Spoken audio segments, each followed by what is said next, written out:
Good morning, very good morning.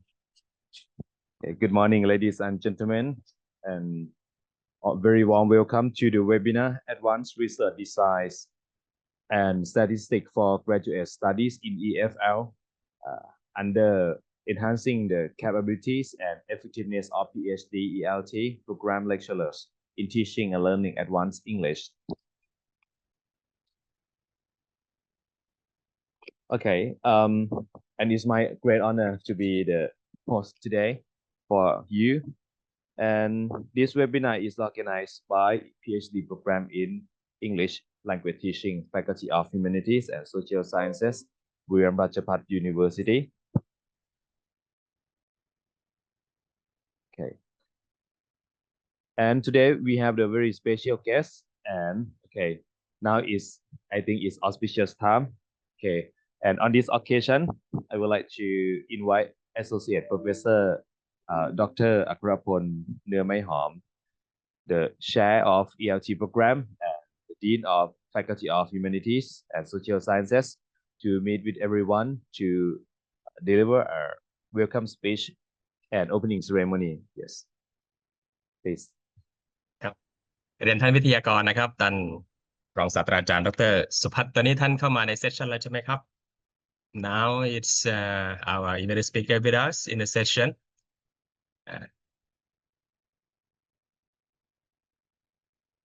Is he with us now?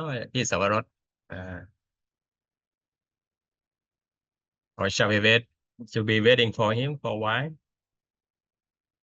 So before having the opening session, I would like to thank you very so much, my dear students, for your time to attend this webinar, even if you are not in Thailand now, but you'll be coming back very soon, I guess. Crystal, Vivian, just informed by Scott that you are coming maybe the first week of July, because our new semester will be commencing on 6th July. If not more than 2 weeks after the new term, all right?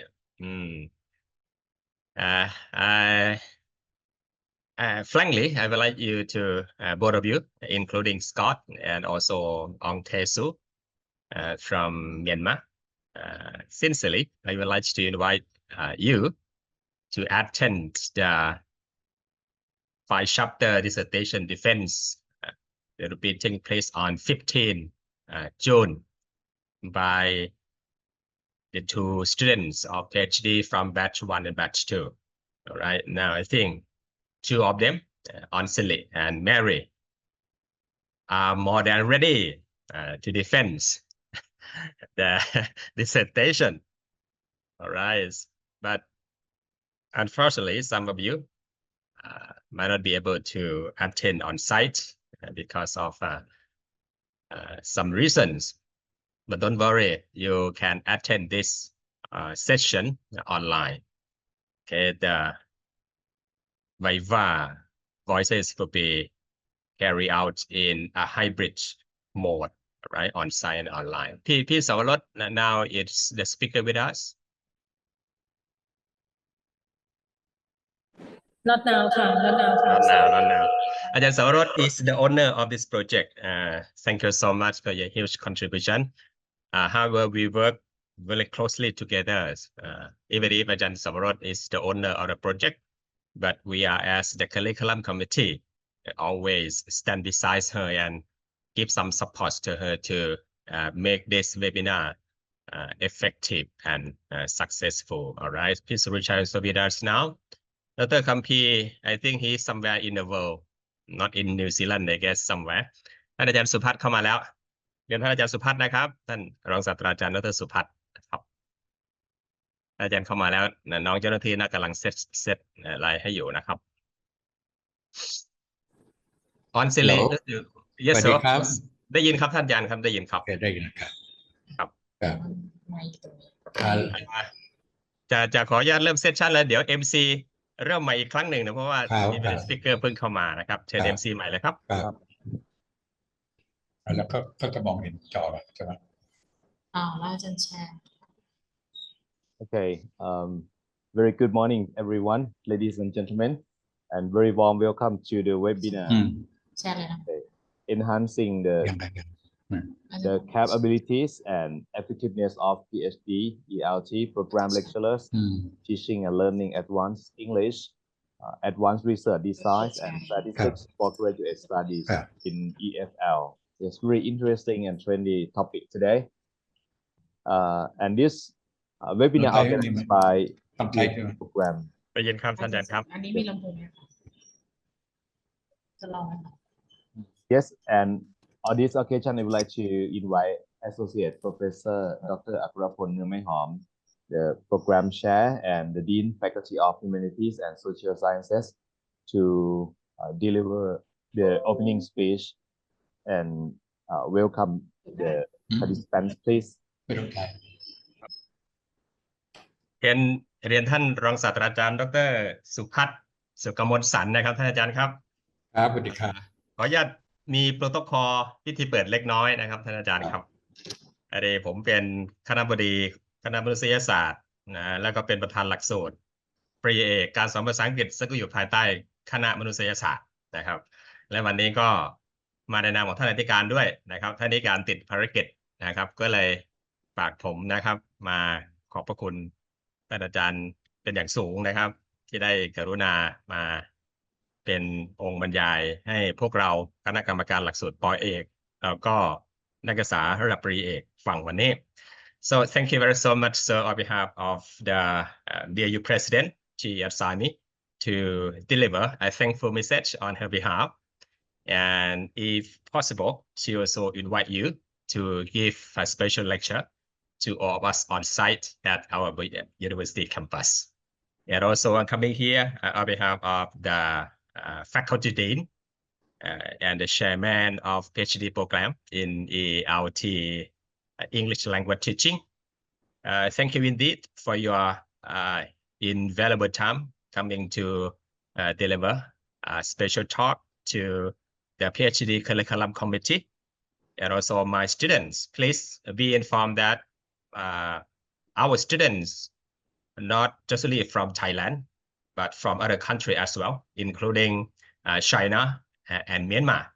So we start opening this program last 3 years. Now we got 3 batches of students and the 4th batch is coming now. And in total, there will be, I think there are about 30 students from batch 1 to batch 4. And today, thank you so much, sir, for your kindly accepting of our invitation, invited by Dr. Sawarot, who is the owner of this project. And we discussed a lot what topic that would be useful for curriculum committee and for our PhD student, because some of them now is planning to defend their dissertation. So at last, we got the title that's very insightful and very practical. That is advanced research, design, and statistics for graduate study in EFL. Very interesting indeed, and I think certainly this topic will be useful for all of us. So it is very honor for us today to have the guest speaker from International College, Maejo University in the north of Thailand. So maybe next time we are coming to visit you at your university campus. Associate Professor Dr. Suphat, Sukamonson, thank you very so much indeed, sir, for your coming. And I would like to invite you, please join me to giving a big applause to express our sincere thanks to our invited speaker. And at this precious moment, please allow me to declare the webinar officially open. Thank you very so much. ขอบคุณและสวัสดีครับ ครับสวัสดีครับ Yes, thank you very much, the Dean, Faculty of Humanity and Social Sciences, for your welcoming and opening speech. And next is our photo session. Okay, everyone, please turn on your camera to take photo together, please. Okay, 1, 2, 3. Okay, yes, thank you.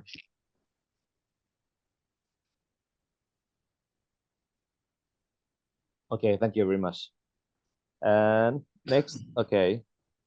Before we begin, I would like to introduce our guest speaker for today. Okay. Associate Professor Dr. Suphat Sukamonson from Maejo University. And for his educational qualification, okay, he graduated Bachelor of Education, honor English Biology from College of Education Mahasarakam, and Master of Education English Teaching Chulalongkorn University, Master of Science Applied Linguistics Edinburgh University UK, and Ph.D. Educational Measurement and Evaluation from Chulalongkorn University, and certificate in TEFL and TESL from Singapore, and certificate in CALL from Lancaster University UK, and certificate in computer programming Edinburgh University UK. And from management experience, he worked as the Deputy Director of Research Language Institute, Chulalongkorn University. And he also have a lot of experience in management and research. Okay, ladies and gentlemen, please welcome Associate Professor Dr. Suphat Sukamonson. Yes เชิญครับอาจารย์ครับ ครับสวัสดีครับ So good morning everyone. It's kind of an honor indeed to be with you today. Actually, I would like to be with you in person, to talk to you, to teach you face by face, because I was here once a long time ago.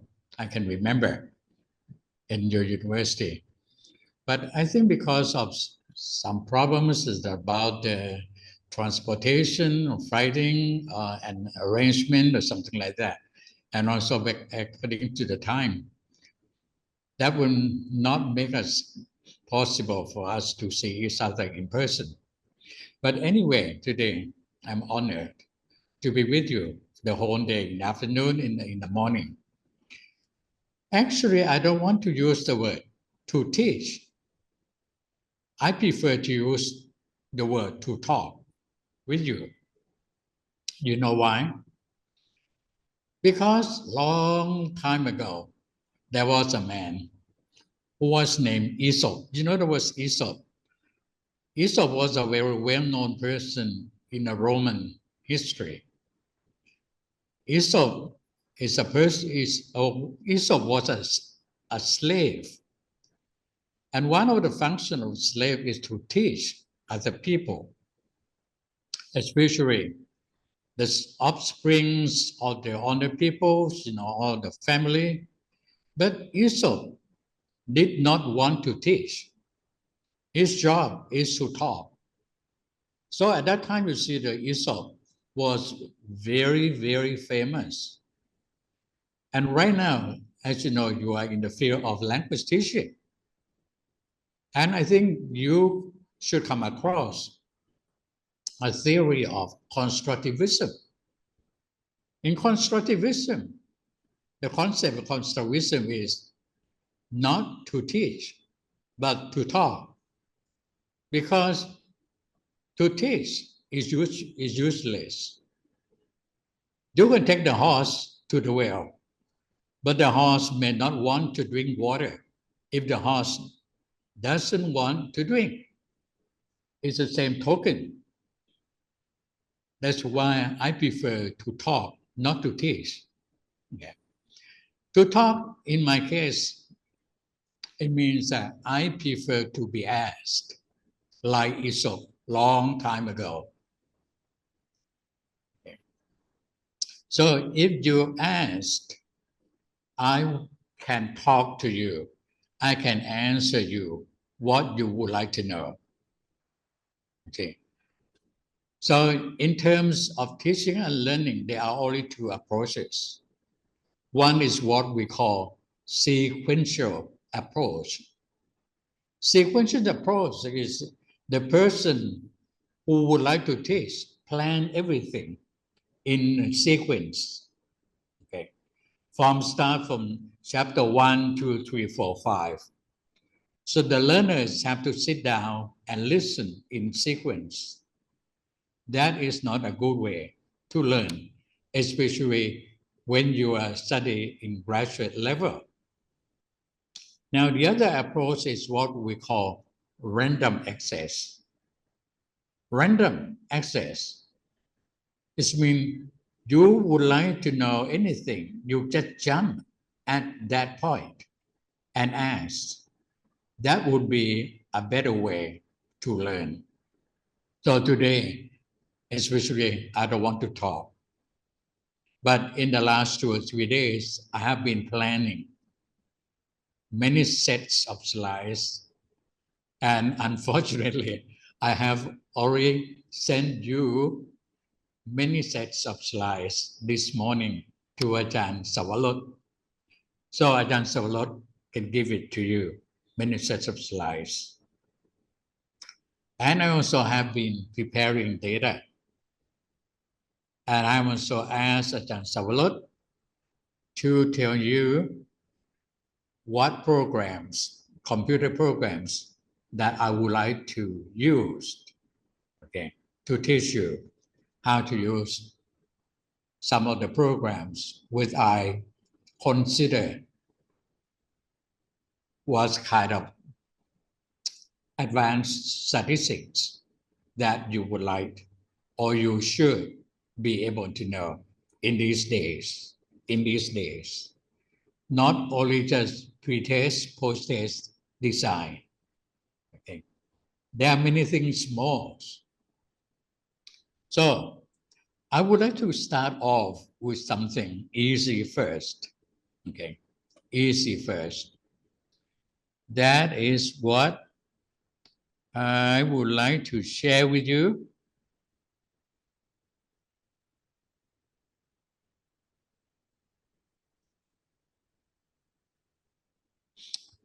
I think you can see my screen, right?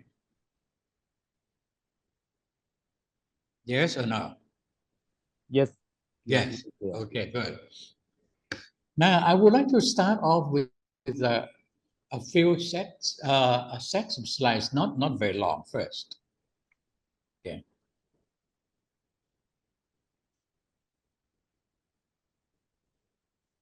Advanced research designs and statistics for graduate studies in the EFL.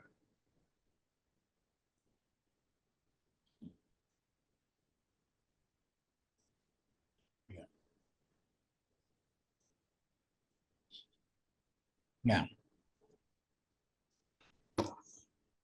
There are already 2 keywords in my talk the whole day. One is the research designs. The other one is advanced statistics. Now, when you do your research studies, you have to begin with a research designs. Whatever you want to study, you must begin with a research design first. So what you have to do is, what is research design? A research design is the framework of research methods and techniques chosen by a researcher to conduct a study. So, you must have your purpose. You must have your objectives in doing a research. That is the key point. Once you have your objectives, you have to think about the designs. For example, suppose that you would like to find out which method between the two, like method A and method B, which one is better to teach, let's say, to teach reading comprehension. That's what your purpose. Once you have your purpose, you have to think about the design. How are you going to answer your objectives? You have to think about, oh, well, in this case, I have to have, let's say, a group of students. I will teach them, okay, method A, and then I will teach them method B. Okay. But if you think, it's just not a good idea, to teach method A and method B to only one group of students. So in this case, you may think, oh, in this case, it's better for me to have two groups. Okay. One group, I will teach them method A. And the other group, I will teach them method B. And then I would like to compare the finding, the achievements of the two. Okay. That's what you have in your mind. And then you have to have the design. Once you have the design, you have to think about the statistics. Oh, how are we going to compare what we get? Okay.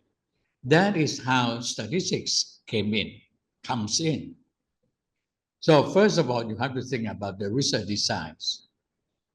The designs allows researchers to sharpen their research methods suitable for the subject matter and set up their studies for success.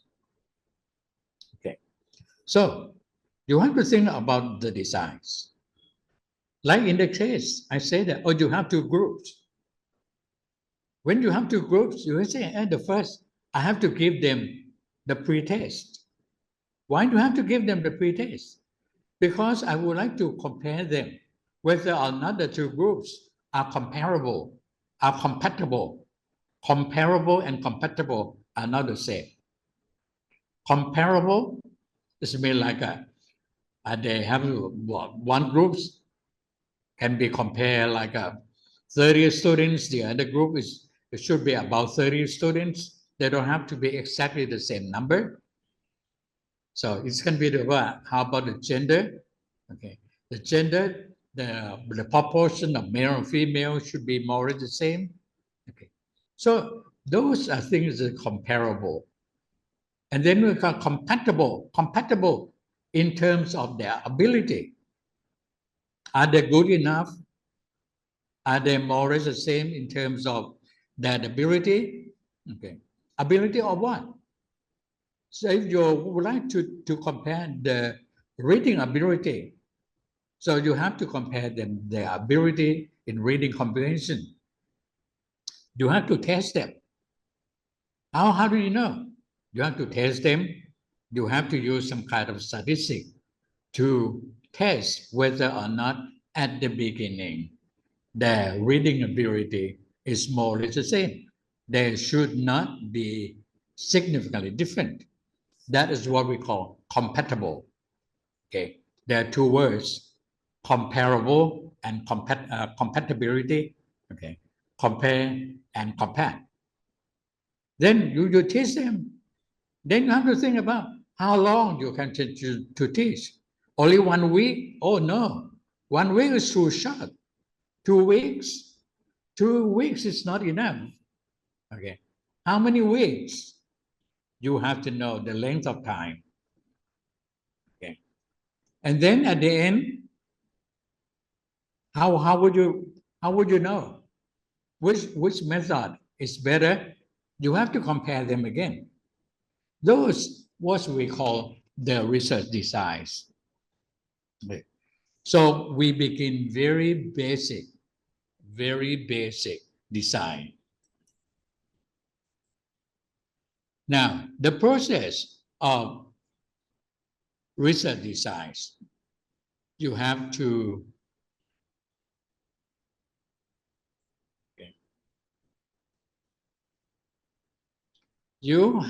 consider your objectives.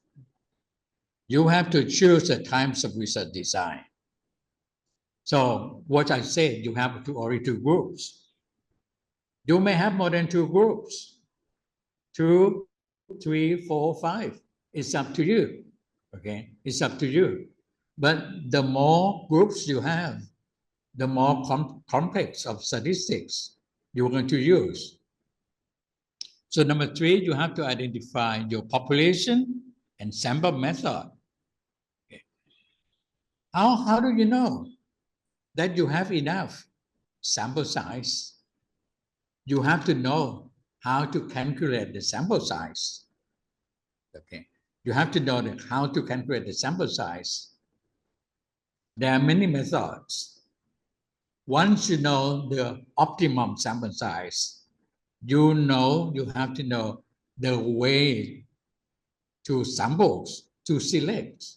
There are many kinds of sample selections. Now, let me tell you something in advance. It's very common errors.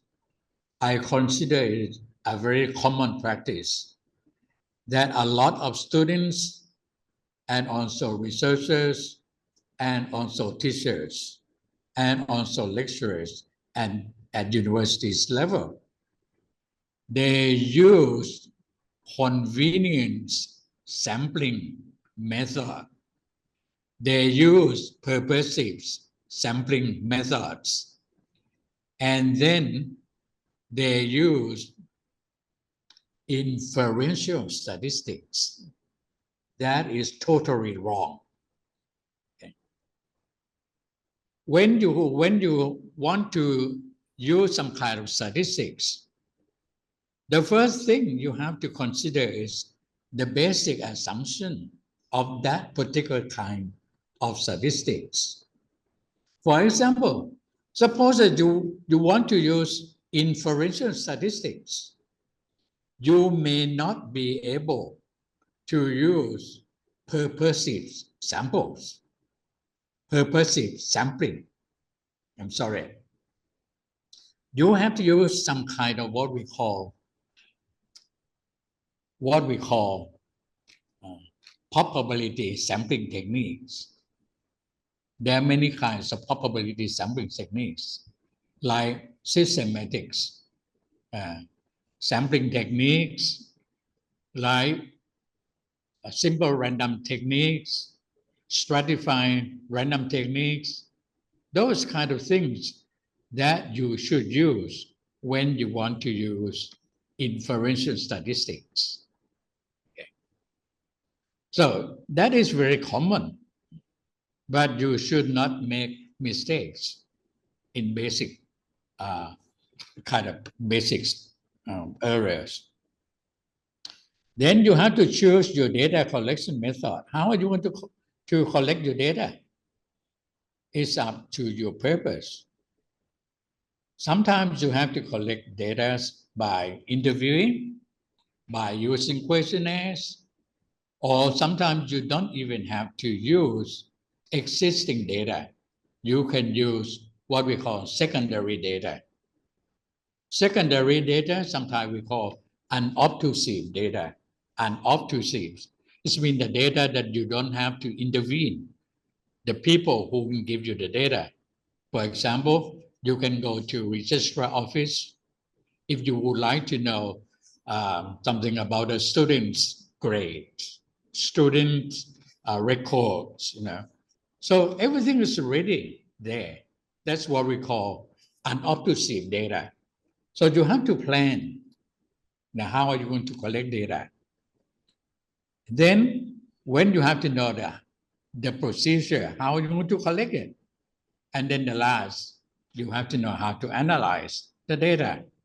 Okay, those are the procedures that including in the research design. Okay. Now, types of research design, there are many kinds. The first one, descriptive research designs. To describe, I'm not quite sure whether or not at your universities they will allow, sorry, they will allow master degrees or doctorate degree students to use this kind of descriptive research designs. So this kind of research is you just sit down, describe something, okay? Sit down, describe something, what you would like to know. So I'm not quite sure the first time of research designs. The second one we use a lot in the field of language teaching, experimental research design. Okay, the one I just mentioned, that like a pre-test, post-test design, that is very common. That's a kind of experimental research designs. There are many kinds. There are many kinds of experimental research designs. The third one is what we call, sorry, correlational research designs.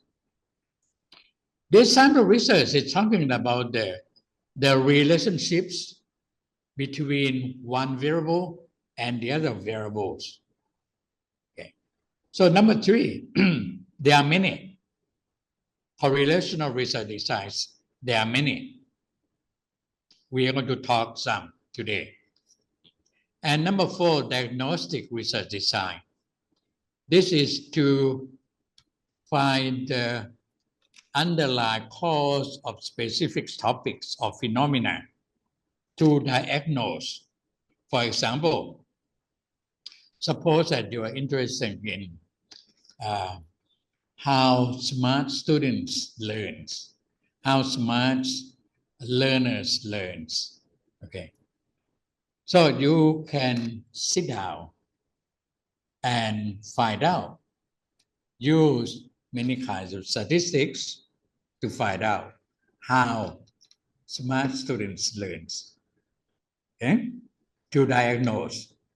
Or, for example, you say, there are many students fail in the exams. Why do they fail the exams? Why do are very weak in certain subjects? Okay. You would like to find out the cause. That's what we call diagnostics research designs. And number five, exploratory research designs. Number five is a kind of advanced design and a kind of designs that we are going to learn some today, I hope, okay, to explore in order to explain. So explore research designs, okay. So what, how, and why? Okay. To answer what, how, and why. So number five is quite advanced. Okay, we're going to learn some.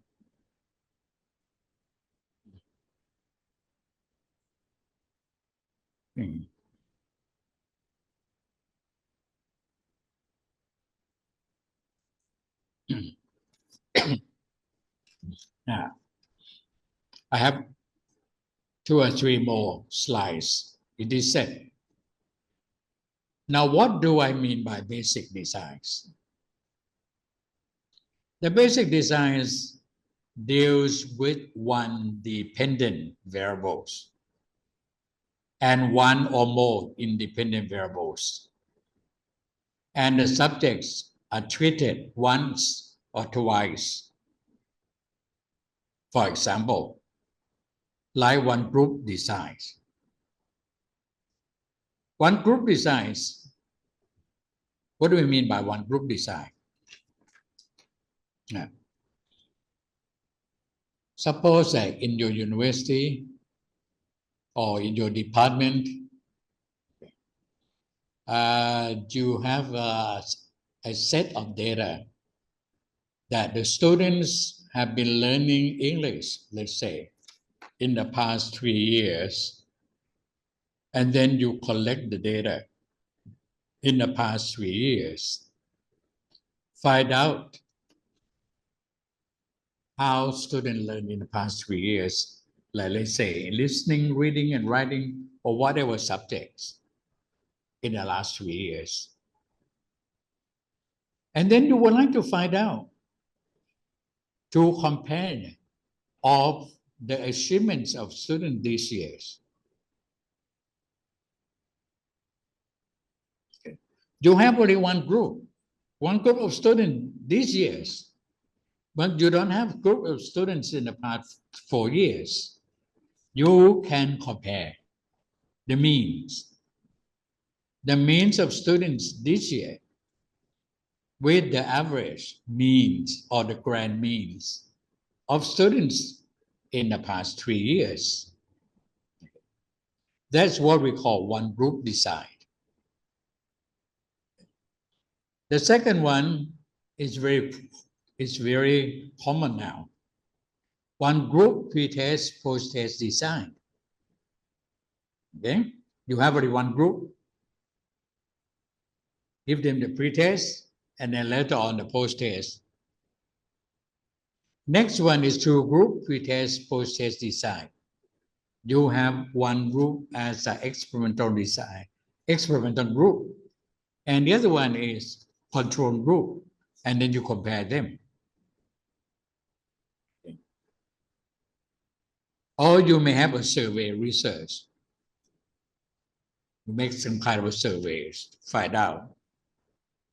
Or you may have a correlational studies to find out the relationships between one type or one variables with the other. Okay. So that's what we call very basic designs. Okay. The common statistics they use, you may use like a t-test, descriptive statistics, correlational statistics, one-way ANOVA or one-way ANCOVA, for example. Those are very common statistics to use. And the common statistic package, a lot of people use SPSS. Now, let me give you a warning. Every time you would like to use some kind of ready-made statistical package, for example, SPSS, if you don't have a license package, you should not mention the name of the package you use. For example, suppose that you use SPSS 29 and you don't have a license, you have pirate copies. You should not mention the name explicitly. Otherwise, you may get into trouble.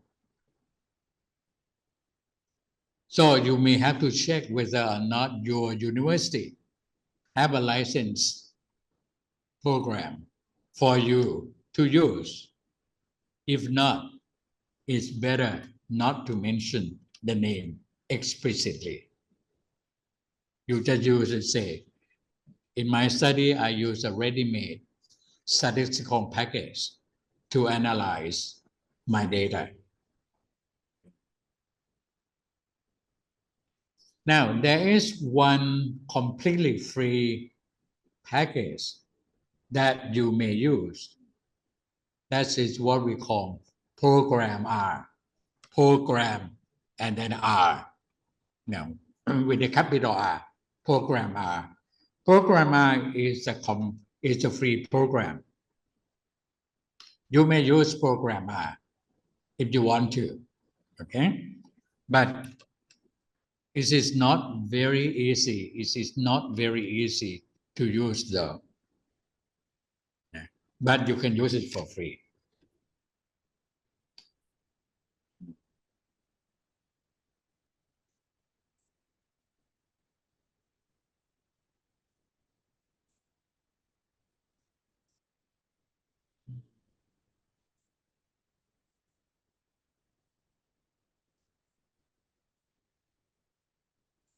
Okay.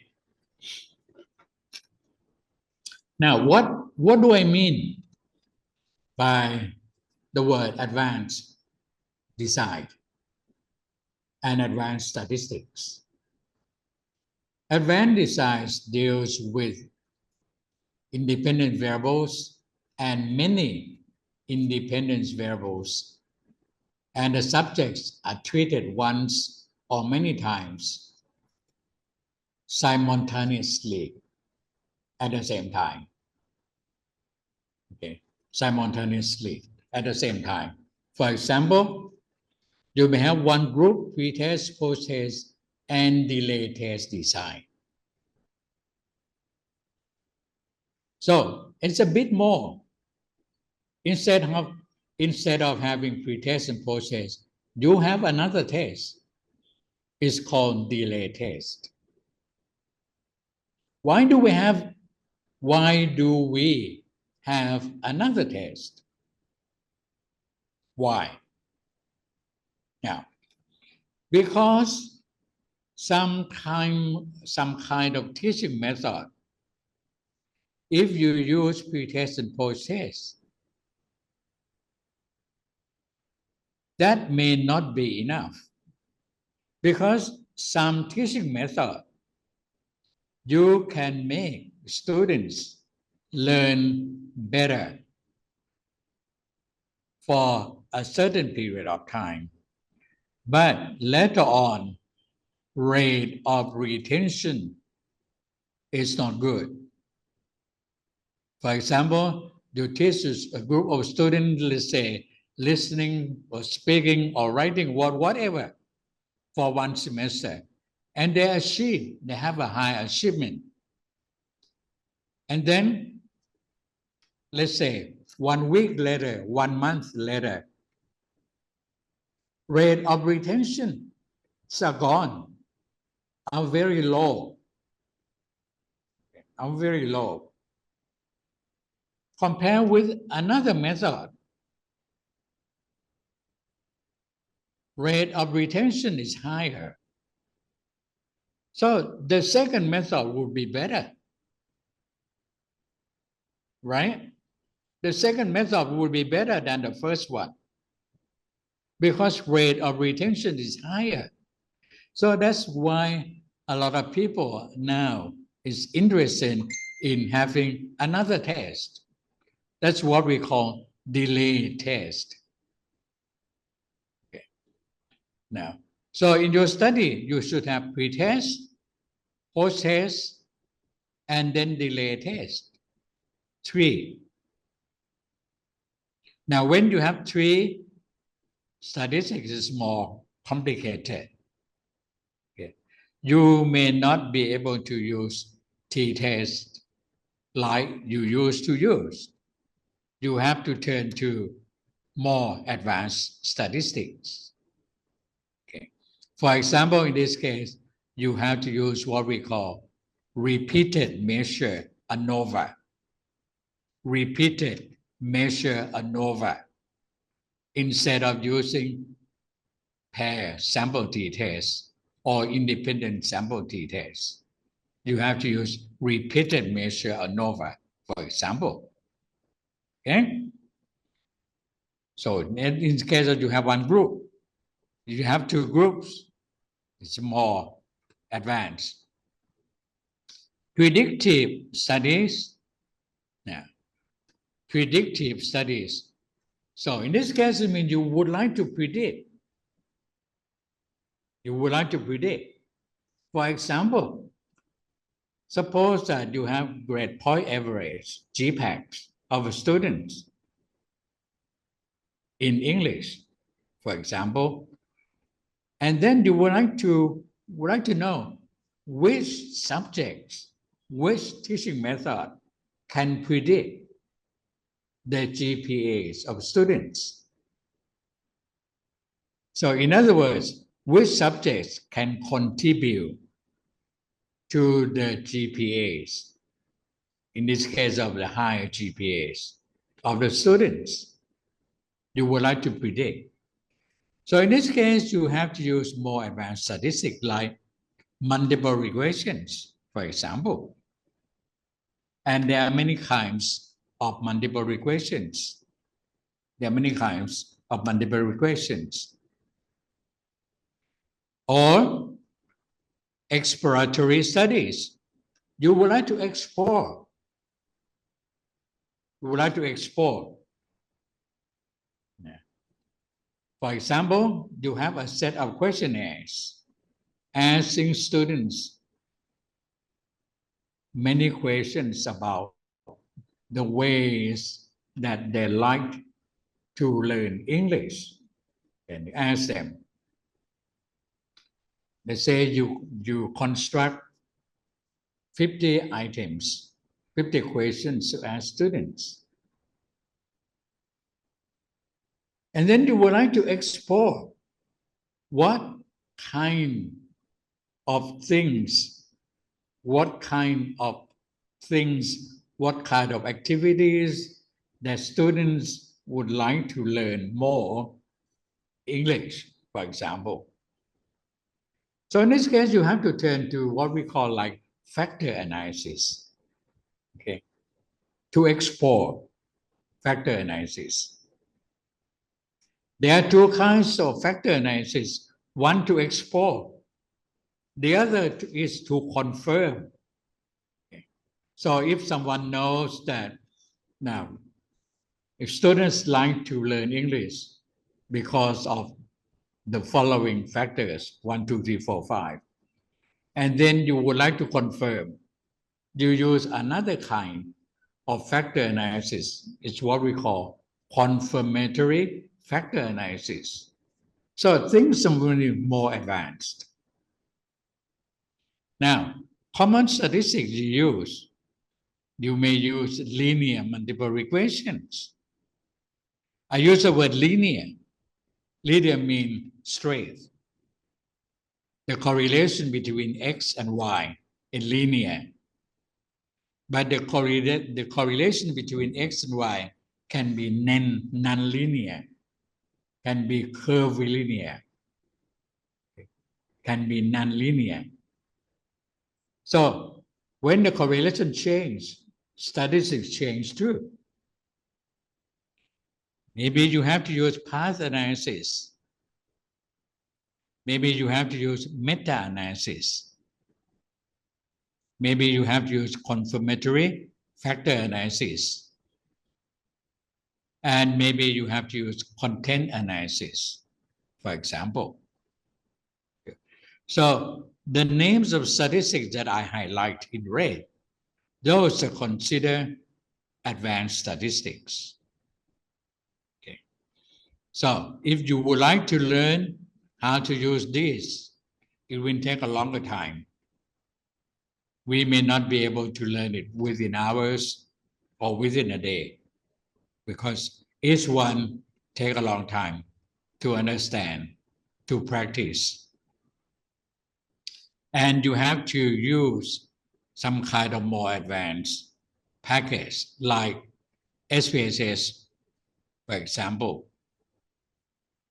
The latest version is SPSS 29.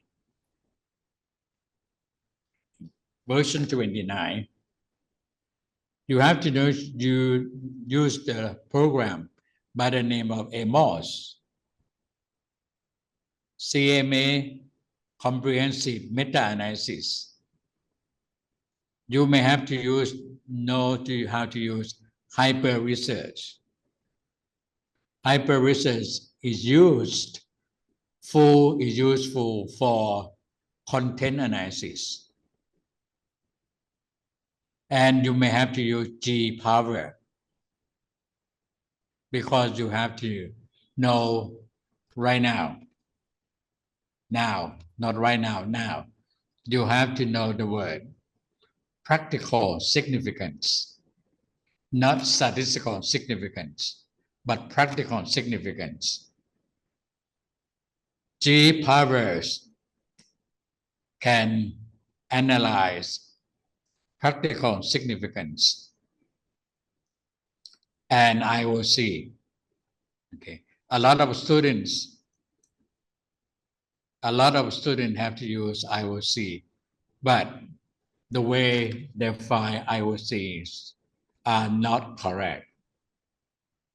But you have to know how to use the advanced statistics to find IOC.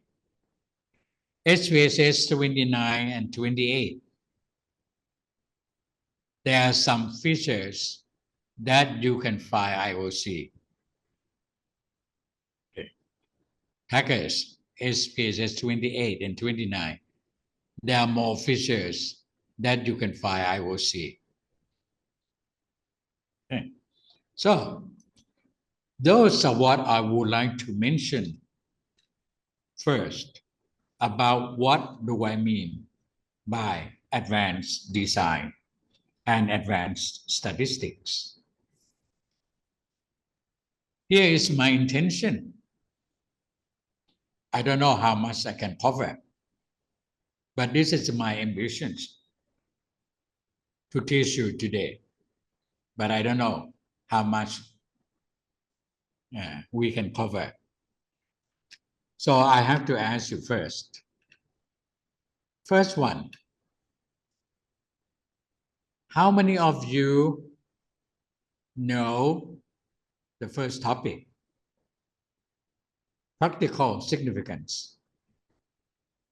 How many of you knows this topic? If you know it, there's no point for me to teach you again. Now, how many of you know practical significance?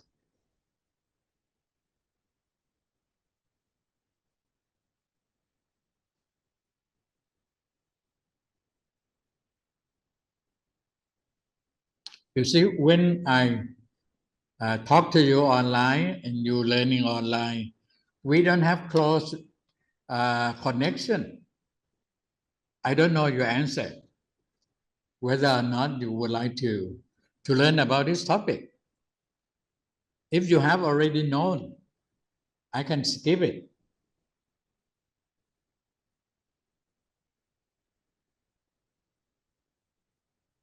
Now, how many of you?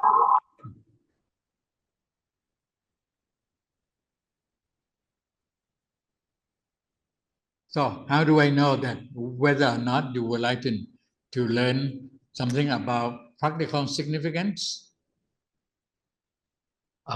Yes, I would like to learn, Professor. And are you in the same room that you find out how many of you would like to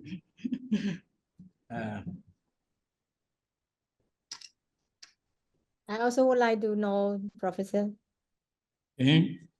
Yes, the same, Professor. We are just beginner. Okay, that will be one topic. There, I will teach you. The second one is IOC calculation. When you construct your research tool, okay, like a test or questionnaires or interviews or whatever, the first thing you have to find out is the validity of your tool. Can your tool measure what you want to measure? That's what we call the validity. If you want to find the validity of your tool, you have to find IOC, Item Objective Congruence Index.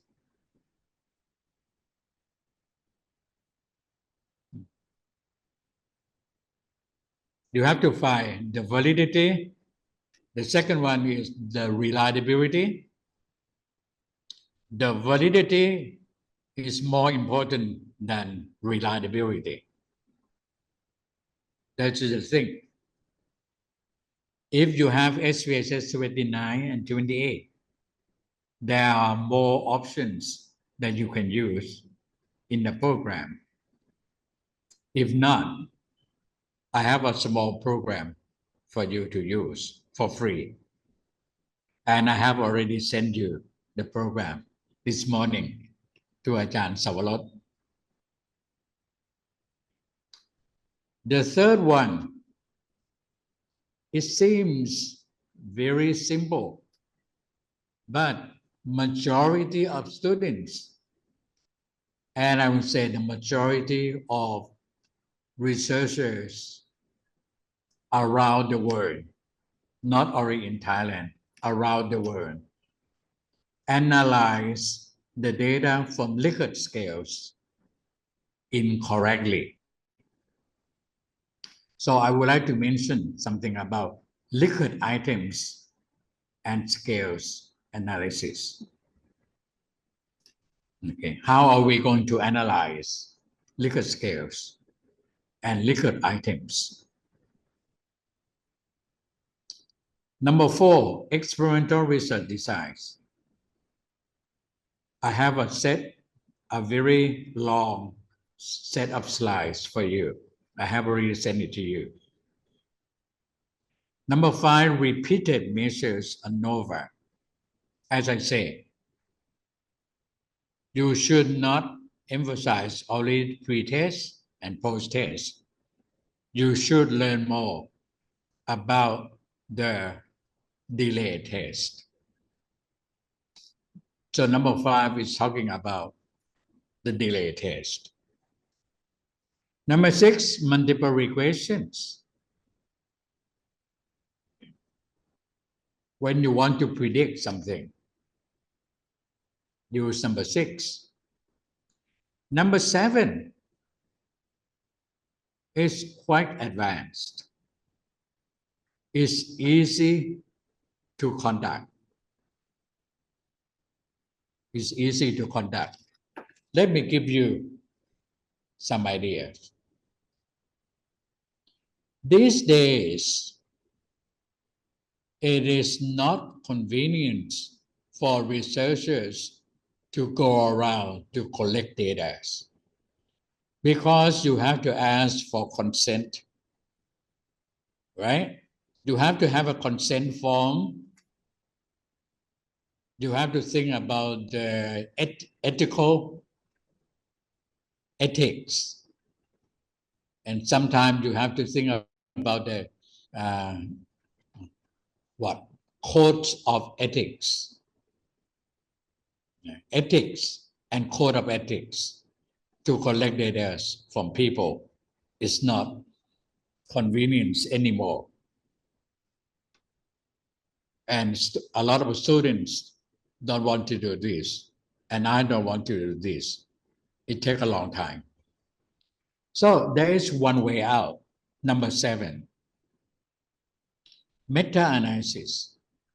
Meta-analysis is a kind of a studies that you collect the research findings from different sources and then you analyze them. I give you a very simple ideas, the simple concepts. For example, suppose that you would like to know the impacts or the effects of one teaching methods. Let's say flip method. Flip teaching method. Let's say flip teaching method for reading comprehension. You would like to find out whether or not flip method is good, is useful for college students, for university students in learning reading or not. Okay. Suppose this is your topic, this is your interest. The keywords is the achievement in flip learning, university students, okay, and reading comprehension. These are the keywords. What you have to do, you can sit down in front of your computer and search around the world for information from China, from Thailand, from Indonesia, from Burma, from any countries. You just limit your scope. Right? Find out. Collect your data as many as possible in order to find out and use one kind of statistics to find out the conclusion, to make the conclusion. That method is what we call meta-analysis. Okay. So you don't have to collect the data from anywhere. You just sit down in front of the computer and find out information as many as possible and feed your data into the computer and get the finding, write your report. That's it. That's what we call meta-analysis. Okay. It's easy. I would like to encourage you to do this type of analysis. Okay. because you don't have to go out to find it. You don't have to take a long time. You can sit down anytime you want, collect the data, and feed in the computer, get the data, write the report. That's it. Okay? That's what we call meta-analysis. The programs you use, there are many. There are many. Like the first one is what we call CMA, Comprehensive Meta-Analysis. Or you may have like what? I cannot think right on my head. But there are some. There's some programs are also free. Okay, you can search for free programs that can be available from the internet. Okay. Meta-analysis is quite a famous trend now. A lot of people doing research on this. Number 8 is more advanced. Number 8 is more advanced. Structural equation modeling. Structural equation modeling. Sometimes we call SEM. So this kind of designs or this kind of statistics is a plan. For example, you would like to find out what affects the achievement in learning English, let's say in China or in Thailand. Okay. For example, you say, English achievement, dependent variables, right? Can be affected by many variables like motivation, attitude, interest, satisfaction, some other kinds of variables. But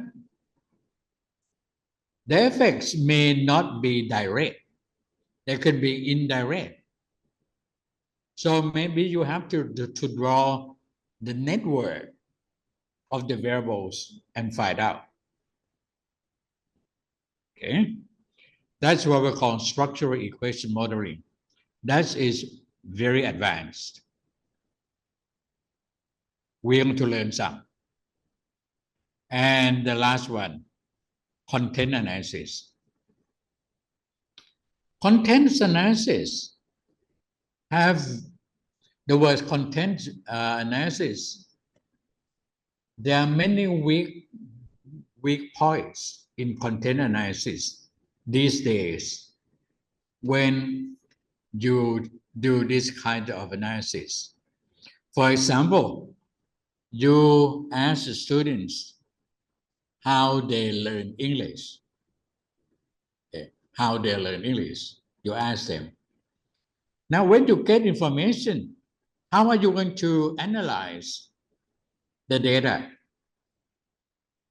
Because your data is what we call qualitative data. Qualitative data, not quantitative, qualitative data. You ask them. You ask, let's say you ask 50 students how they learn English.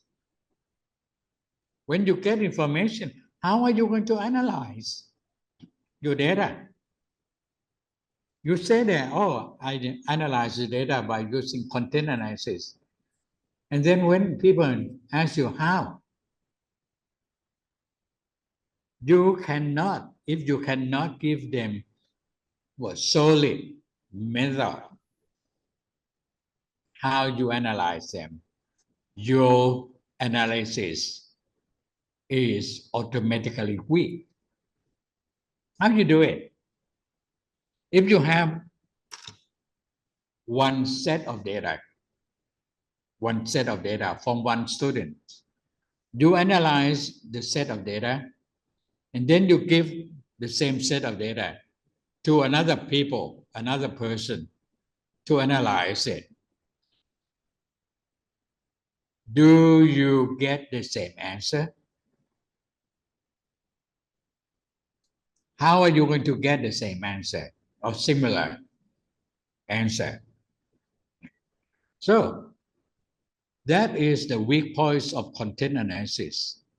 But these days, you can use some kind of computer to help you analyze qualitative data to make your analysis more trustworthy, more reliable, more trustworthy, more reliable. There are many programs like Hyper Research. The name of the program, Hyper Research. Like in vivo, like Notice, and some more. Okay. Those are the programs. Some are free, but some are commercial. Okay? So you should turn to use some kind of ready-made programs to help you analyze. You should not use a word like a self-analysis. Sit down and analyze it by hand, manually. No, that is not good enough. You should use some kind of ready-made statistical package to help you analyze.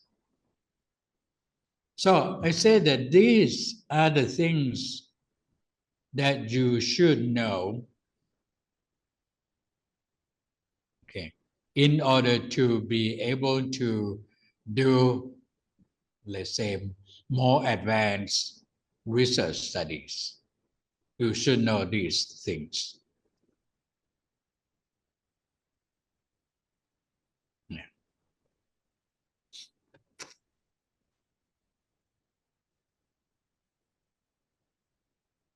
Now, I have been talking too long, for 1 hour. I would like to be asked, like a good slave, not to teach, but I would like to talk to answer your questions. So far, do you have any questions to ask me before I go on? Professor, Yes, I have one question. Okay, good morning. And yes, okay, my name's Yuthajat Namchonjit or James. I'm member of the Ph.D. program here. Okay, I have one question about the topic number 7, meta-analysis. Okay, my point is to confirm my understanding about this point. When I read synthesis papers or review paper, okay, the researcher or the writer normally use this word in their paper. They say that they use meta-analysis. Okay, in this sense, they mean that they collect data from different places, and then they analyze by comparing things. Okay. For example, if somebody would like to review about how to teach writing in primary school students, how to teach writing in primary school students. Okay, they will collect a lot of research works, and then they will say among the research works, how many use approach when, and how many researchers use whatever in those papers, and then they will summarize the whole picture that in the field of writing for primary school, how many or what is the trend in teaching writing? So I have seen a lot in those synthesis or review papers for this word meta-analysis. Okay, am I correct that meta-analysis is popular for writing synthesis paper? This is my point, Professor. Yes. Okay, thank you for your contribution. But you want to ask me, I don't get your point. Did you ask me any questions, or you just? Okay, my point is meta-analysis is used a lot for writing a synthesis or review paper. Okay, is that correct? No. Okay. Because those authors, okay, claim that they use meta-analysis and then they collect data from different places and they make a summary. Make a summary. Okay. Right. Okay. Now, there's one point that I would like to clarify. The point is, meta-analysis and research synthesis are not the same. Okay. Meta-analysis is a way to generalize the findings that you get from many research studies. So in short, meta-analysis is an analysis of analysis. It's analysis of an of analysis. Sorry. That means you have to have many findings in a similar topic. And then you use some kind of statistics. The keyword is some kind of statistics to summarize, to combine the findings, and then find out. Okay. But if the another word is what? Research synthesis.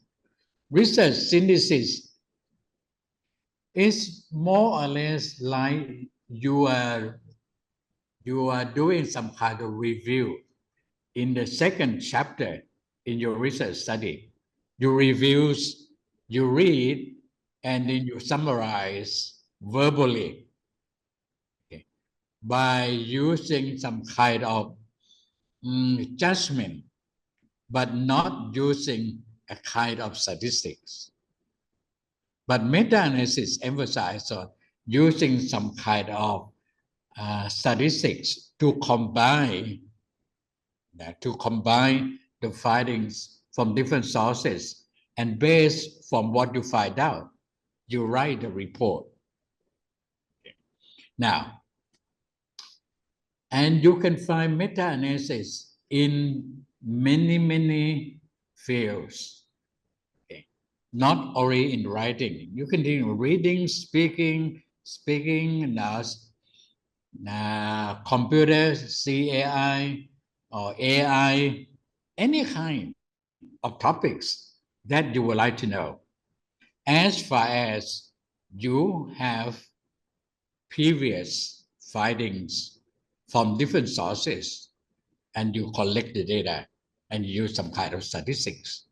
And then based on that, okay, you use the statistics and find out. For example,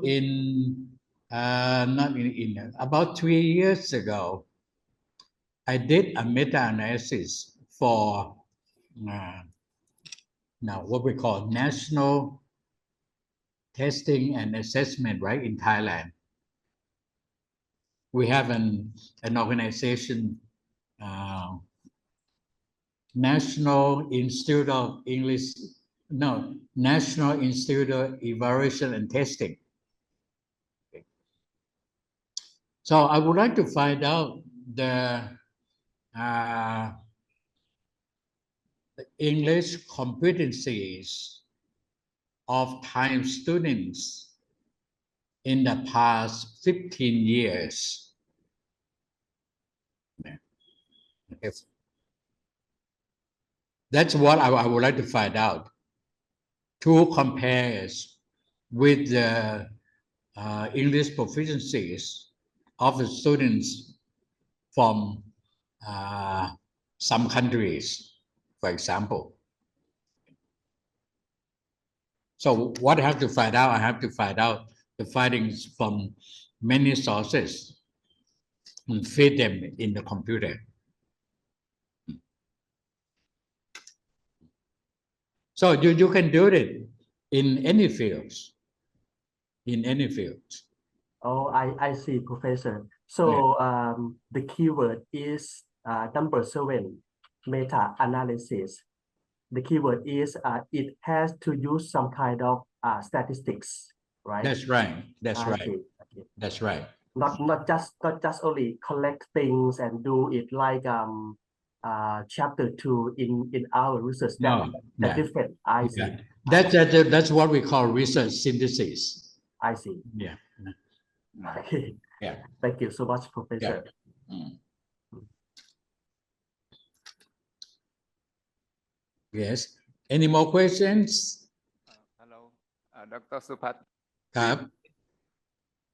Okay, I am Ajahn Suruchai. I am a professor here. I would like to ask you, like, the question about sampling. You know, the basic design that you have just said at the beginning about the small group of students, like 10. We have 10 students in the class, and we would like to do some experimental research, you know, and you said that you should not do the convenience sampling or purposive sampling if you would like to generalize to the others. So my question is, what is the appropriate sampling for the small group of students? Okay, that is very interesting questions. Now, if you have small sample groups, if you have a small sample size, you should tend to use what we call non-parametric. You should use non-parametric statistics. You should not use parametric statistics. There are many non-parametric statistics. For example, you may use like sign test, median test. They are not very popular, but you will use it. They use it. Okay. You can turn to what we call like there are many names. Some people use it. Teacher-made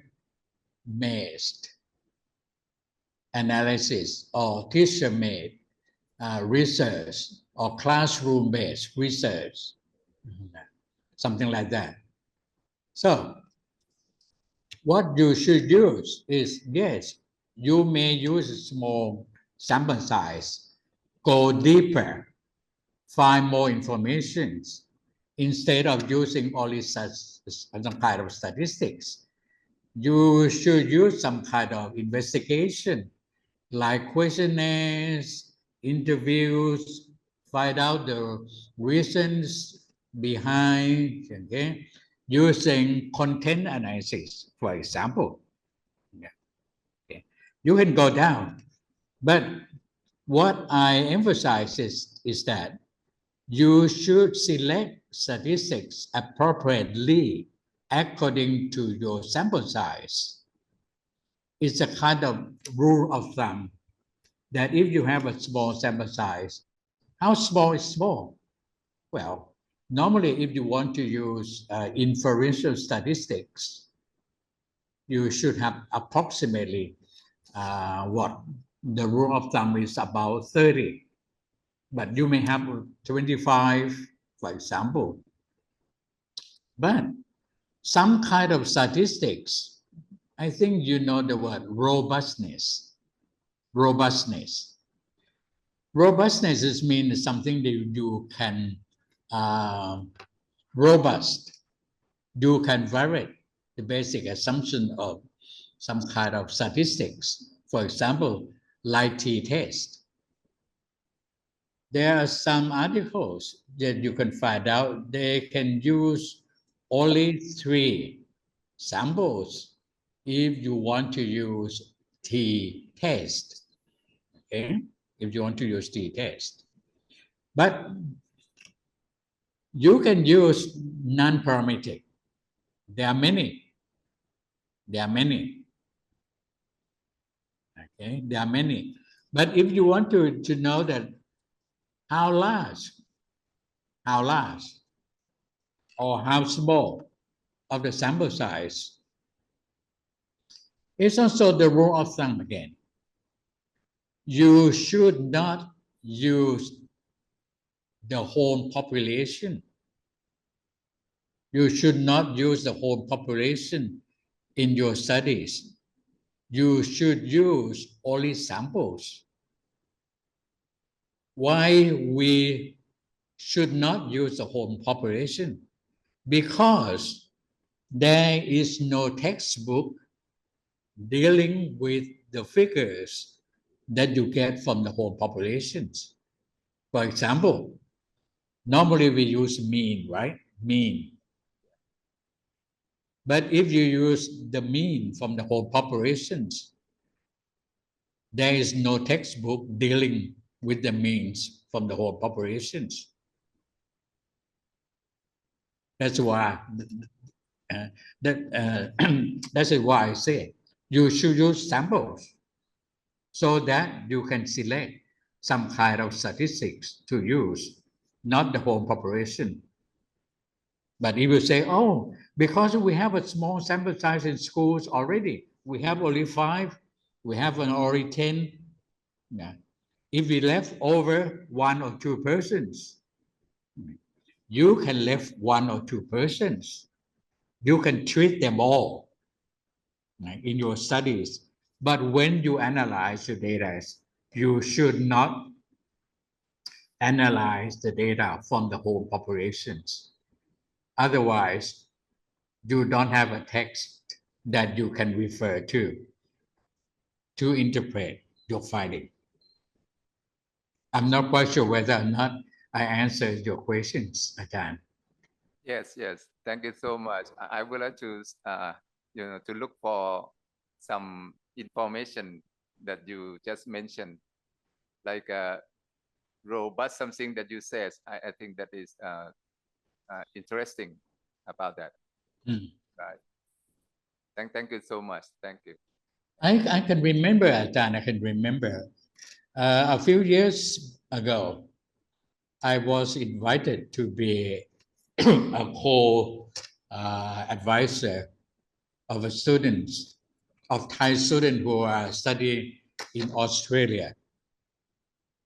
There was an Ajahn from a university, and she is doing her doctoral degree in one university in Australia. Yeah. But she did not have to attend the class regularly. Like he studied by herself. And her study is something dealing with how Thai students learn English. How Thai students learn English. You see? That's the name of her thesis.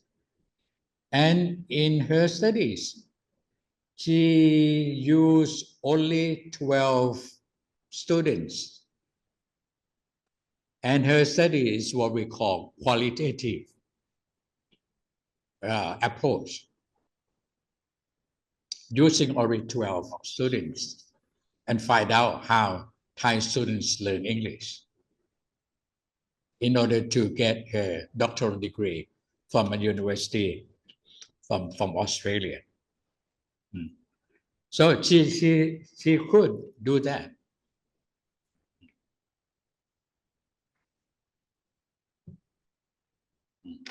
Oh, we may do the case study, right? Not a case study. If we have Not a case 5 study. students. Not a case study. It's a kind of a study, but she used a lot of content analysis. Like go deep down, interview how the 12 students learn English. Okay. Interview them, give them a test, on sort of thing, and write a report. So she used a lot of content analysis.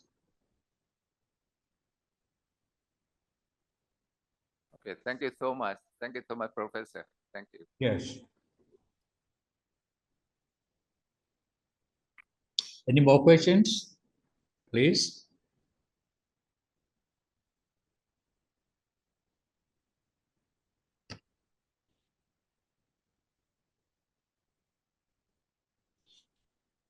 Now, to make things shorter, number 3, it's a common practice for number 3 that a lot of researchers use Likert scales when they want to make some kind of surveys, ask students about their opinions in learning English or whatever. And when they use Likert scales in the questionnaires, and when they analyze the data, the mistakes, the errors happens. Because let's say in your questionnaires, there are 30, let's say there are 30 questions, there are 30 statements in the questionnaires asking about how students learn English. Or let's say you would like to evaluate your innovation.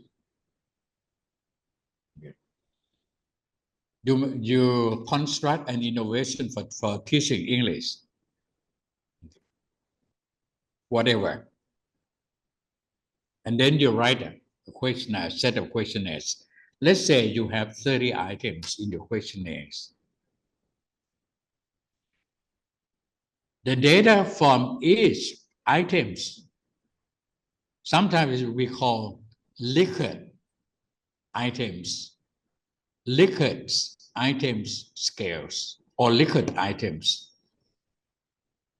The common errors happens when you analyze the data using means and standard deviation.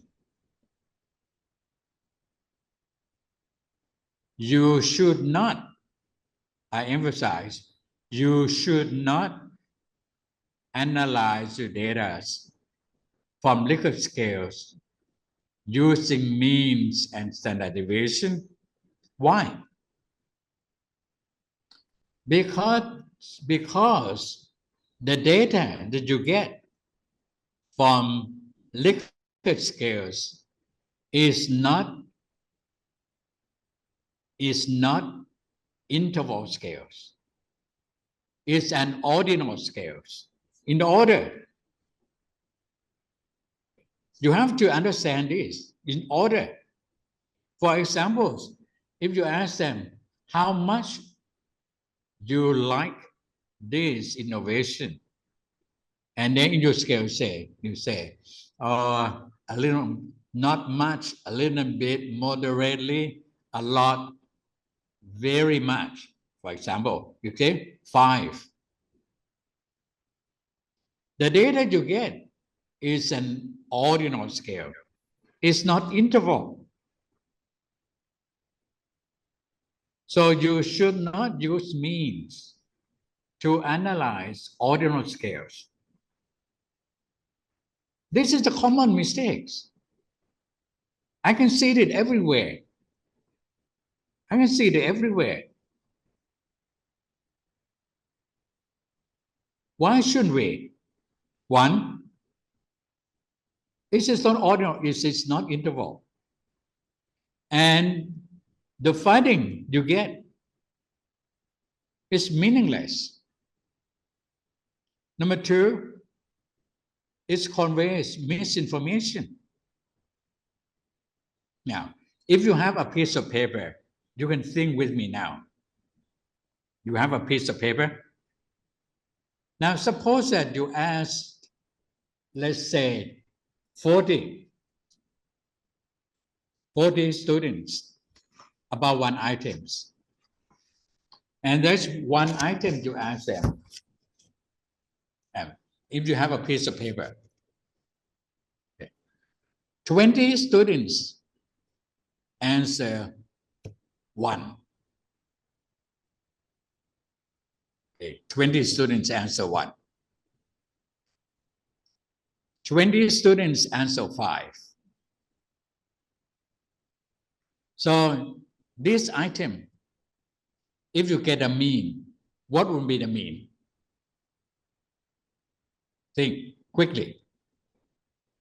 20 students answer one. 20 students answer five. What would be the mean?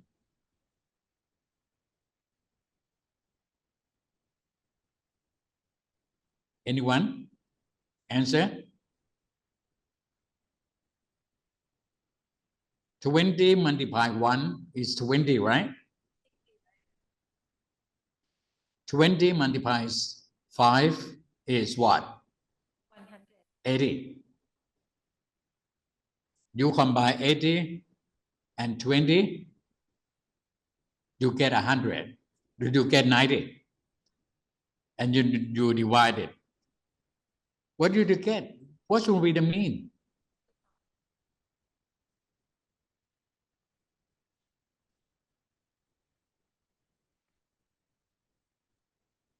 Come on, quickly. What would be the mean?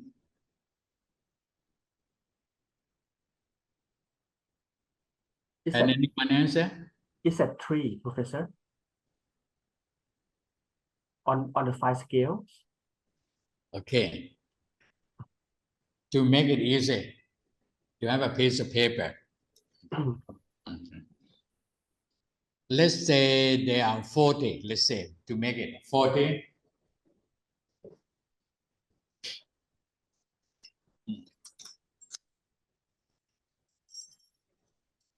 You have 40 students, right? 20 students answer one. Another 40 answer five. You have 5-level Likert scale.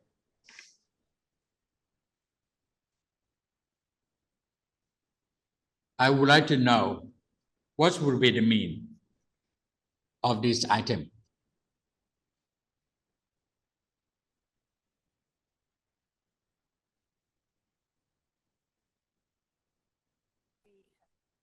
Is that 3? 3, right? Good. You get the mean is 3.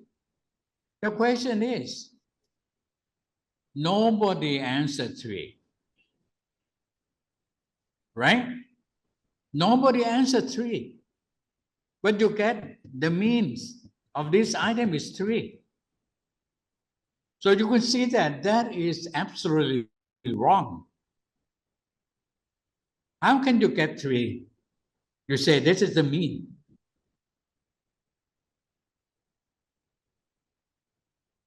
But nobody answered 3. So in order to analyze the data from Likert scales, each items, you should not use means and standard deviation. What should you use? You should use median or mode and all. You should use median and all mode. So you can find out how many people answer 1, 2, 3, 4, and 5. And the median is about 50 or more than 50% of the respondents answer what?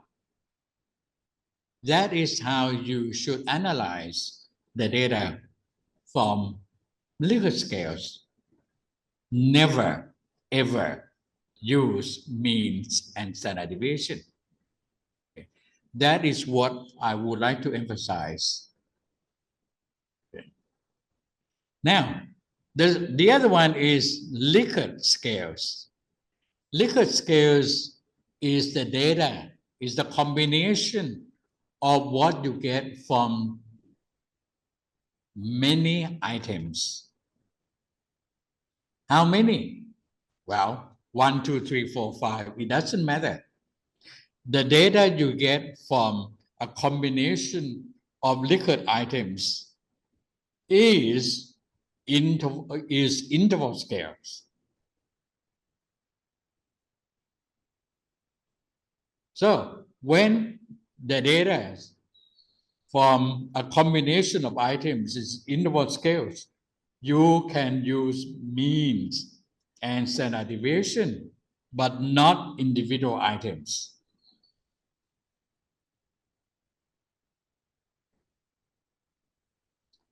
That is what I would like to emphasize, so that you should not make a common errors in analyze Likert scales.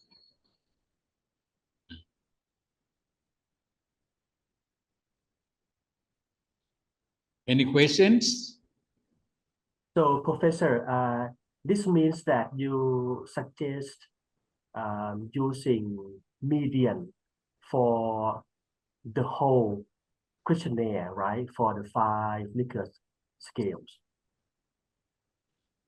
Yes, but you don't have to combine.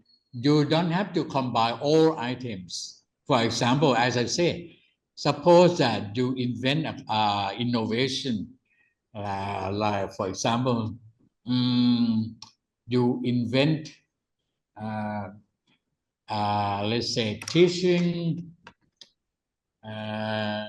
Let's say teaching methods or teaching innovation. Now, whatever you invented for teaching, and then you would like to ask whether or not the student is satisfied with your invention, with your tool, new tools.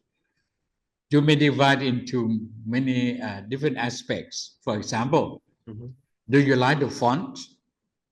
Do you like the sound? Do you like the video clips that come along? Okay, you can divide into different aspects, and each aspect you may have different items. You combine those items and then you find out, okay, and then you can find the means and the standard deviation. You find out, and then you can test. You can test how much they like it. How can you test it? You may use one sample t-test, right? You may use one sample t-test. For example, with the criteria 3.5, which means they like it a lot. If they are more than 4.5, they like it very, very much, for example. Okay, so you may use one sample t-test.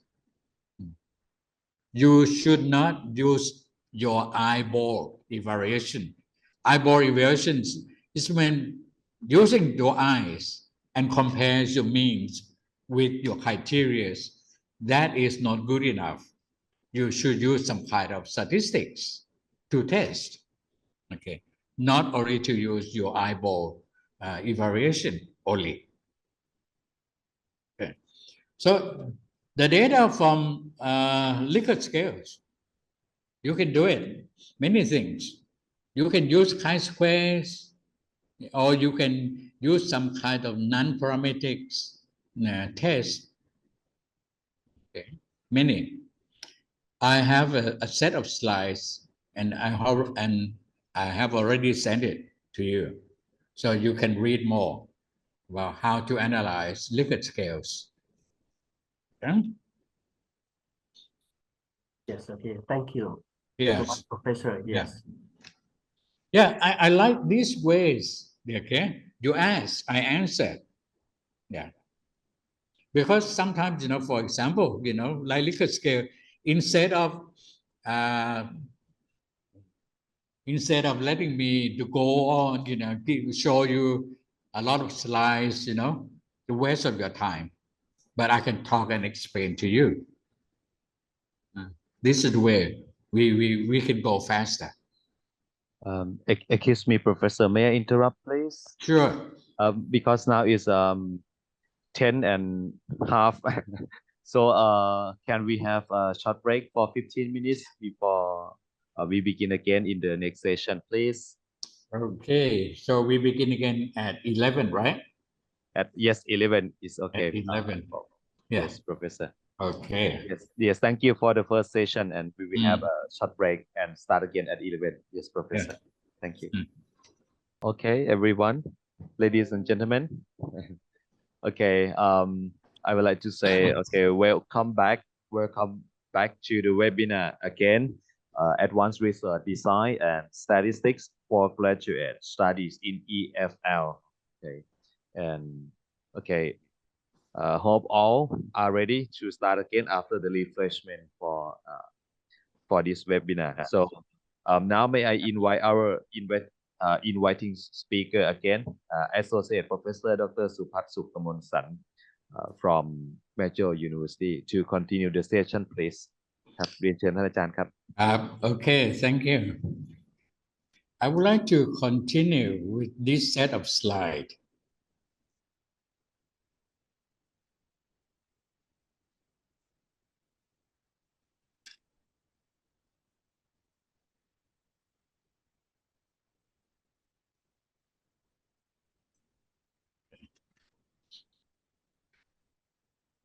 The practical significance. This is a new term, and it is very important. Why it is important? Because it says or it's recommended in APA in the year 2000, I think 2001, about 20 years ago, that any research studies, when researchers doing some kind of comparison or correlational studies in their studies, researchers should report practical significance also. So it is about 20 years ago. It's recommended by APA. But later on, many journals, many well-known journals abroad, they take it seriously that any research studies that the researchers do not report practical significance in their studies, they will not publish their papers in that journal. Okay, this is important, but in Thailand, I haven't seen this yet. Now, we have to know what's the practical significance.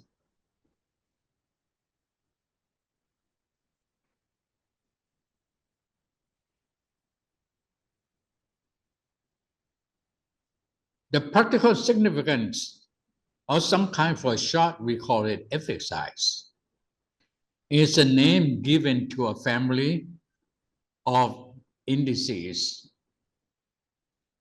that measure the magnitude of a treatment effects. ES measures are the common currency of meta-analysis studies and the effects of the treatment on the dependent variables in the research studies. Effect size is the difference between the two means or the two relationships between a dependent variables and independent one. Now in the past, let's say in the past, we emphasize more on statistical significance, right? We have pre-test, post-test, for example. We find out whether or not the post-test is higher than the pre-test scores. That's it. And then we write a report. No, we found out that in this case, there are many things that we should take into consideration. Why do we need effect size? Statistical tests of significance tell us only the likelihood that experimental results differs from chance expectation, whereas effect size measures tell us the relative magnitude of the experimental treatment. Now, in short, statistical significance do not give us enough information. It tells you only the one mean is higher than the other. That's it. So what? It's nice to know, but so what? Okay. We do not know. So what? We, in this case, readers would like to know more. What does it mean? The post-test is higher than the pre-test. What does it mean? Okay? It doesn't mean anything to them.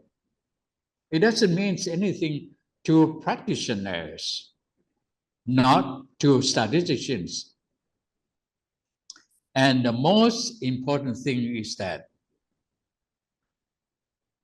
the statistical significance depends mostly or highly on the sample size. The sample size have a lot of effects on statistical significance. For example, suppose that you have two groups of students. Let's say you have 30 students on these groups. Okay, things with me. You have N, that's about 30, okay, in one group. And you have another 30 students in one group. Let's say the difference between pre-test and post-test between the two groups is, let's say, 2.50.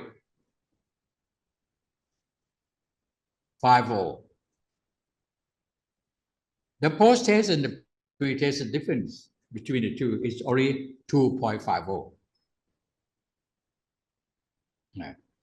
When you use some kind of test, let's say t-test, you may find that the differences between the two means is not significantly different. Let's say it's not, because the difference is already 2.50. But if you increase the sample size instead of 30 to 60, the differences is the same. But when you use some kind of statistics, you may find out that the differences between the post-test and the pre-test is statistically significant. Okay. So the sample size have the major role in the differences of statistical significance. Okay. This is the weak points. This is the weak points. Okay. In other words, statistical significance is not enough to convey the message of your studies. It's not enough. It's useful, but it's not enough. You have to find something else. Because at the end of your studies, especially if you're doing your research study in chapter 5, in the last chapter, you have to write discussions, right? You have to write discussion in chapter 5. Conclusion and discussions before you write recommendations. You do not have enough information to write your suggestions without having practical significance. Okay, that is one of the things that you should know. The second thing, the second aspect, the importance of exercise is you have to know effect size or practical significance because these days, as I told you earlier today, that a lot of people turn to meta-analysis. Meta-analysis have to make use of effect size in their studies. They have to make use of effect size. So that is the beauties of the effect size. To make it short, one, to give you information. Two, because of it's useful to do meta-analysis. That is why many well-known journals abroad do not publish your paper if you do not report the effect size. Yeah. I will tell you how to interpret effect size. Now, this is the important.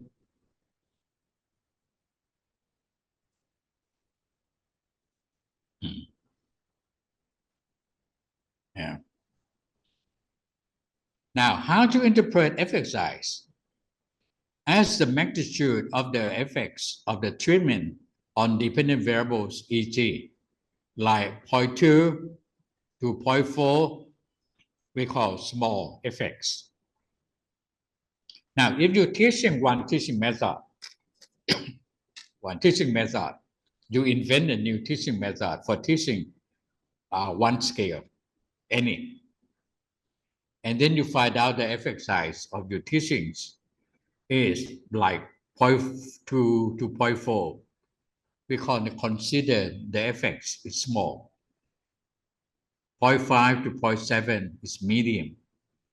More than 0.8 is large. Okay. Now, in the past, they classified the effect size into 3 levels. But these days, they classify the effect size into 5 levels. Into 5 levels. Now, how do we know?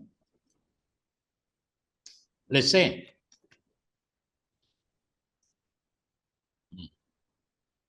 the meaning of effect size. Suppose that you do the calculation and found out that your effect size is 1.7. Okay. Effect size, let's say 1.7. What does this mean? 95.5. I say here, 95.5. It means that at the beginning, on average, at the beginning on average, your students in your class, before you give them the treatment, on average, they are standing at percentile rank 50. I emphasize at the beginning, they start their knowledge, their ability, whatever that you want to study at the percentile rank 50. Now, after you give them the treatment, after your teach them, the effect size is 1.7. Now, this means that at the post-test, they are standing on average at percentile rank 95.5. So what does it mean? It means that your treatment makes your students improve 95.5. Okay, you subtract 50, you get 45.5, right?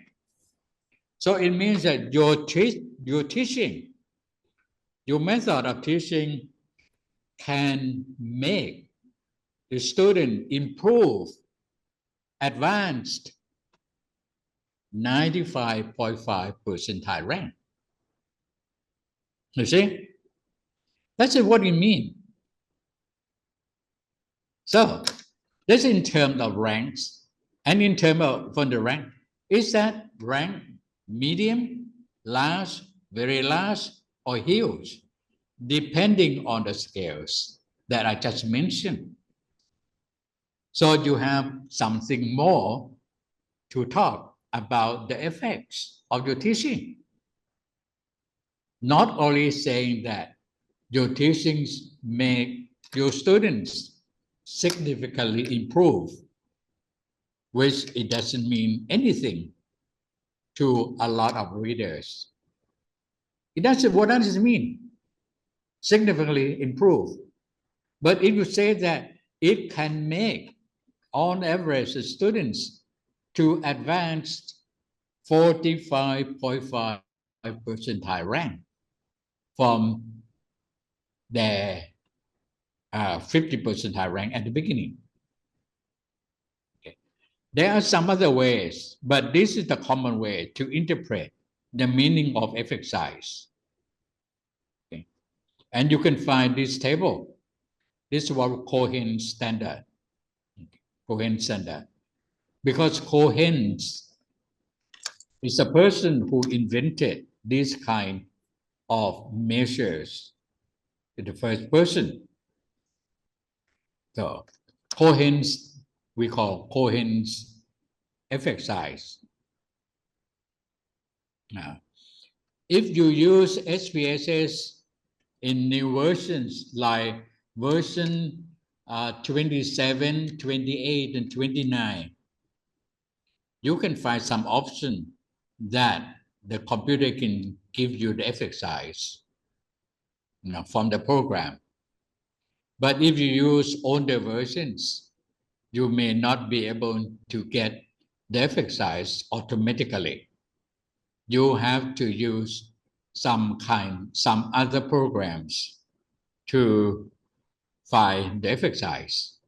Okay?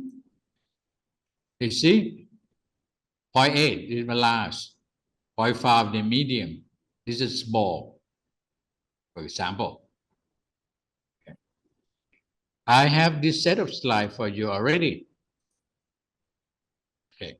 This is what we call the move from A here to B.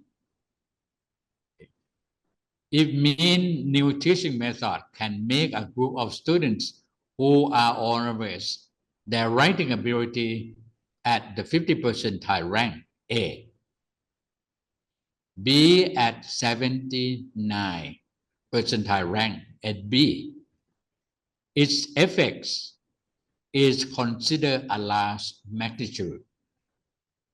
You see? So besides talking about the significant difference between your post-test and pre-test. You have one more aspect to talk. That is about the magnitude of the difference. This is measured in effect size that you should write in your research studies whenever you do some kind of comparisons and correlational studies. Okay. And correlational studies.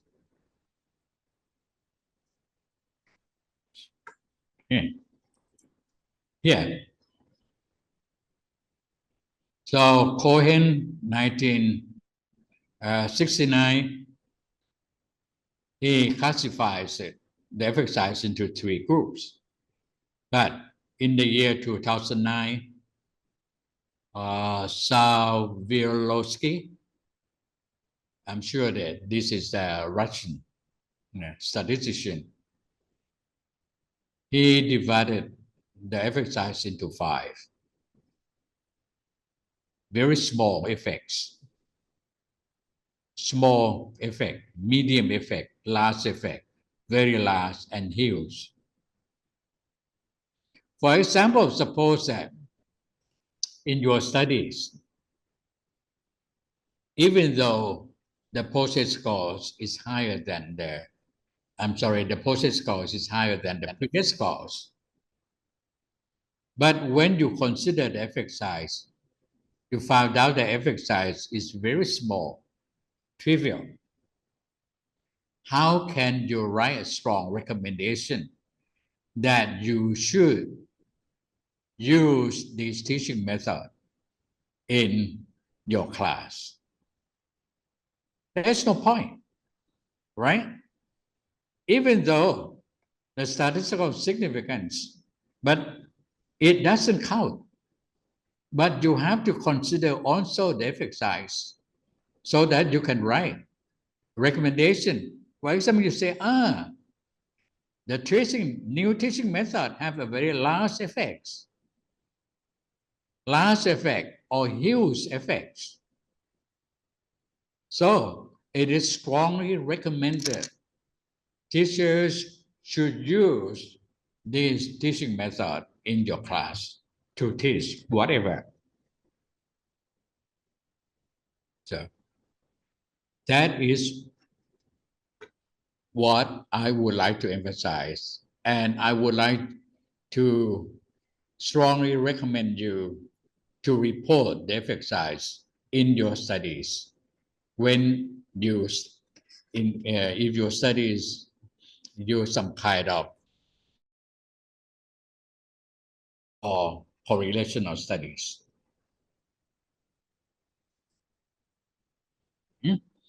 I have this set of slides and have already sent it to you. These are the formula. Okay. D stands for Cohen's D. But different statistics may give you different kinds of effect size. Let's say D is the left side kind of dollars. Okay. Some tests may give you a baht currency, Kip currency, Yuan currency, for example, or Singaporean currency. But there is a way to change those currencies into dollars, into like American dollars, so that you can compare, so that you can make use of the table. I just show it to you. Okay. Any questions? What do you think? Yes, Professor, I do have 2 questions. Yes. Okay, question 1 is, should we report both the significant difference, okay, and the effect size? Okay, this is question 1, okay, together in one paper. Yes. And question 2, okay, in what kind of research, okay, in what kind of research we should not use or we should not report effect size? Okay, good. The first question is yes, you should report both standard uh, statistical significance, because based on what you get from statistical significance, then you can calculate the practical significance or effect size. Okay, so report them both. Number two, the kinds of research that you should report is any kind of research in the terms of doing some kind of comparisons, doing in kind of comparison of means, okay, like a t-test, f-test, ANOVA, Mancover, or whatever, and correlational studies, any kind of correlational studies, okay. So now, but in medical science, there is another kind of research. They use what we call odd ratio studies. Odd ratio studies. Odd ratio studies mean studies of only two things that may happen, like they give a treatment to the patients, whether or not the patient can improve, die, or alive, or dead, or die. Yes or no? Okay. Those is what we call odd ratio studies. So, roughly speaking, there are three types of studies that we should report. The effect size. Yeah. Okay, thank you so much, Professor.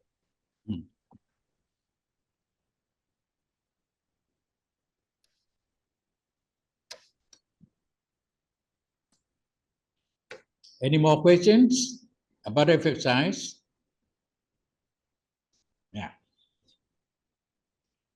So today, I think I'm going to teach you how to find the effect size if you do not have SPSS new versions. You may have to do some kind of calculations. Okay. Let me ask you, what programs that you have with you today? Do you have SPSS program with you?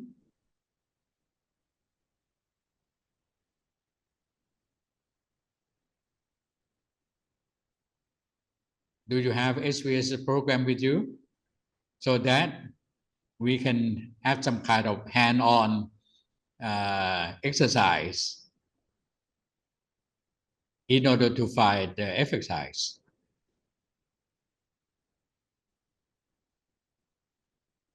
Yes or no? No, right? Well, so in this case, I will show it to you how to find it. Okay. So I will not talk for the rest because those the rest is about the formula to convert different kinds of effect size into D, coherence D, because there are many kinds.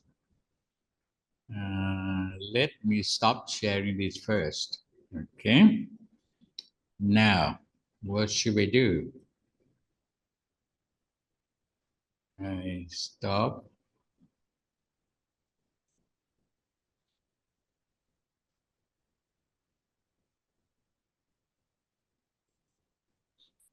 Let me go to my computer. Let me see.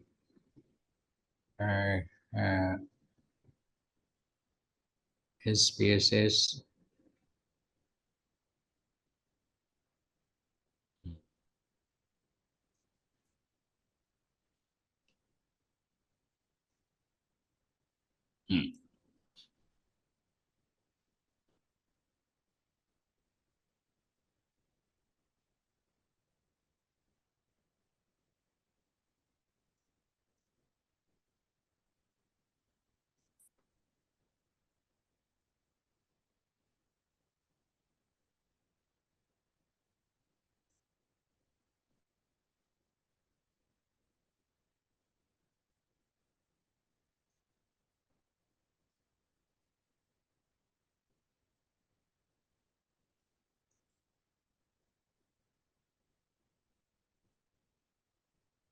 Okay, now I'm showing you a program by the name of G-Power.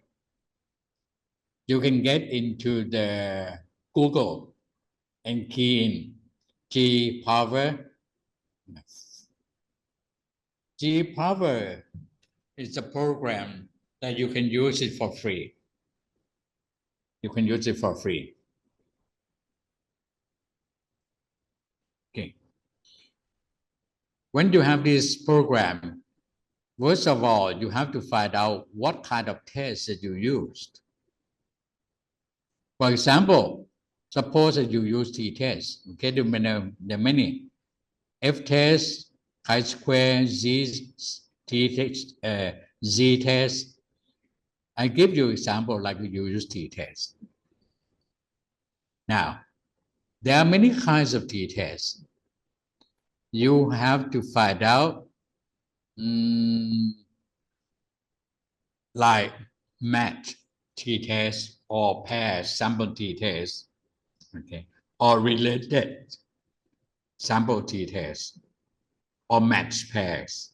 Okay, there are many names. You have one group, you have pre-test and post-test, right? Then you click on here.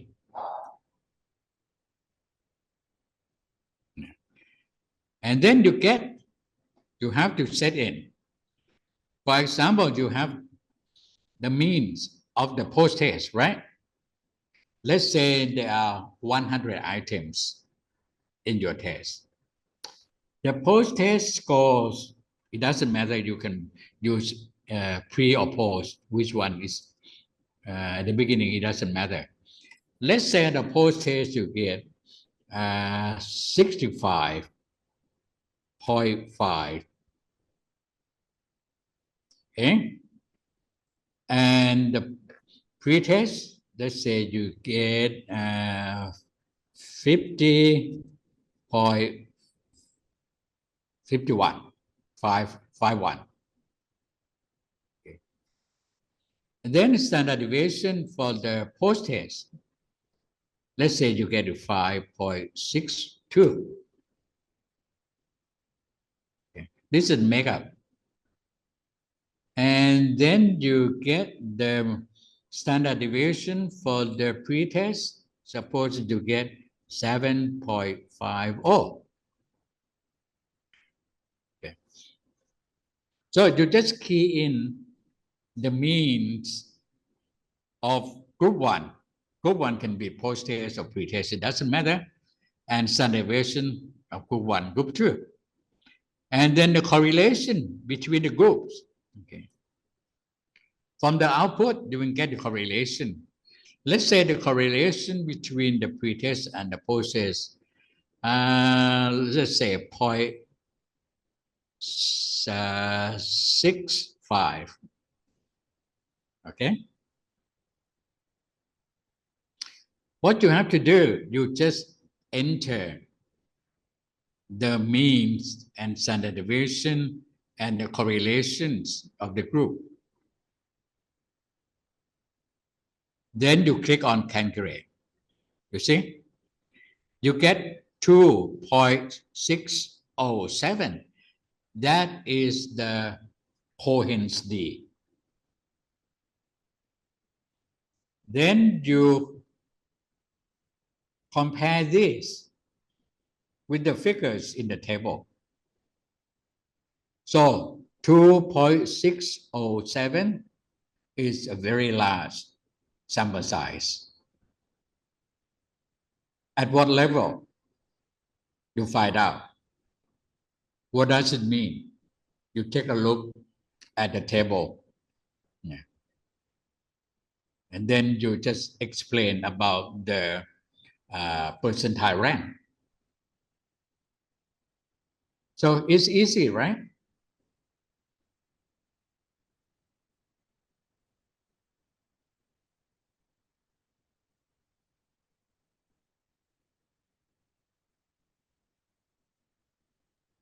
Professor? Yes. Okay, for this page, okay, on this program G-Power, we just key in the result from the data we prepare. We don't have to upload the Excel file, for example, right? Yes. I see. But first of all, you have to select what kind of test that you use. For example, if you use F test, okay, there are more for you. You see, a NOVA, many kinds of NOVA repeated measure, for example, okay.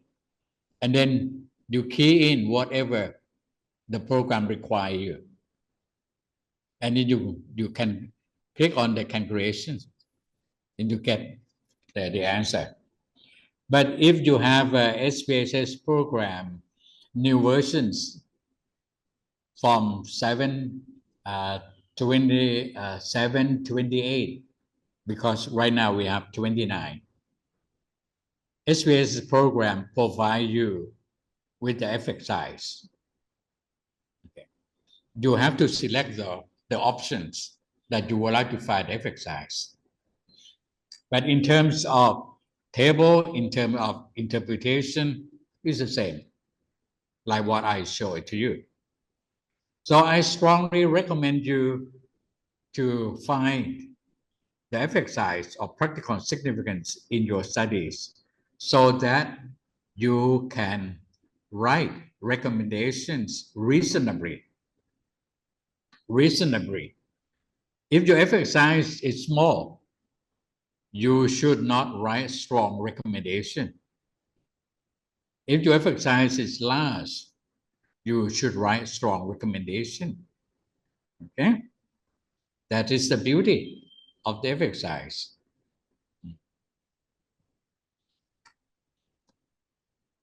Anyone who would like to ask?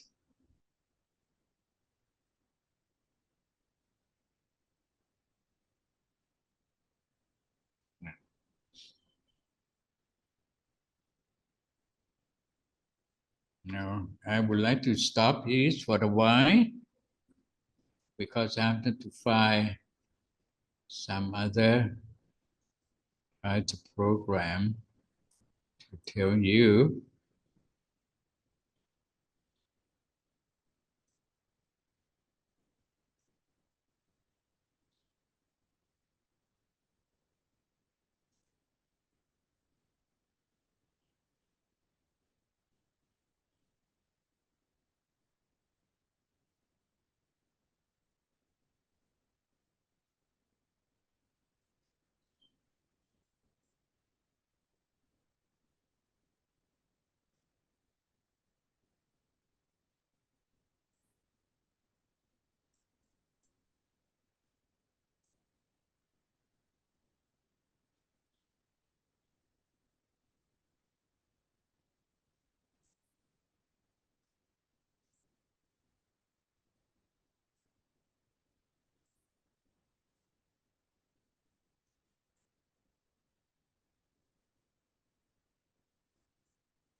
Okay, the next program that I would like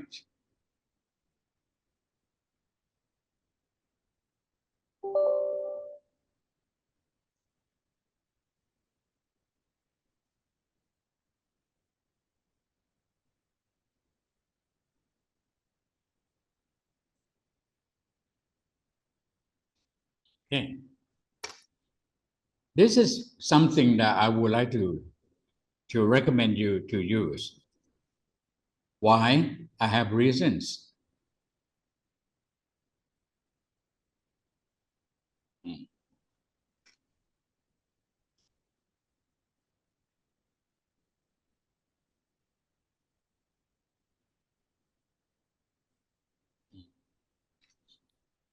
You see my screen? Yes? Not yet, Professor. Not yet. Not yet. I have to share the screen.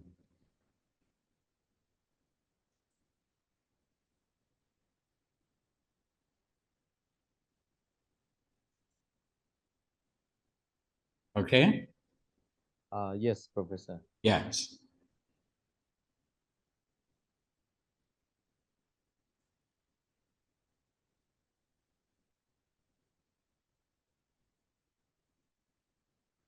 I would like to share you the screen because a lot of students and a lot of researchers,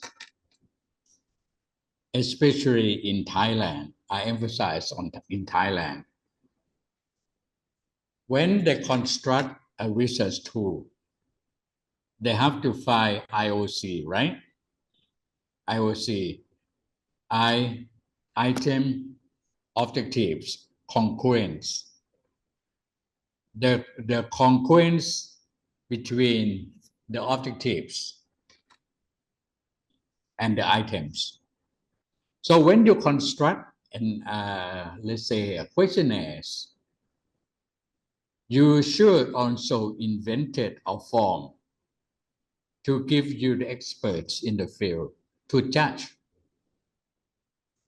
In the form, you should have the objectives. Like item number 1, you ask item number 1, what is your objectives? Item number 2, you ask item number 2, what is your objectives? So you have to have items, objectives, and then your questionnaires to go along with. And then you give this to experts in the field to judge. But a lot of students just send the tools to the experts to find and ask them to judge the IOC. How can they know? How can they know? So last week, there was a student from one university contract me to be experts in the field to judge their questionnaires. They sent me the questionnaires. I told him that I could not answer any questions without knowing the objectives. So I told him to write, to tell me the objective of each items. So that is what we mean by IOC. The experts have to judge whether or not your items can answer, can measure what you want to measure. That is what we call the content validity. So the content validity is very important and more important than the reliability. Okay, that's one point that I would like to emphasize. The second point I would like to emphasize about this is the formula. There are about 20 formulas to find the content validity. There are about 20 formulas to find content validities. But the one that is very popular in Thailand is to find IOC using the summation of the opinions and divided by the number of experts. That is very simple. That is very simple. To find the summation, for example, here, I'll give you an example. Suppose that there are five experts. One say, yes, I agree with you. What you would like to measure, what you would like to test. Okay, the first person say yes, the second say yes, the third one, the fourth one say no, no, no, no, I don't agree. Okay, if yes is 1, no is -1. But the very simple formula that a lot of students use is to find the summation of this and divide it by the number of experts. That is totally wrong. I would like to emphasize that formula is totally wrong. Why is wrong? It's wrong because the persons, I emphasize the persons because there are 2 persons. The persons who introduced this formula into Thailand said that they modify the formulas from 2 persons. These 2 persons are very well known. One person is named Rowanelli. The second person's name's Hamburton. Ronan Wiley was a student when he was doing his doctoral degree in one university in America. And Hamburton, who was a well-known shot in the field of research and assessment. He was his advisor. And both write an article. And Ronan Wiley invented a formula. But the 2 persons from Thailand study at that time or later introduced the formula into Thailand. But he said that they modify the program. You see, I would like you to see the program,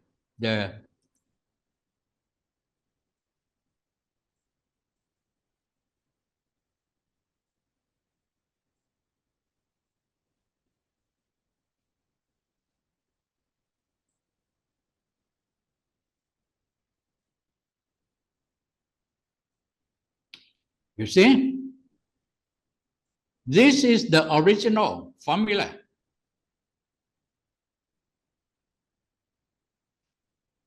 This is the original formula.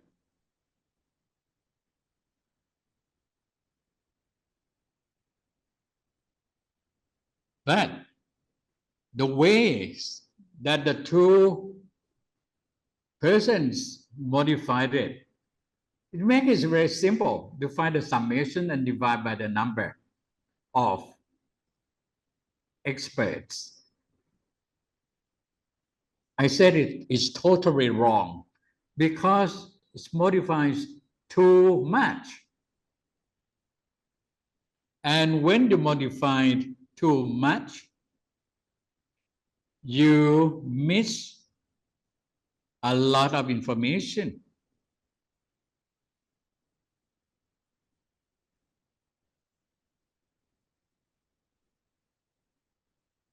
Okay, this is the name. Rowanelli and Hamburton, 1977. So if you would like to use their formula, this formula,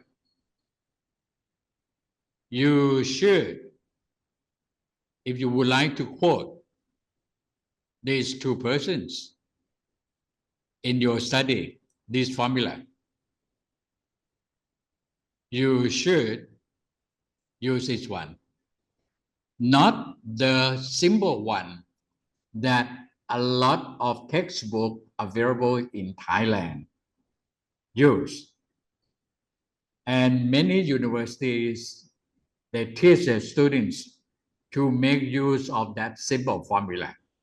And I consider that's totally wrong. Because when you modify, you miss a lot of information. What information did you miss? Well, you miss information about here. You miss information about, yeah, if you agree, right? You quote 1. If they are disagree, -1. If they say neutral, questionable, I'm not quite sure, it should be 0. But if you sum up, the figures, you did not consider the differences between -1 and 0.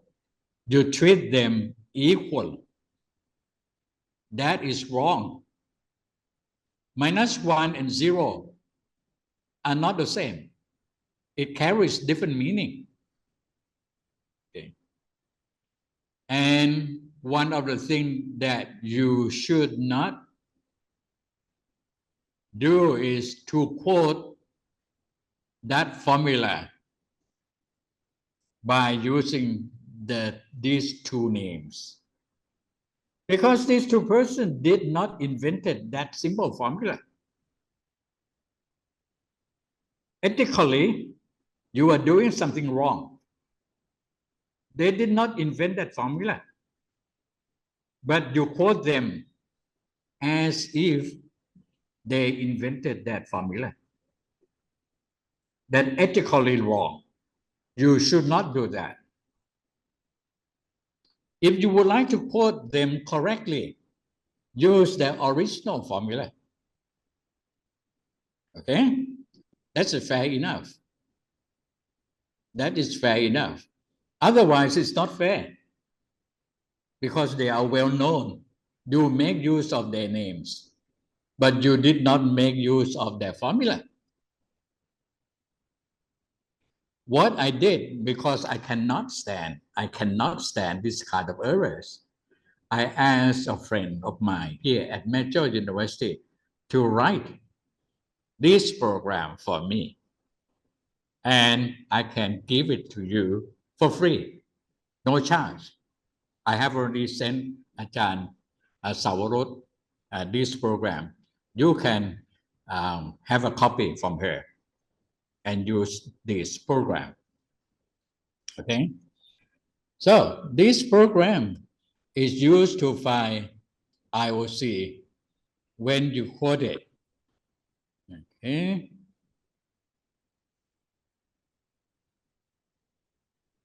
And I also write instruction how to use it in the program. Yeah.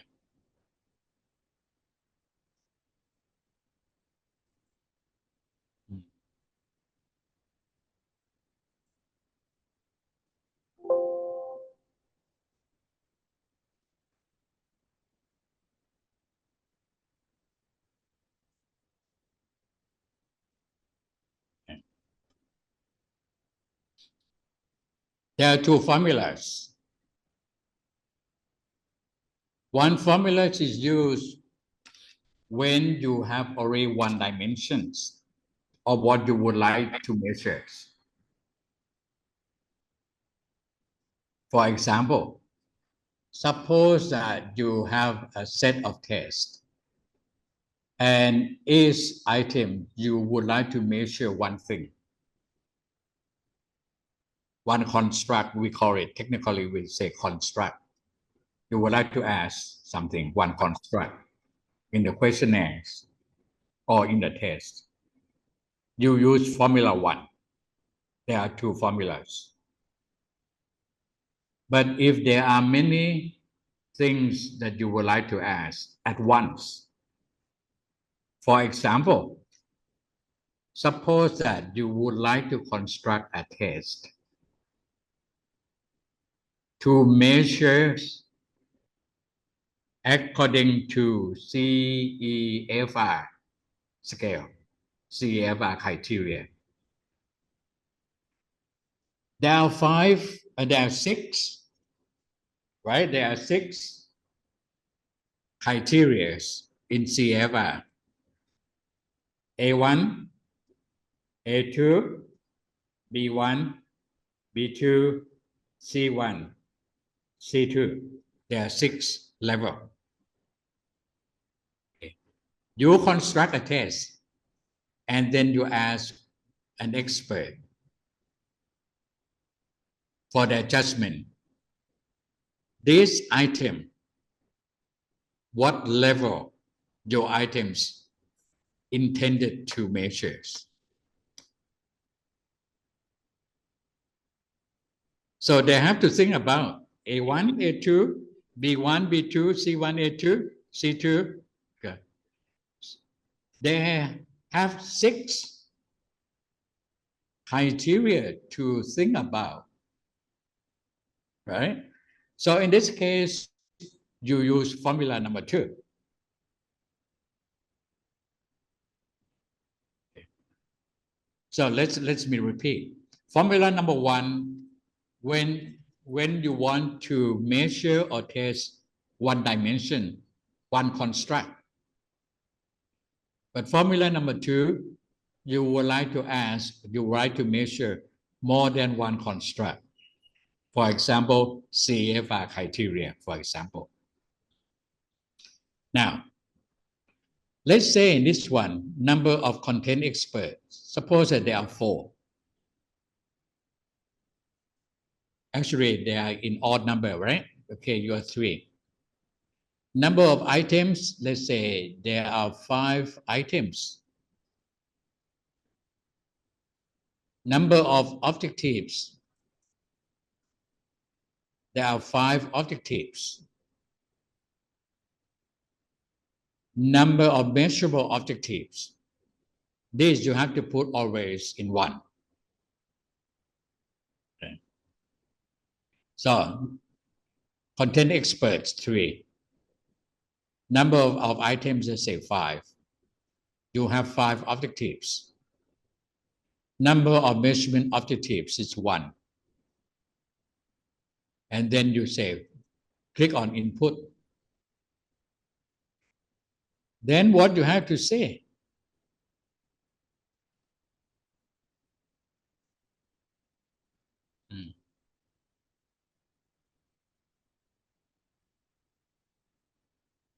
Input.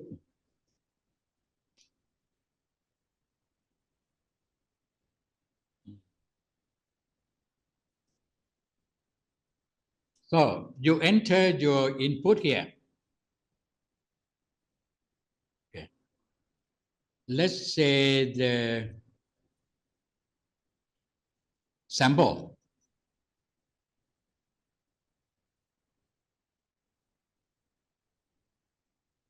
You say the sample. Rater number 1. Rater 1. Item number 1. You say, yes, I agree. I agree. For number 3, no, I don't agree. -1, -1, -1. Okay? So that's how you enter. You can enter your data directly into this program, or you can enter your data in Excel and copy the Excel and paste it. Okay. So rater number 1, rater 2, 3, 4, 5. Okay. When you enter the data, what you have to do, you have to click here. Output. And then this is what you get. Okay, this is what you get.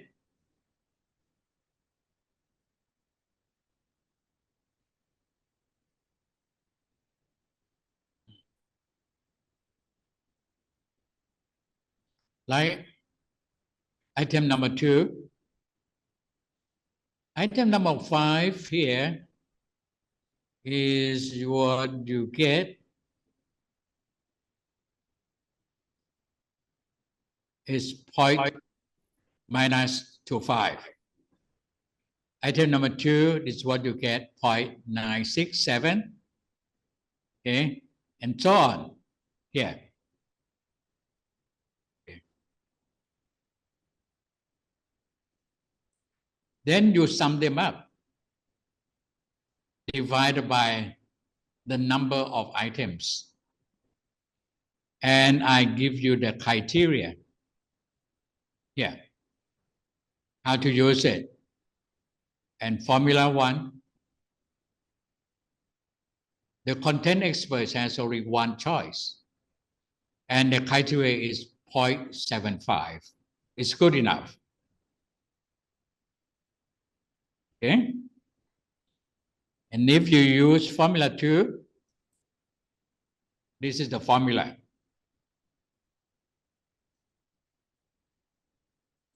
And the criteria is 0.80. So what I'm showing you, I have the purpose. One purpose is I would like you to quote correct source of information and correct formula to put in your research studies. And I would like you to use this small program in your research study when you want to find IOC. Those are my intention to present it to you. Any questions?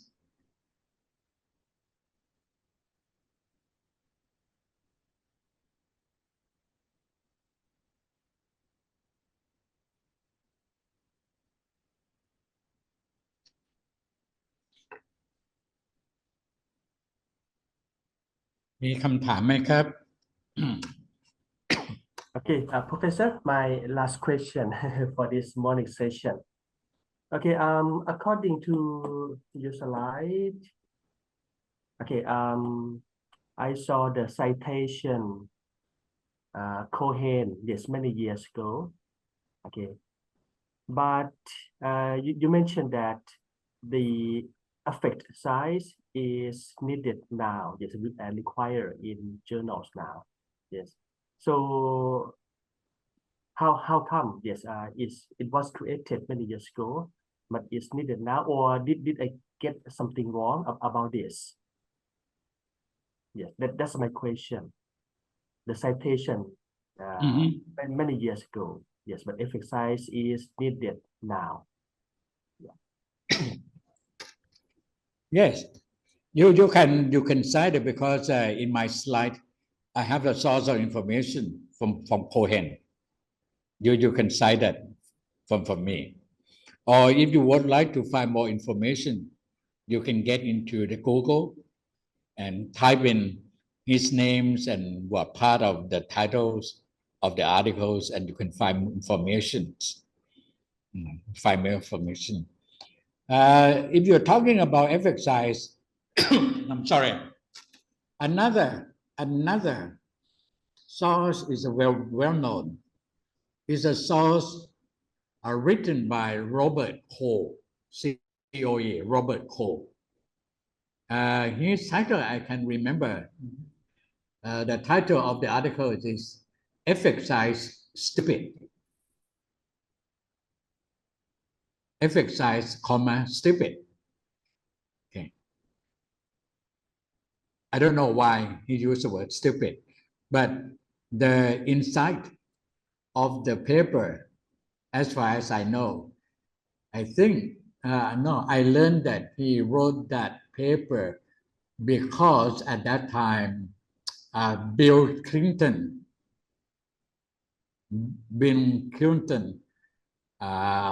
was doing his campaign to be the president of America, and he did not like Bill Clinton a lot.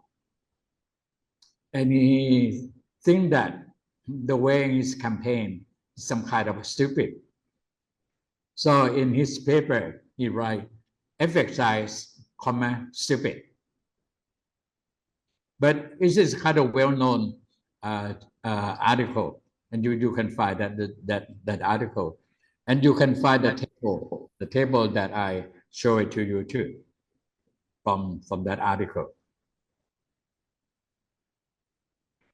But as I say, it's a kind of sad. It's a kind of sad that a lot of people quote. A lot of people quote the source that they use Hamilton and Ronan Valley and Hamilton, 1977.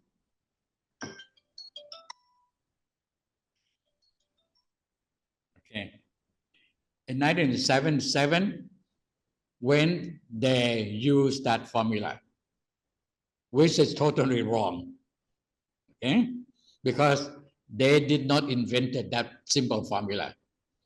The simple formula, I think you know what I mean. You can find it from many textbooks available here in Thailand. They just find the summation of their opinions divided by the number of the number of experts. That's it.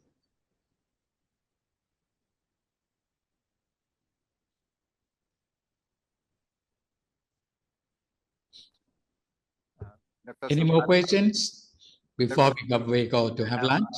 I have a question. Yes, please. Something that, I'm thinking about the degree of freedom. So is there some relation between degree of freedom and effect size? Is there any relation? Oh, the effect size and degree of freedom. I'm sorry. First of all, you have to know the effect size and degree of freedom. Degree of freedom is not constant. Degree of freedoms can be -1 or -2, right? Or minus whatever. It depends on the statistics that you use. For example, if you use pair sample t-test, degree of freedom will be n-1. If you use if you use another kind of t-test, degree of freedom will be n-2, for example. So effect size does not depends on the sample size, not the degree of freedom. Do not depends on the sample size.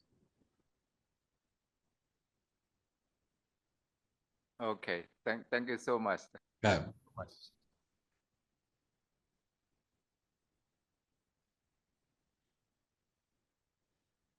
So in the afternoon, I'm planning to teach you multiple regressions, repeated measures, ANOVA, and also SEM.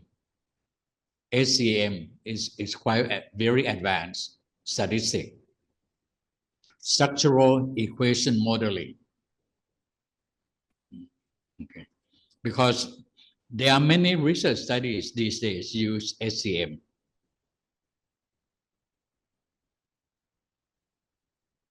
Okay, yes, Professor. Yes, everyone. This is the morning session, okay, for the webinar Advanced Research Designs and Statistics for Graduate Studies in EFL. Yes.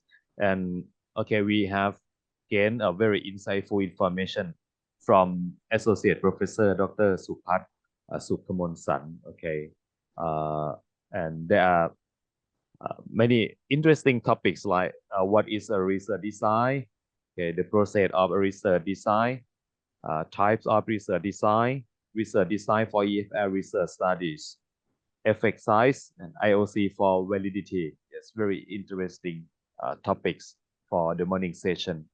Now the dean is with us. The dean would like to talk to on. Okay, yes, okay. So ladies and gentlemen, we will have a lunch break, and we will meet again at 1 p.m. Is that okay? 1 p.m. Ajahn, or 1:15? Yes. Okay, 1 p.m. Yes, okay. See you in the afternoon session. Okay. Okay, good afternoon. Good afternoon, ครับ Professor. ครับผม Okay, good afternoon, our invited speaker and everyone, okay, who joined the webinar.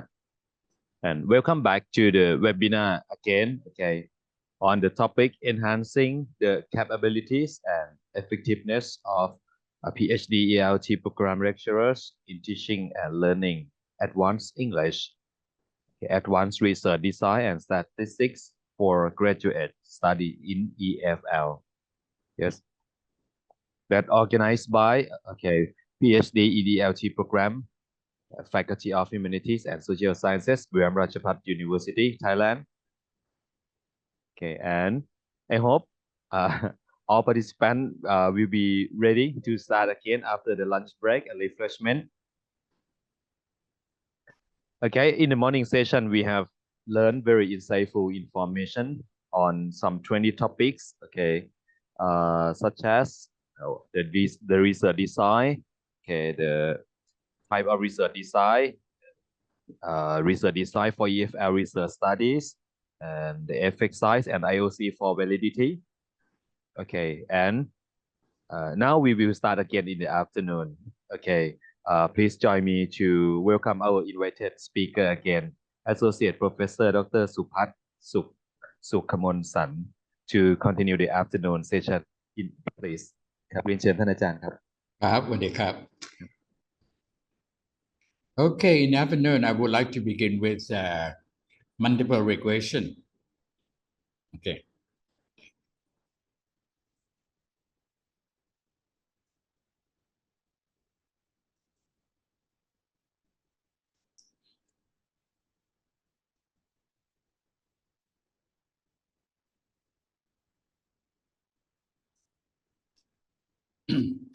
Sorry. So multiple regression, multiples mean a lot, many. The regressions means something that you would like to find the relationships between dependent and independent variables. So we begin with the word regressions analysis. A regression analysis is the mathematically measure correlations. You see that? We begin with the word correlations. It's a type of correlational studies. Correlational studies is a study to find the relationships between dependent and independent variables. So it's through the link between two variables, the dependent variables x and the dependent variable y. Okay.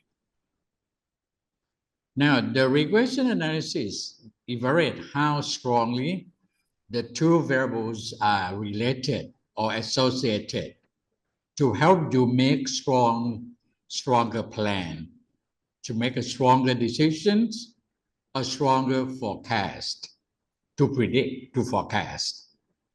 For example, one can help you better understand the relationships between variables that affects your teaching outcome or student achievement. So I consider multiple regressions as a kind of advanced statistics. For example, suppose that you would like to find the effects of a group of dependent variables on, a group of independent variables on one dependent variables. How strong the relationships between groups of independent variables and one dependent variables.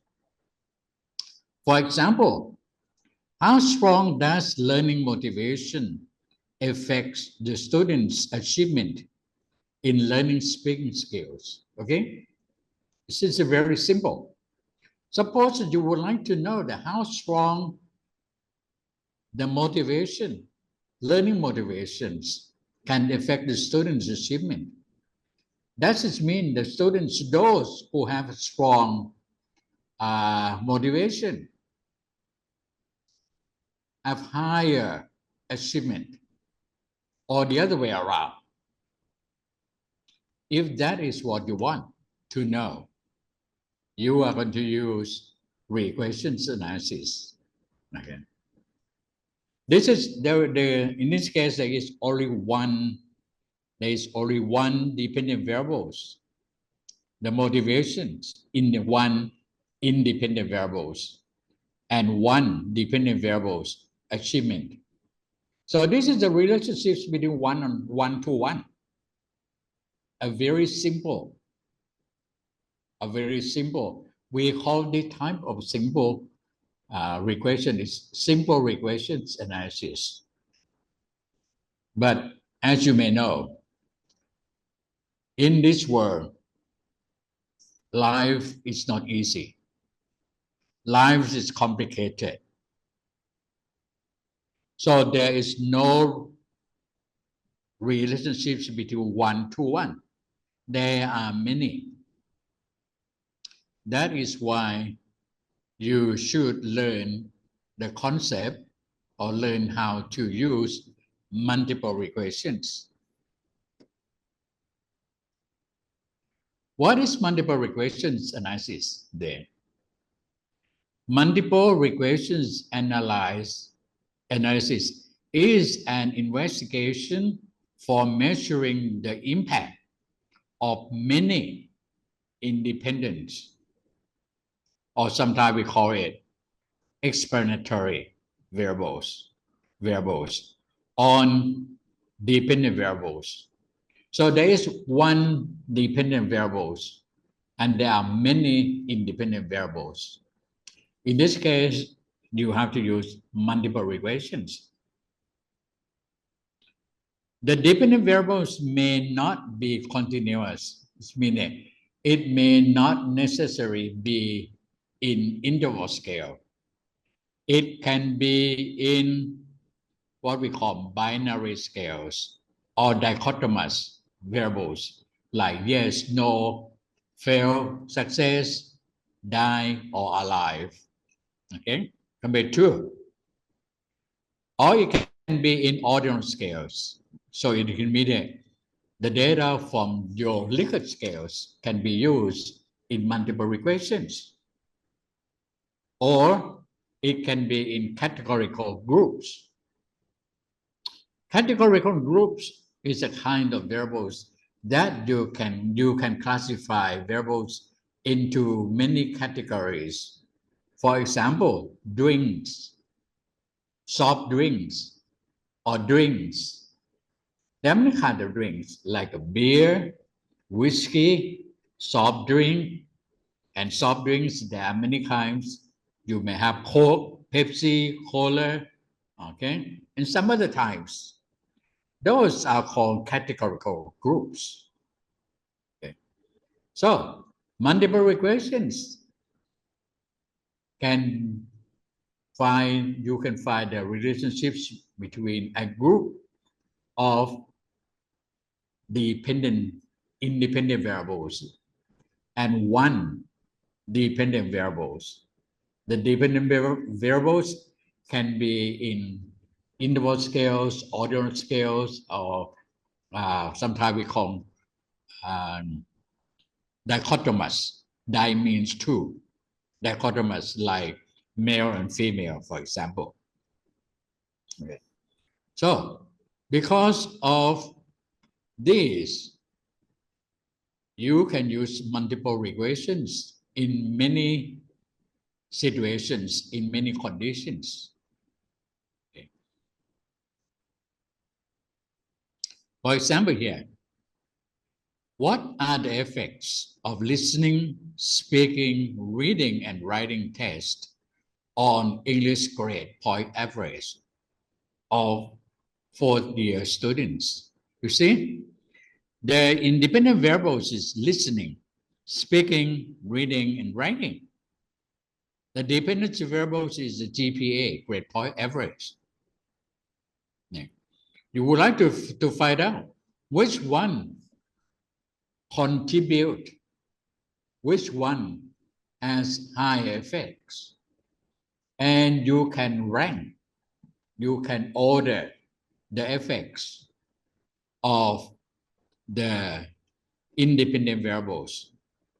For example, you would like to know which one have higher effects or the most strong effects, the strongest effects.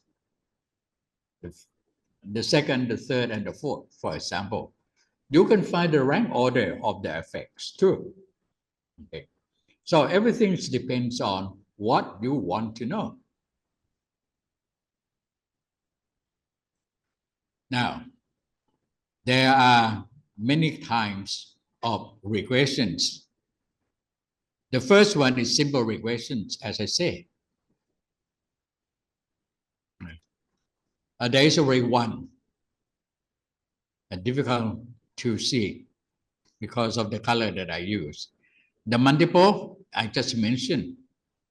The binary logistic regressions, when there is only two possibilities, yes or no, die or death, success, failure, okay? Pass or fail.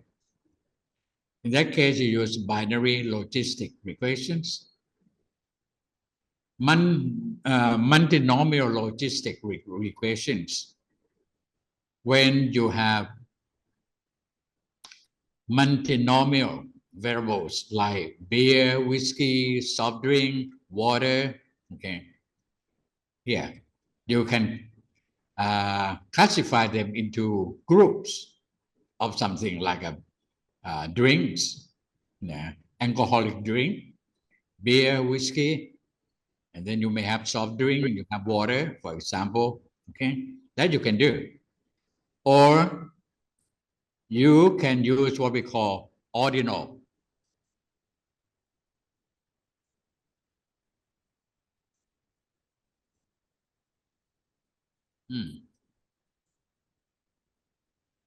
Sorry.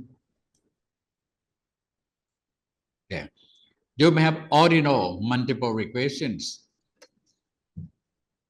If the dependent variables that you collect is an ordinal scale, like a Likert scale, for example.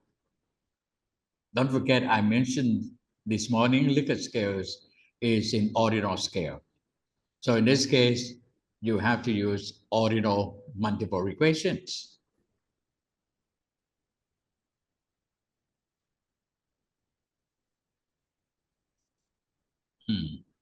Why do we use regressions? Why? There are three main reasons. One is to predict what will happen. What will students' English learning achievement look like over the next 6 months? Okay, you would like to predict what will happen in the future.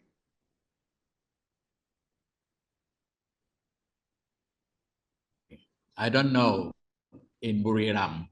Is it raining today? You may say no. But if you would like to predict when will it rain in Buriram, the type of statistics that they use to predict what will happen tomorrow, the day after tomorrow, next month, next week, they use a kind of, because there are many kinds, a kinds of multiple regressions to predict what will happen in the future. Okay? That's how they use it. So the first objective is to predict the future trends of growth. Number two, to explain a certain event. Why did students' grade in English decreased last semester? Why? You don't have to predict what will happen in the future, but you can explain what happened in the past. Why did students' grade in English decreased last semester? Okay. So if that is your objectives in doing a research, you use this kind of statistics to find out. Number 3, to decide what to do. Should we find ways to increase students' learning motivation and interest in learning English? Should we or should we not? How do we know? We have to investigate to find out what is happening now, what's happening in the past, so that we can make use of the findings to predict what will happen in the future. So what you find out can make you have a good or reasonable decisions what to do. That is why professionals use regressions analysis. If they have one of these objectives in mind, or they may have 2 or 3 at the same time. Okay? That's why we use it.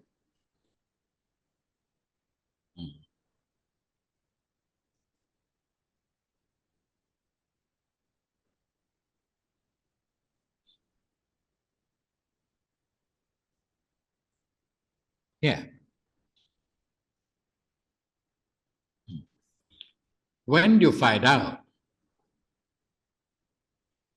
this is a simple formula for you to write equations. We call it prediction equations. There are 2 types of prediction equations. The first one is what we call the prediction equation make use of the raw score. The raw score is a score that you get directly from what you collect your data. For example, like X1 is reading comprehension, X2, X3, for example. Okay. In simple regression, you have only one X because you have only one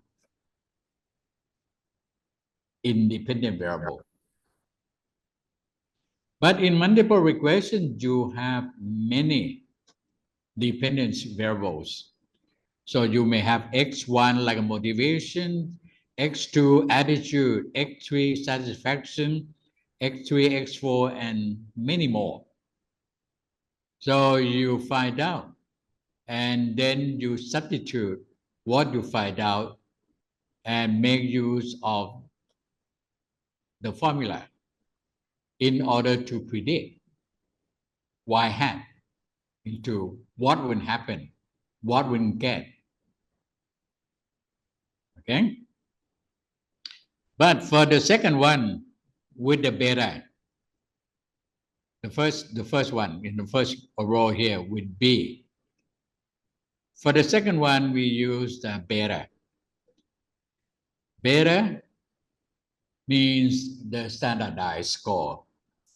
So you have to convert the raw score you get into standardized scores and substitute it into this formula. What is E?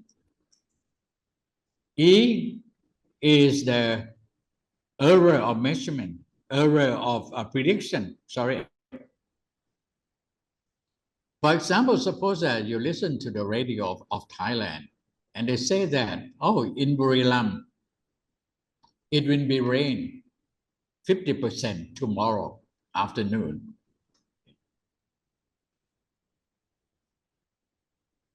It may not be so.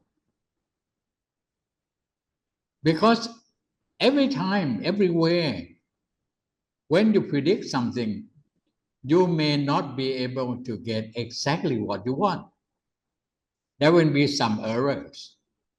There will be some fluctuation of what you get. That's what we call the error. Prediction errors. So you cannot just say, oh, in Buriram, it will be absolutely correct that tomorrow 50% it will be rains. No, it may not be so. There will be some fluctuation. There will be some errors.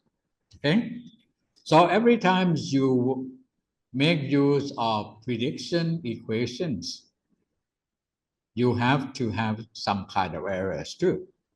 The sign here has to be plus or minus, not always plus. It can be plus and minus. Okay. It can be more than 50%. It can be less than 50%, for example.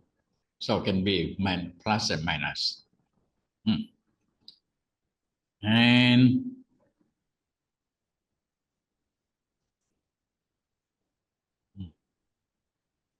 now, this is the last one.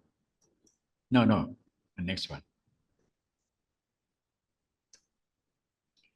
There are a lot of fields. There are field procedures in entering the independent variables into the formula. Okay. One is what we call forward selection. When you enter the dependent variables into the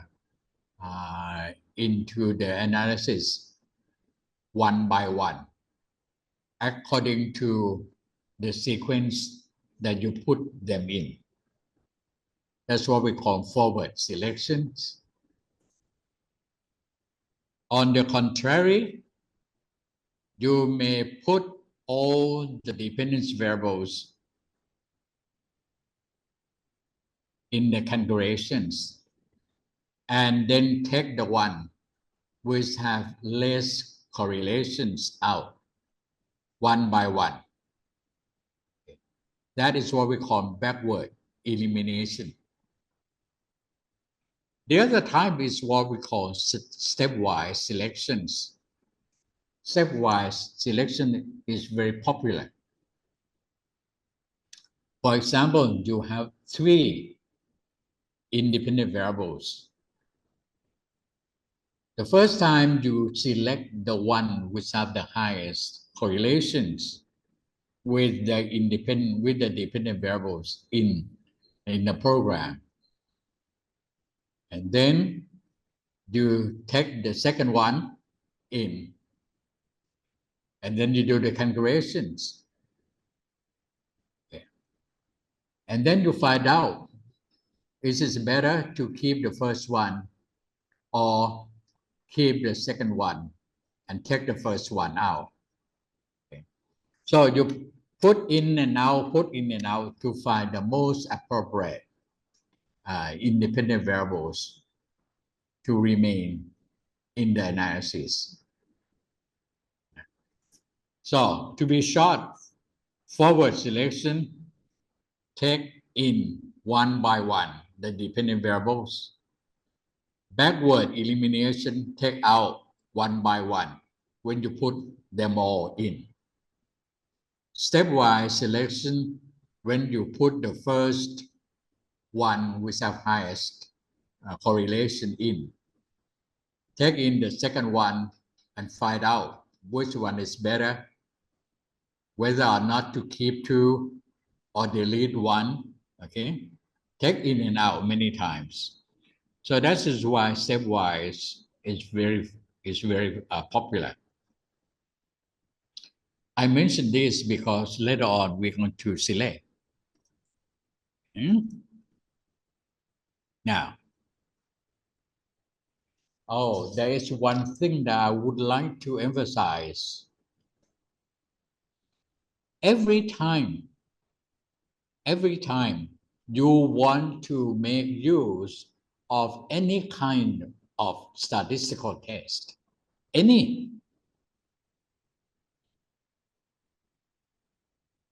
there's one thing that you should remember. That is, you have to find out the basic assumptions of a certain kind of statistics that you want to use. Any t-test, f-test, chi-square test, any kind of test at all that you would like to use. The first thing, you should find out the basic assumptions of that particular test. For example, what kind of data can be used?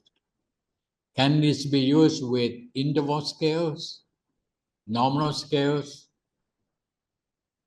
or ratio scales? Number two, does it have to have the normal distribution?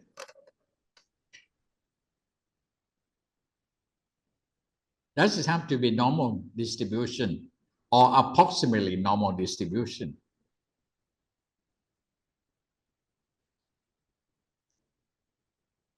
Because roughly speaking, all statistics can be divided into two main types. One is called parametric test. Parametric test. The other group is called non-parametric test. The parametric test has a very basic assumption requiring the normal distribution of the scores, or approximately normal distribution of the scores. But the other type is what we call non-parametric test. The distribution of scores can be in any shape, like chi-square, for example. Sometimes we use a distribution-free test. Okay? So, this is the main basic assumptions. For multiple regressions, the first one, the relationships between dependence and independence has to be linear. Linear means straight line. Straight line means, for example, if the correlations between motivation and achievement is positive,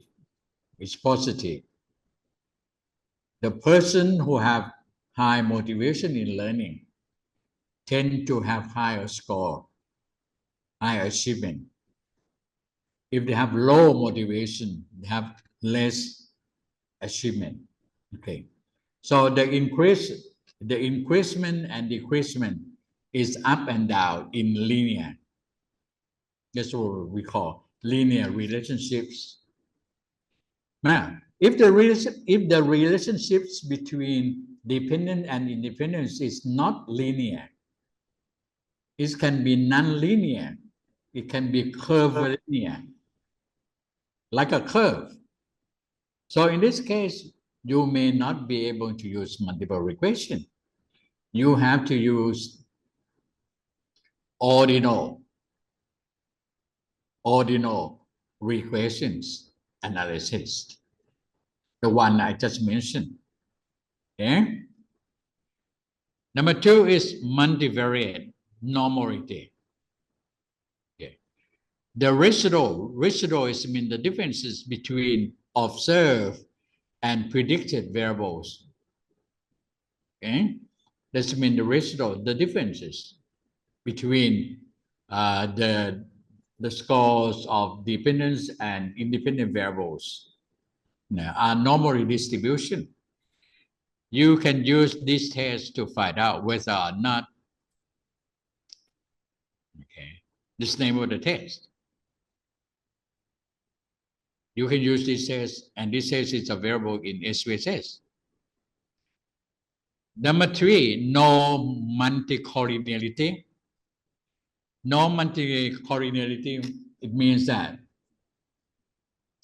the independent variables that you put into the program, into the analysis, they should not correlate with each other very high. Why? Well, there's a reasons. For example, suppose that you would like to predict the effects of motivations. Yeah, think along with me. Motivations, attitude, interest. And then you find out that the correlation between motivation and attitude are very high. When the correlation of the two is very high, there is no point, there is no reasons for you to make use of two variables into the analysis. You can decide to make use only one. So there's no point for you to make two. So the correlation between the dependent variables should be less than 0.80. If the correlation is more than 0.80, it means it's very too high. You can make use only one. Or you can combine the two variables, make into one variables, and give the two a new name, for example. Now, why do statisticians do so? Because if you enter many dependence variables into the equation, into the test, the degree of freedoms will be more, and the degree of freedoms will affect the significant levels of statistics. Okay. That is the main. This is the main reasons behind. Number 4, homoscedasticity is difficult to pronounce. The variance of error terms should be consistent. Okay, could be consistent. This is a technical term, and you can use this in SPSS program to find out the answer. And number 5, the minimum sample size should not be less than 20. Okay. So what does that say?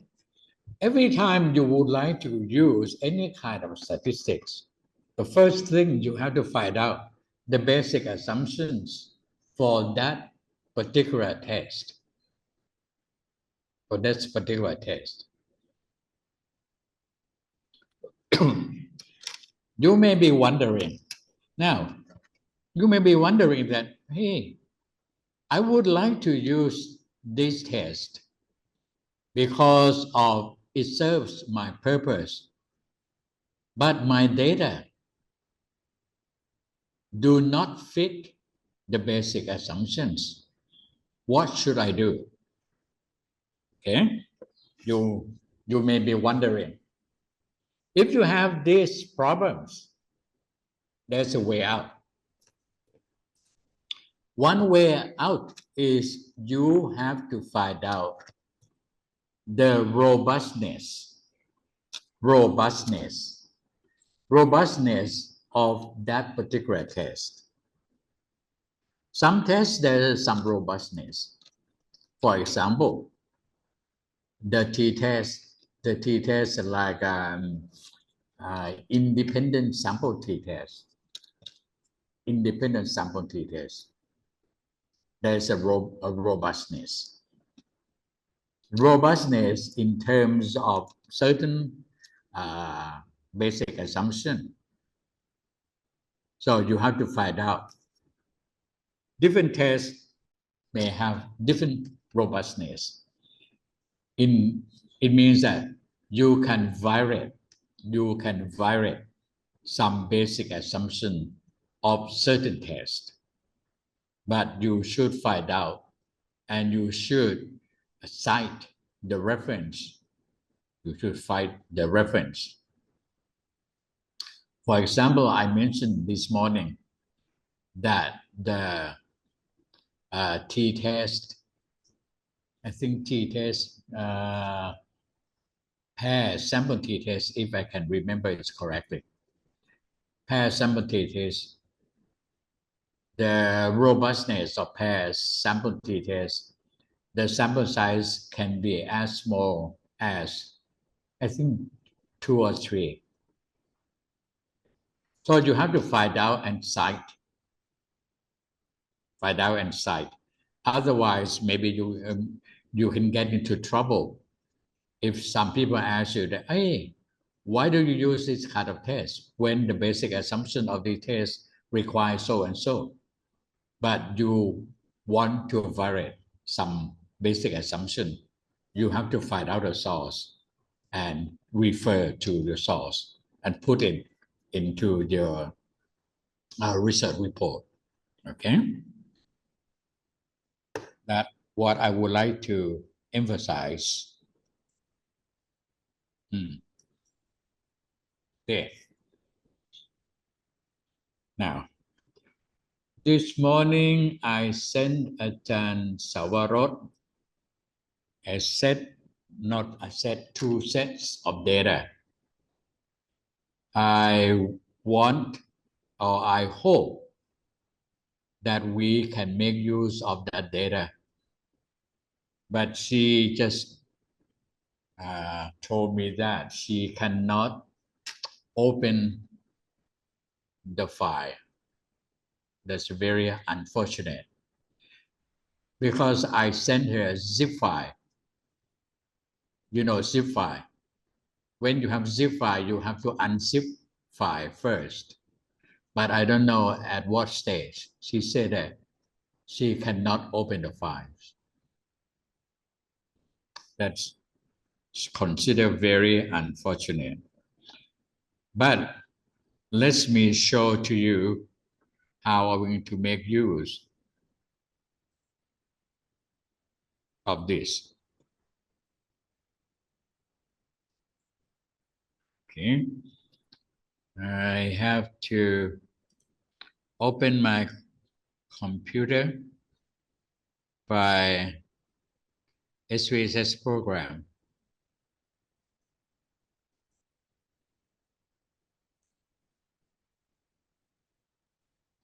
I'm not quite sure at Buriram, Rajabhat, do you have the license program or not? As I mentioned earlier, you have to be very careful. If you want to mention the version of SPSS program, because the computer company, they can check whether or not you use the pirate copies.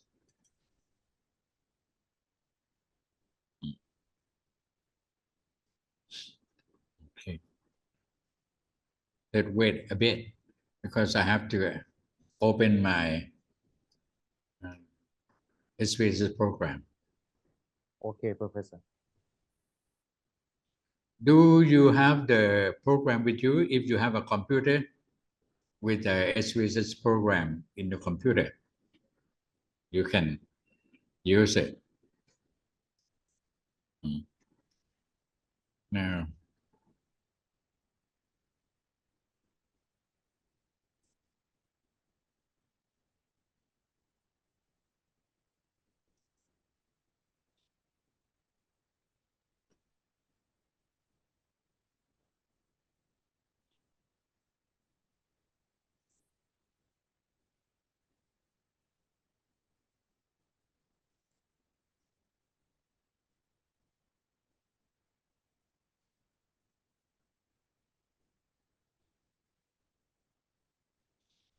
Okay, this is the SPSS program.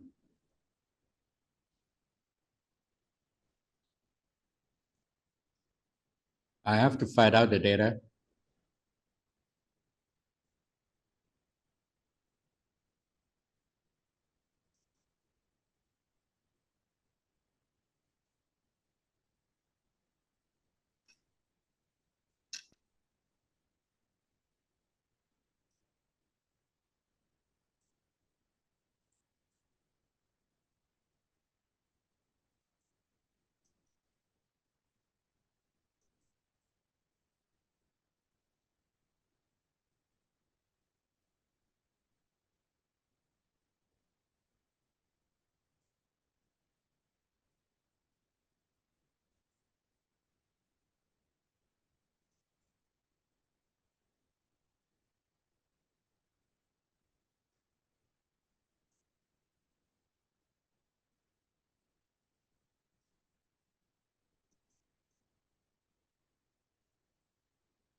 Can you see my screen? Yes, Professor. Yeah.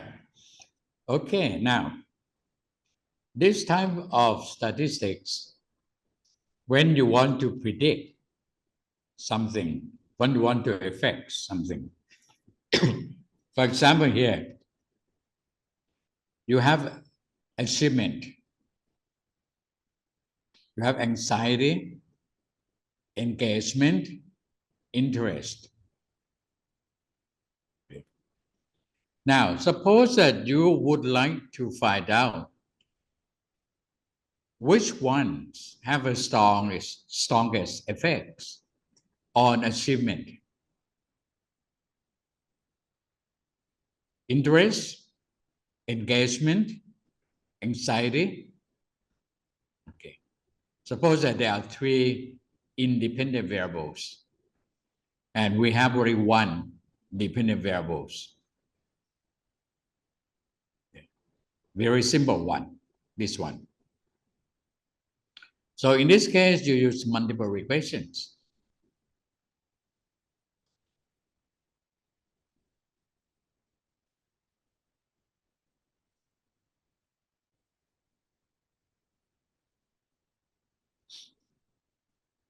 What you have to do, you go to analyze, right?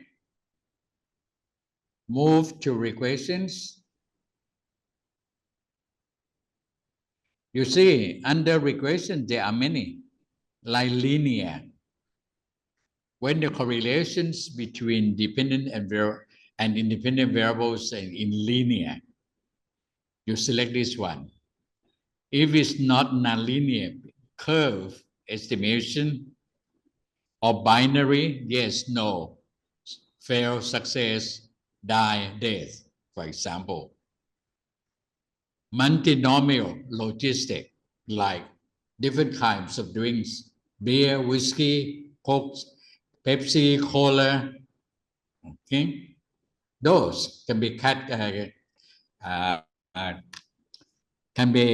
classified multi-variable normal logistic regressions.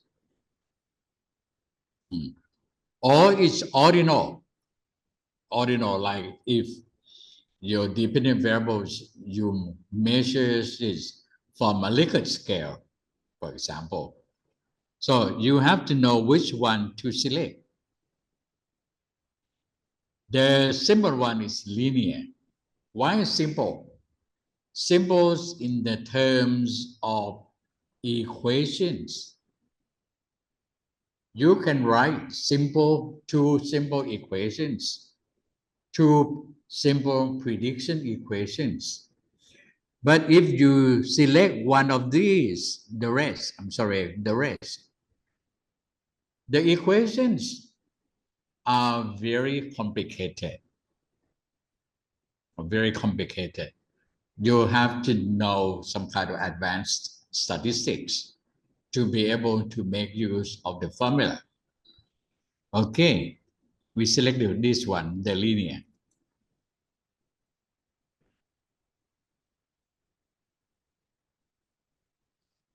Dependent variables, you just put in a segment here.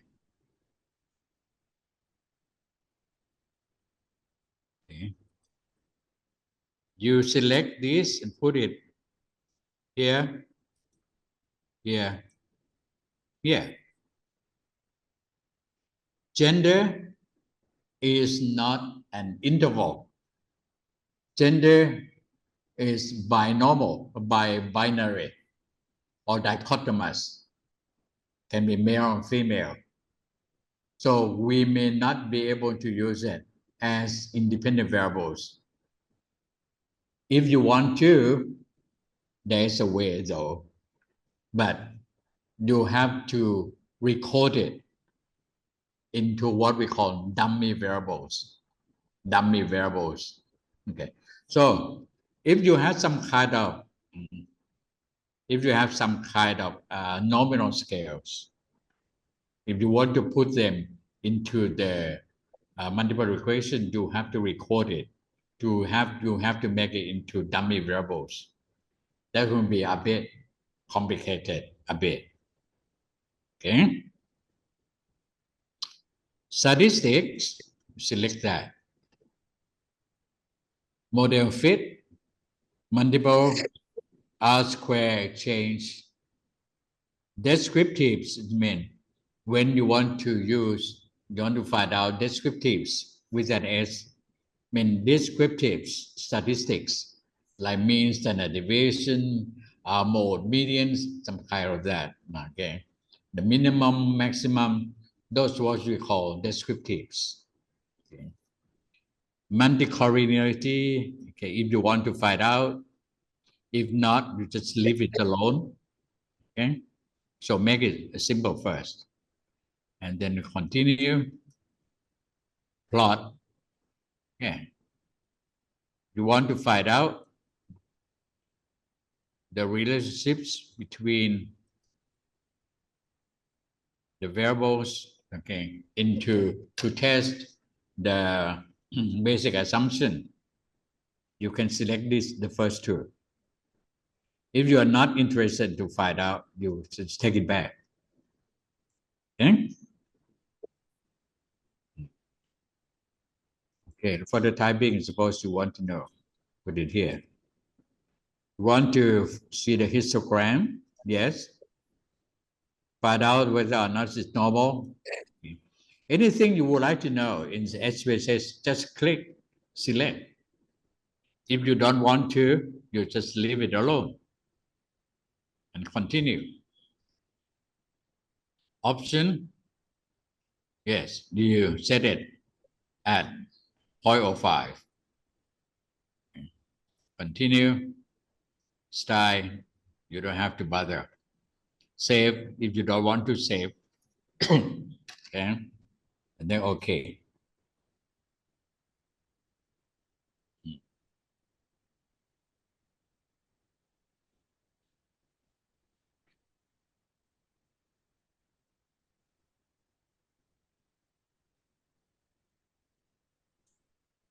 Yeah.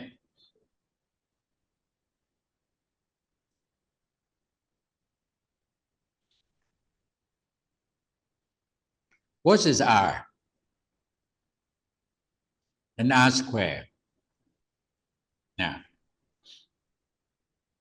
if you have, let's say,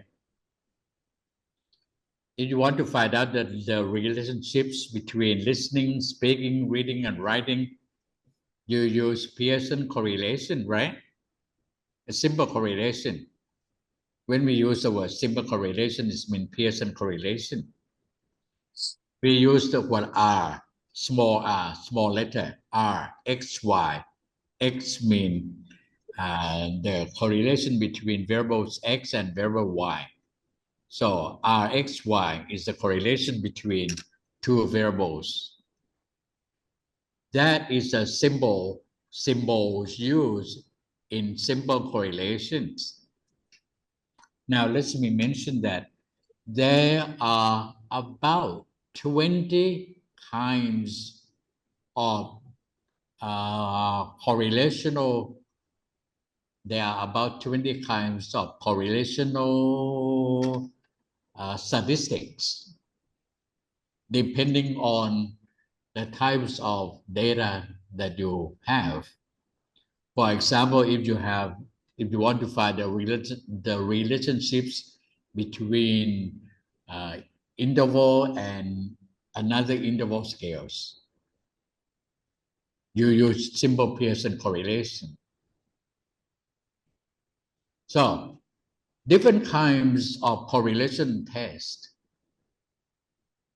depends on the types of data that you have. That is why I mentioned that before you use any kind of statistics, you have to find out what kind of data that you have. What are the basic assumptions of the statistics that you're going to use? Now, in simple correlation, we use small r. But in multiple regressions, we use capital R. So the capital R's and small r's means the same. It means the correlations between the two variables, but they use in different contexts. So in this case, it means the correlations between achievement and predictors. You see, the predictors is anxiety, interest, and engagement. They are predictors. The correlation between this and this is 0.6 to 4. And if you square these figures, you get these figures, R squared. Then you have to know, why do we have to square? We square the correlation coefficient. This is what we call correlation coefficients. But in multiple regressions, we call it another name. We call it determination coefficient or coefficient of determination. Okay.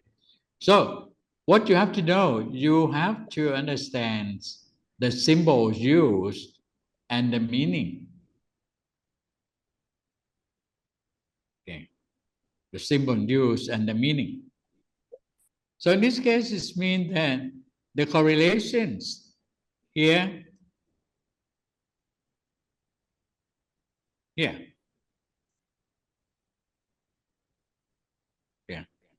This is the correlation.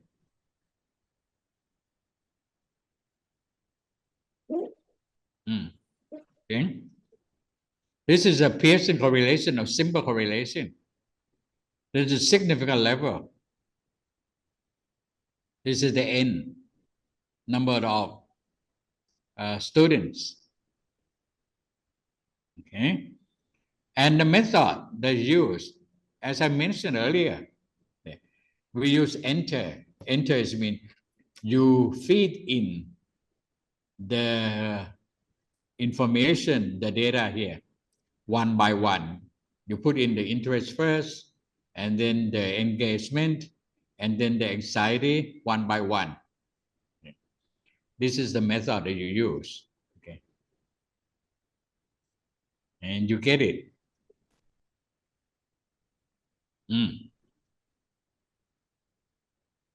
Yeah. This is what you get. You see? The interest, engagement, and anxiety. You see that this. Yeah. Interest is 0.350. Engagement 0.328. Anxiety with a minus. So it means that a person who have high anxiety tend to have low achievement. Okay? With the word minus in front. So if you would like to know which one out of the three, which one have the highest effects on achievement, this is your answer. Interest have the highest effects. The next one is engagement. The next one is anxiety. Now, do they have significant effects? This is what you find out. Yes. If this one is less than 0.05, you say yes. Interest has significant effects on achievement. Okay? Engagement also have significant effects. But anxiety do not have significant effects because this figure is higher or greater than 0.05. This is how you interpret what you get, what you find out from the analysis. Okay. So standardized coefficient, that's what I use beta. Okay. So if you want to find out which one have the highest effects, you take a look at the standardized coefficient. This one, this column. This one is unstandardized coefficient. This one. I did not see the one that you are talking. I mean the result. Pardon me? I did not see the result that you are talking about. Oh, I'm sorry. Yeah. I'm very sorry. I have to stop sharing first because every time we share, it's okay. I have to share and stop sharing. I'm very sorry. Can you see it now, right? Yes, Can you sir. see it now? Yes, yes. Yes. So in this case, I have to begin again. Now, after your analysis, found out, you go down always to model summary. Find out this is the correlations between predictors, and dependent variables. We use the word capital R. Capital R and small r carry the same meanings. Small r is used in simple correlations, like 0.6 to 4.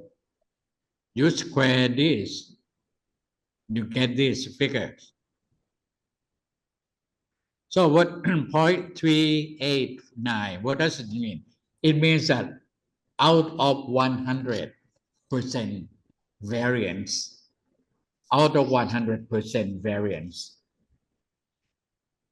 38.9, you multiply this figure by 100, you get 38.9. 38.9% can be explained. Can be explained is used in multiple regressions. I mean, can be predicted, can be explained, can be predicted. Okay, it means that there are some other dependence variables that can predict the achievement, but only 3, 1, 2, 3 can predict 38.9% out of 100. It means there are some more dependent variables. If you can find out, you can put in the computer. The computer can tell you. But only the three dependent variables can predict 38.90% only. Okay, that's what it means. And this is just R square from this to this. Standard error of estimate. Okay. Standard error of estimate. As I said, in the formula, there's an E at the end. E at the end means the prediction errors, the errors that can cause that the prediction. So when you put these figures into the formula, you have to put the plus and minus signs in front, because it can be plus or it can be minus, this one. And say that the 3 variables here can predict the achievement significantly. These figures tell you, because this one is higher, is lower than 0.05. Oh, let me tell you something. It's a very common errors. It's very common errors that I do not want you to make these common errors. The common errors is this. When you're using SVSS program, whenever you find the 6th value of any test, if you get, you even see 0.000, do not write these figures in your research report. Do not write these figures in your research report. Why? If you write these figures into your research report, it will make you look silly. I emphasize, it will make you look silly. It means that you know nothing about statistics. You know nothing about statistics. So many researchers show figures they copy directly from the output and put in their research report. And they show the silliness of themselves by showing these figures. Why? Because there is no such a thing in this world. I emphasize, there is no such a thing in this world that the significant level is at 0.000. Why? Because 0.000 means that it's always be like this all the time, no matter when, all the time. But according to statistics and according to our religions, especially Buddhism, we believe that there is nothing in this world that can be constant. Everything is changed. There is nothing constant.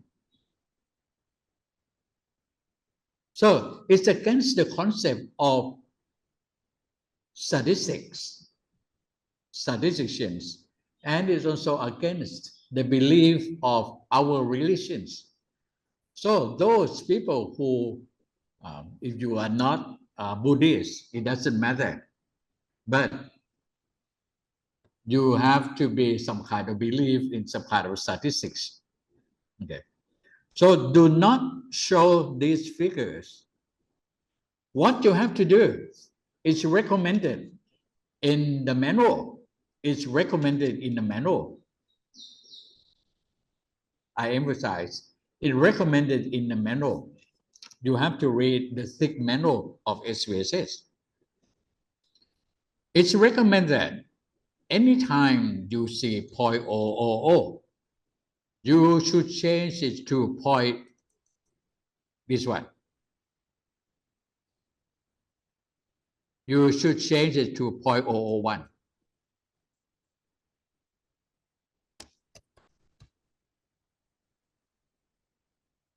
Okay. So remember, and remember my word, don't make yourself look silly. Okay. Every time you see 0.000, change it to 0.001. You may be wondering, why don't statisticians, why don't the programmers change these figures for you? Well, there's a reason. Because every time if you write a computer program, you have to fix, like in this case, how many figures, how many digits can be shown here? How many digits? That is how you have to, when you write a computer program, you have to know the concept of computer programming. So it's indicated that in this slot, only 3 digits can be shown. But actually, here, there could be 0.001, 2, 3, 4, 5. Okay? It can be more digits, but you cannot see because there are so many. Okay. There can be so many. There are many more digits after the word. So, my suggestion comes from the manual of the SVSS program. Every time you see 0.001, you have to change it to, 0.000. You have to change it to 0.001. Now, another point that I would like to emphasize, sometimes in this column, you can see 6 and then 2 tail, right? You come across 6, it means significant level. And then there could be a bracket, 2 tail. Okay. It means that the significant level for non-hypothesis, 2 tail for non-hypothesis. But if you have your hypothesis, if you set your hypothesis in directional or alternative hypothesis, for example, in your hypothesis, you said that on average, the post-test scores of the students are higher than that of the pre-test scores. This is what we call alternative hypothesis, directional alternative hypothesis. So if you set your hypothesis in 1 tail, you have to change. You have to change these figures at the end here. For example, suppose a two-tail, you get the figures. Now, be with me. Two-tail, you get point O to 6. Okay, two-tail, point 2 or 6. If you have alternative hypothesis, you have to change from two-tail, change it to one-tail, change 2 to 1, okay, one-tail. And then you have to divide the figures below by 2. So if two-tail, you get point 206, you change it to one-tail. And you change the figure into 0.13.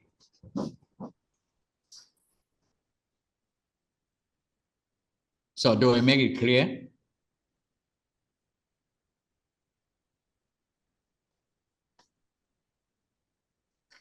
Are you with me? Yes, Professor. Yes. Yeah. So I repeat again slowly. If you have directional alternative hypothesis, and when you get the output from the computer will write two-tail with the figures below. What you have to do, you have to change what? Two-tail into one-tail and divide that figures by 2.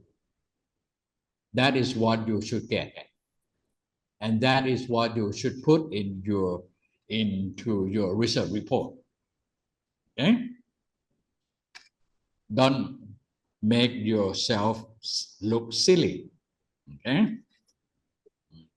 This again, if you want to put this in your research report, change it. Now, then you have to move down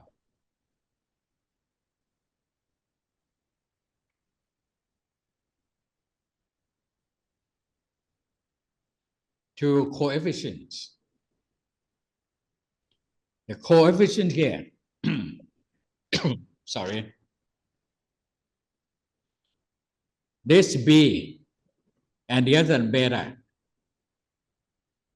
with the constant and the figures.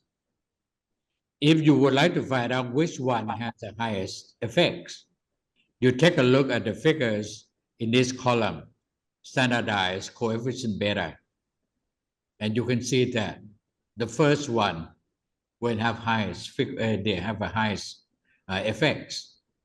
The second one and the third one. And if you want to find out which one have a significant effects, you take a look at this one. So the first two have significant effects.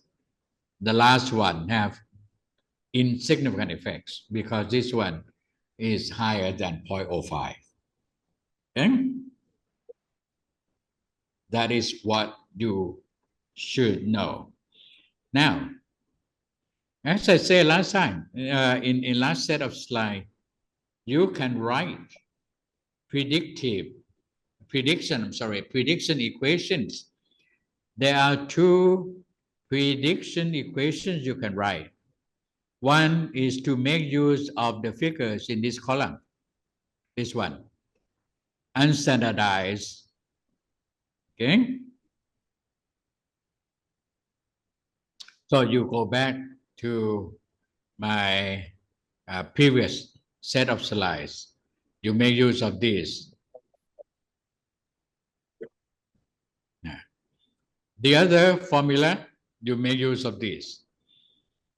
But when you make use of these figures, you have to change the scores into standardized scores and make use of this. If you use raw score, you make use of this. That is what you can find out, that you can make use, you can predict what would happen. Okay. So in this case, you can predict the achievement scores from the predictors from the independent variables from here.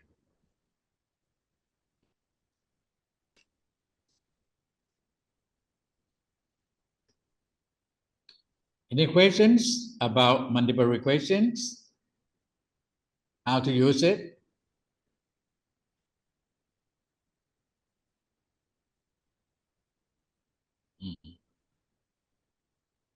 Yes.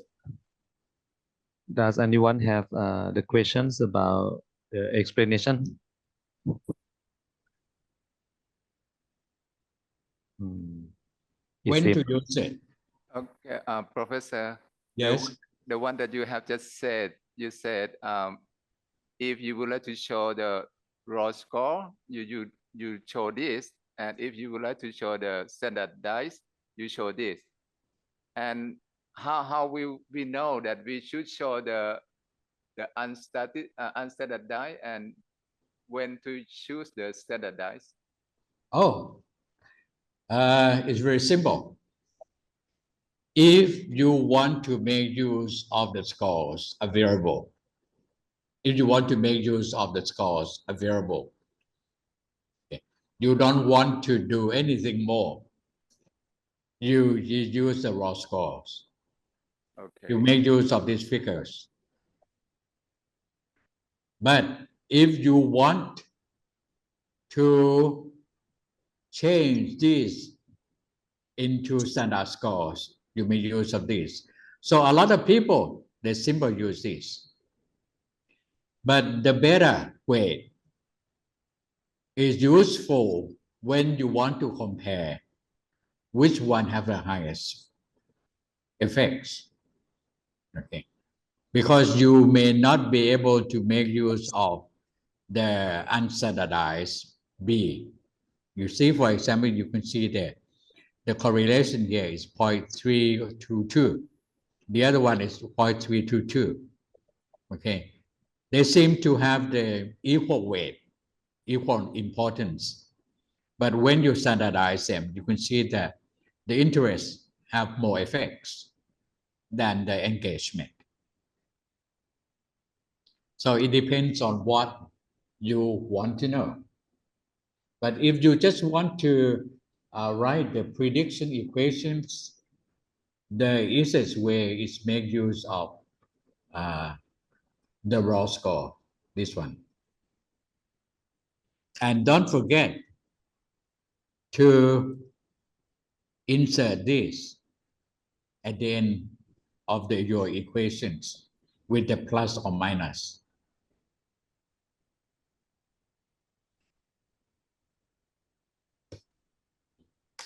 Okay. Yes. More? One more thing. For the significance that you say, if you would like to do the one tail, right? And you say you divide it by 2, so it will be like a 0.0005, something like that, right? Yes. And it seemed to me 0.0005 is different from 0.05. Do you think so or not? Yes. It's different. It's different. Let's put it this way. Let's say 0.01 and 0.05. They are different, right? Yes. Yes. So if you understand that 0.01 and 0.05 are different, so 0.01 or 0.005, they are also different. It's the same concept.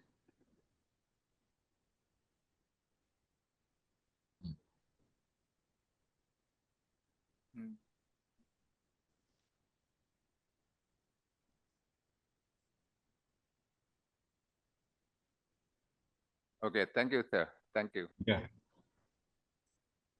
yes, okay, Professor. Now is 2 and almost half. Okay. So could we have a short break for a few minutes, for like a 15 minutes? Okay. I think we are running out of time. I think after that, I can show you two more. Mm. No, one or two more. Let's be. They asked you before though. Before you have a break.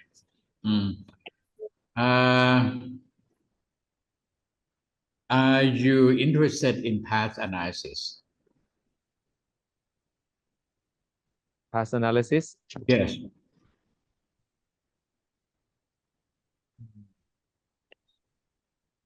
Path analysis is a step, is more advanced than multiple regressions.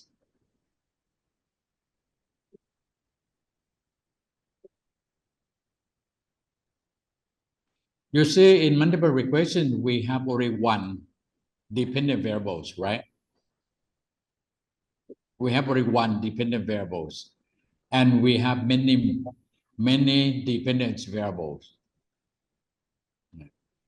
But in path analysis, we may have more dependent variables.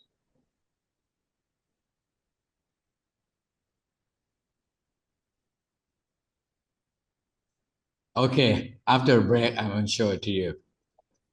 Yes, Professor. Okay, so ladies and gentlemen, we will have 15 minutes breaks, and okay, see you after 15 minutes. Multiple regression up to.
你刚要答对练稿需要多久？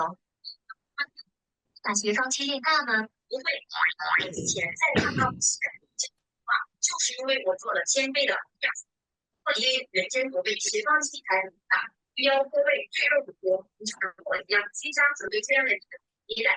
其他接下来的这一种举家配合改造计划，第一动作针对的是连接头类空间中间肩关节不灵活，手臂抬高，肩颈不舒服，肌肉解背要脱练。我们再看一下正眼，向后的时候手肘没有弯曲。第二个动作，双手举过头顶，膝向下拉。这个动作针对的是斜方拳打。调整。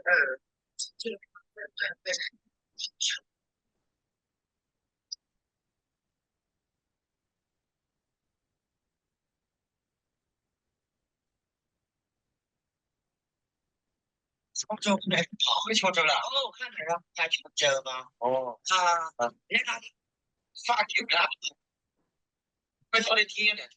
copy，把你的啥球进球啊？好，来，那边啊，那里，还打这球不？还几秒没有？呀，我那两球嘞，不是叫我的。是个马戏，那里。呀，真聪明，不是。Crystal, could you please turn off your microphone? Crystal?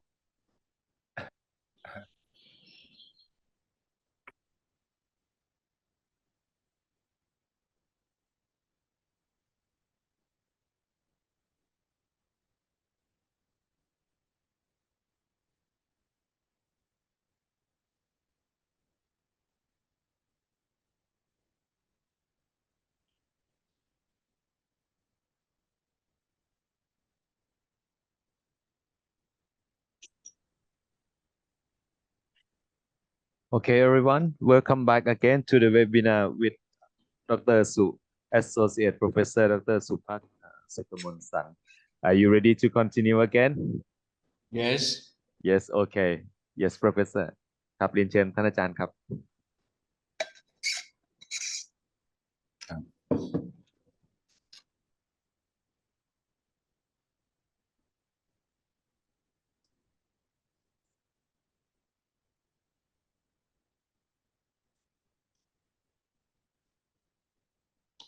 Okay, class. I have something for you that will be useful, really. This program is called AMOS. AMOS is a program that comes along with SPSS, but in a separate program. But the data that you use with SPSS can be used with AMOS.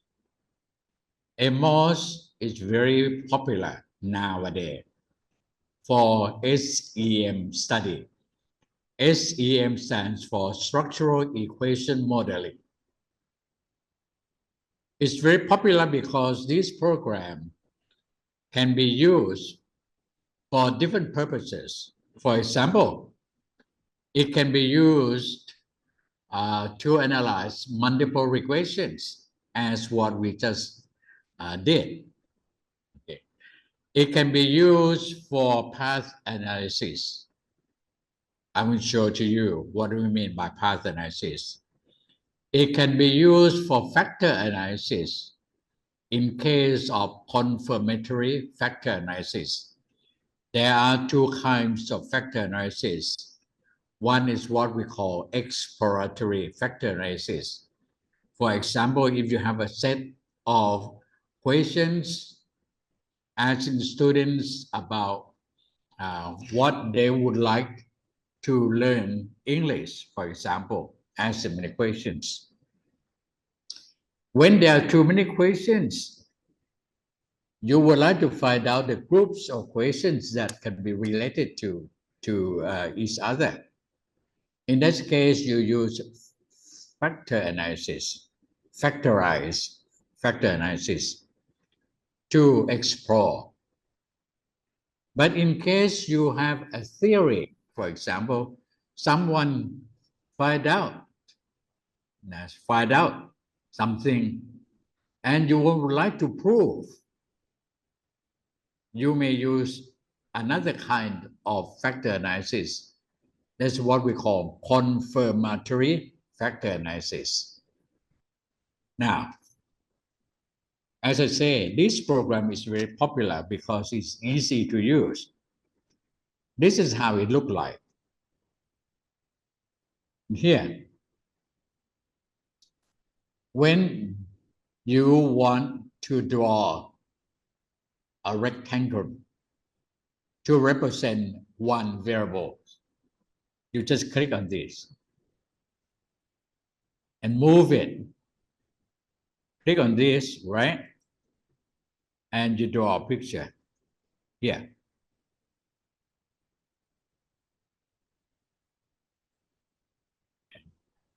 When you draw the picture, you want to have another picture that looks exactly like this one. You go to a copy machine. Click on this copy machine. Click on this. You see? You have another rectangle. You would like to have another one.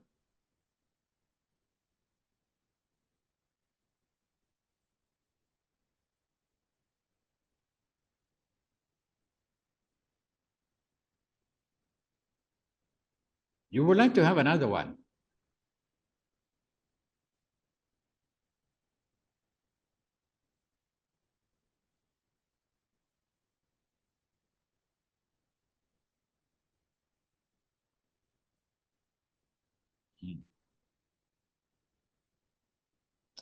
So can you see my screen show it to you now?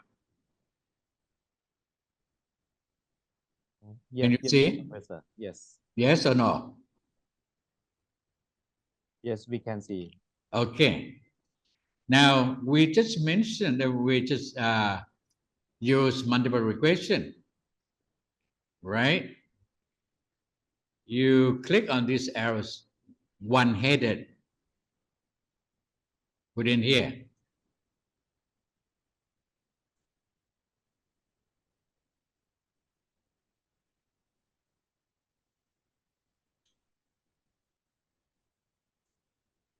So these pictures represent multiple regressions because there is only one dependent variables and there are more independent variables here, right? So it's very easy to draw the program, but you have to know some rules. The one that have the error, there was some error. You click on this, put in this. You see? That's ready for you to enter the data. What you have to do, you go to data, select data file. Click on this. You find the data you want. So I have to look for the data I want.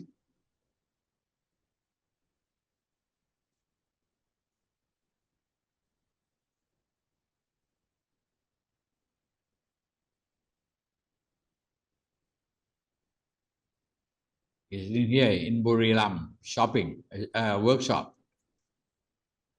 Okay. And try to find the data. This is here.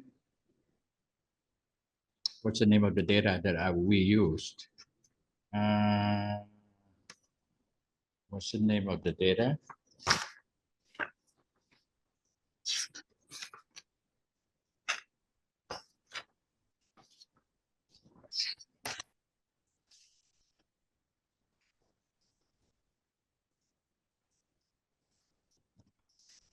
Now, wait a minute. I could not remember the name of the data file. Multiple regression, right?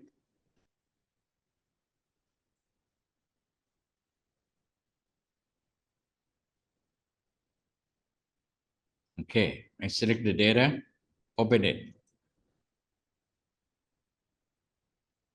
Click it. Okay. Then I go to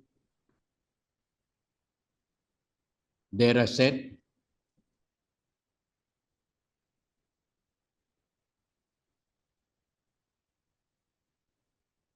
No, a different one.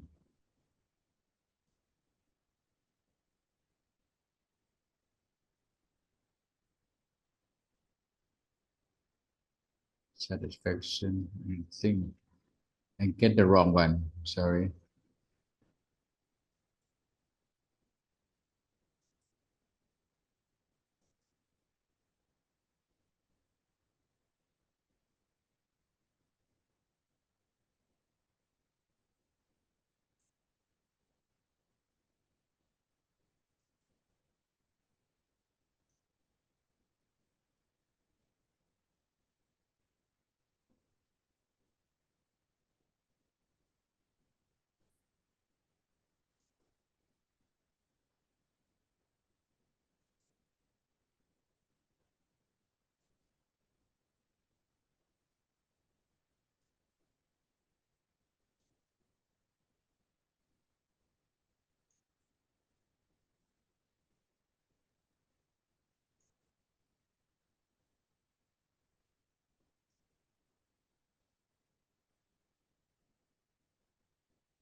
Okay.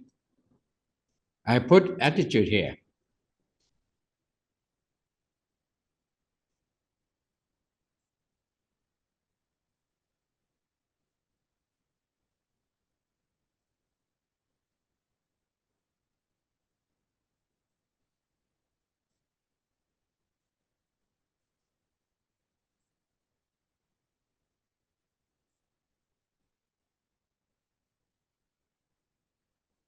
There.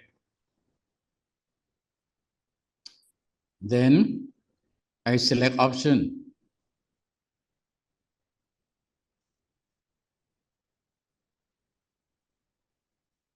I use maximum likelihood.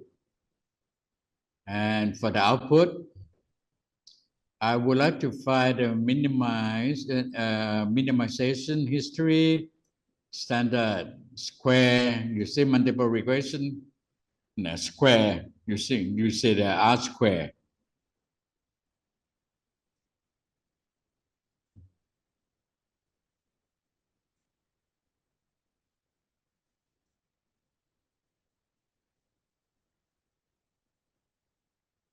That's the output I want.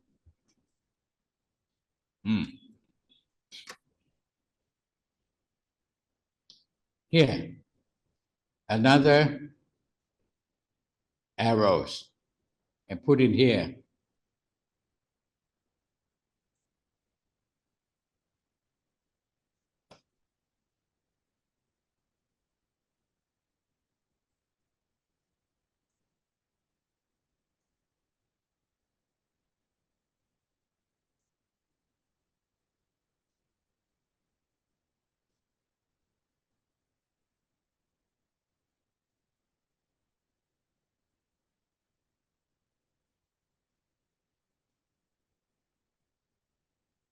Yeah.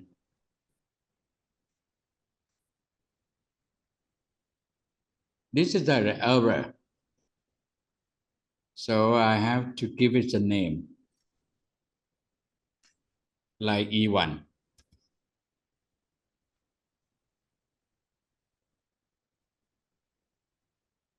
You see? And then I run it.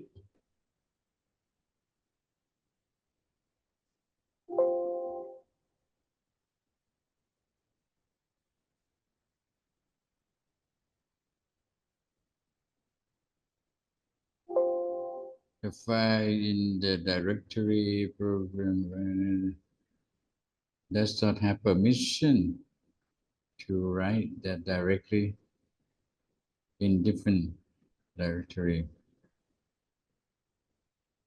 I see. There's a problem now. The problem is I have to copy the file. Let me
well,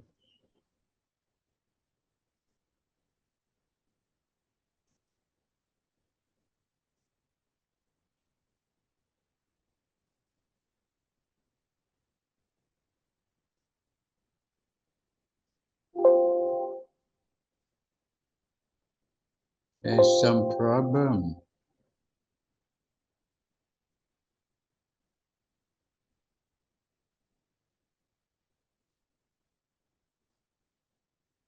Just wait.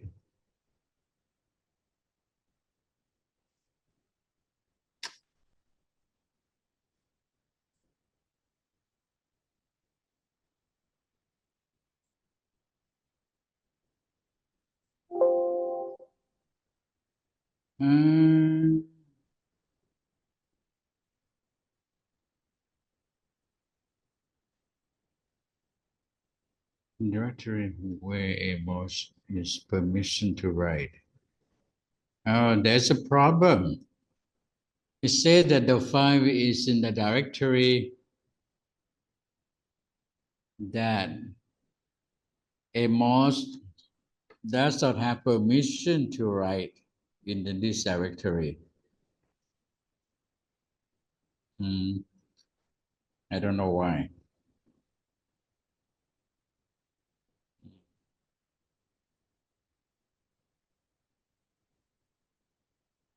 Too bad, too bad.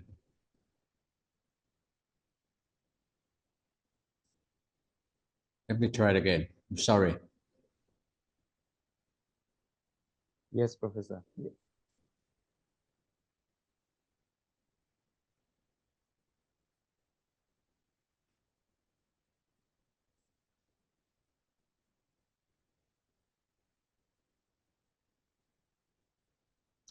There's a technical problem.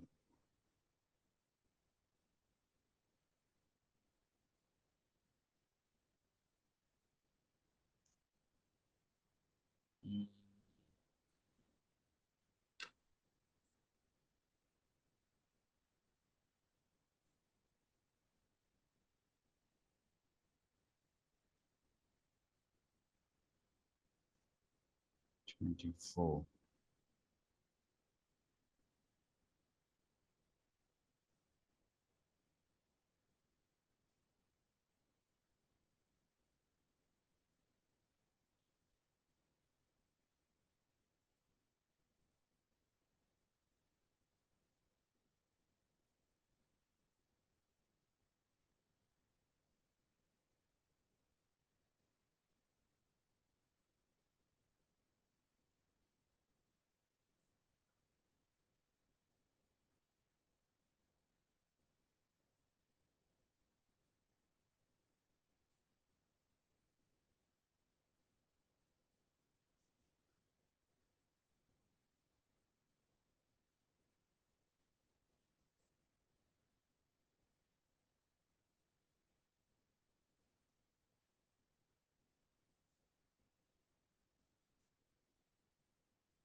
Is there anyone in the audience know this kind of problems? It says that this file is in the directory that Amos does not have permission to write. It must be in a directory where Amos is permitted to write. What does it mean?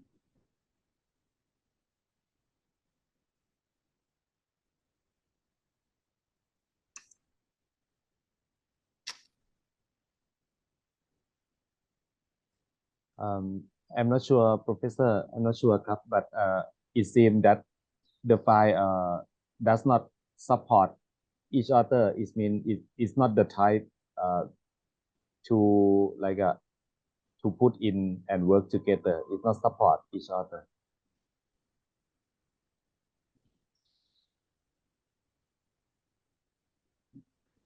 Because a MOS can make use of the data that we get from the SPSS.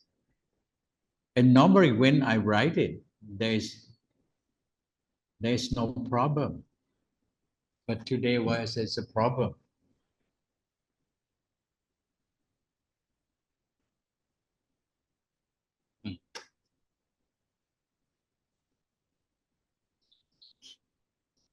Well, I think what I can talk to you without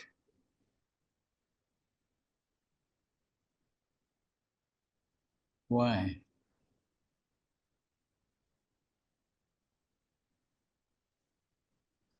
I have a MOS 24 and the data that I use can be used with SPSS 26. Is that a problem? No. Normally there is no such problem. Anyway, what I can show to you, new share, is this.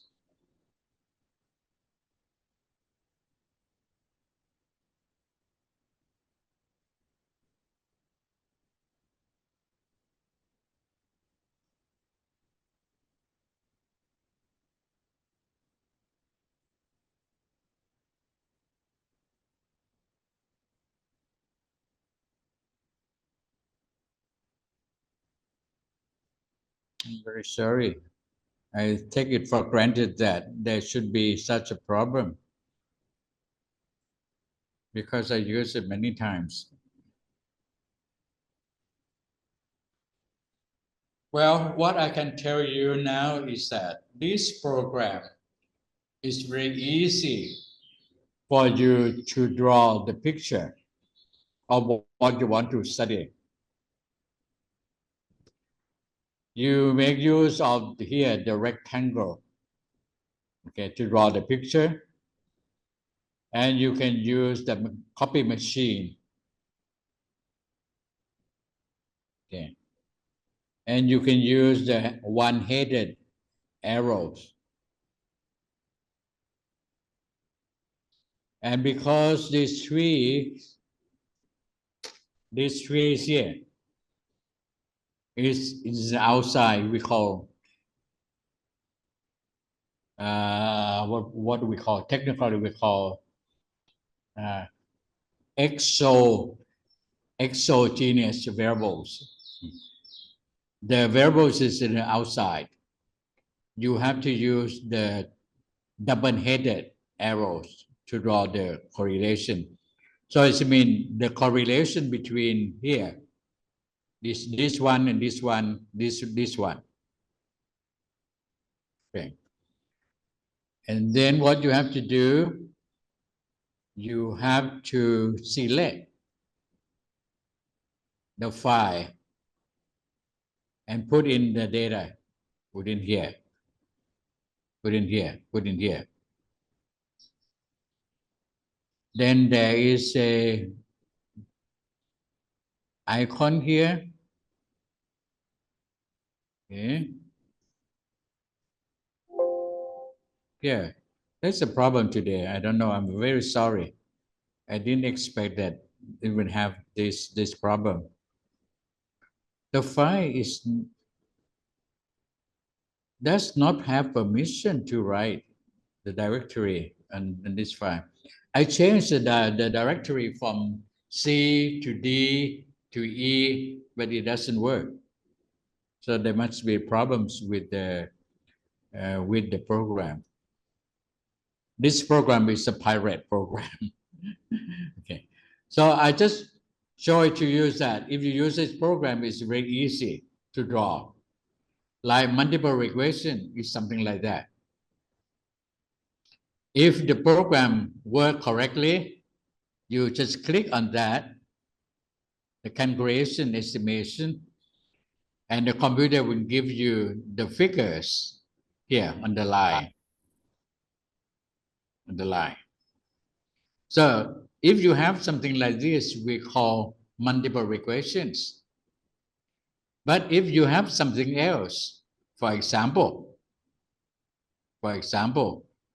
suppose that you can delete this one.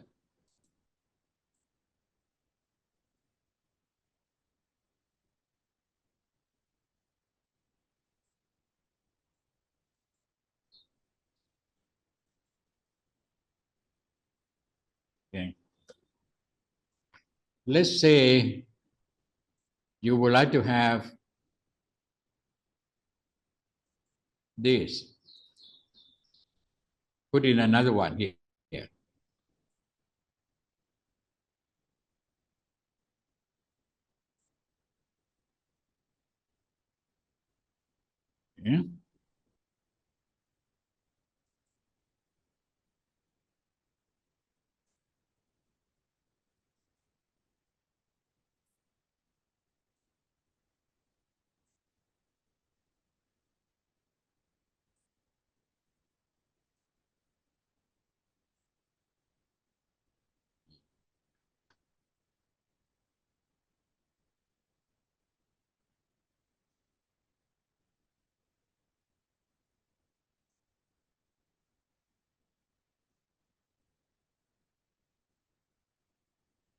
Yeah.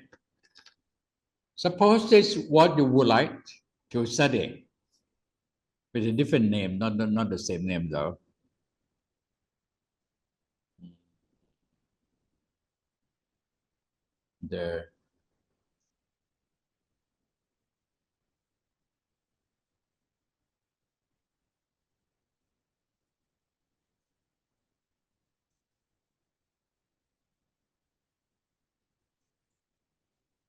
Let's say, suppose that you study from related literature.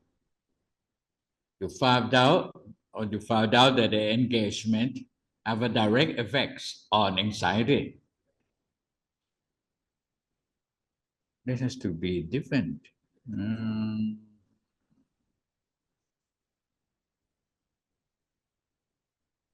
Interest, engagement.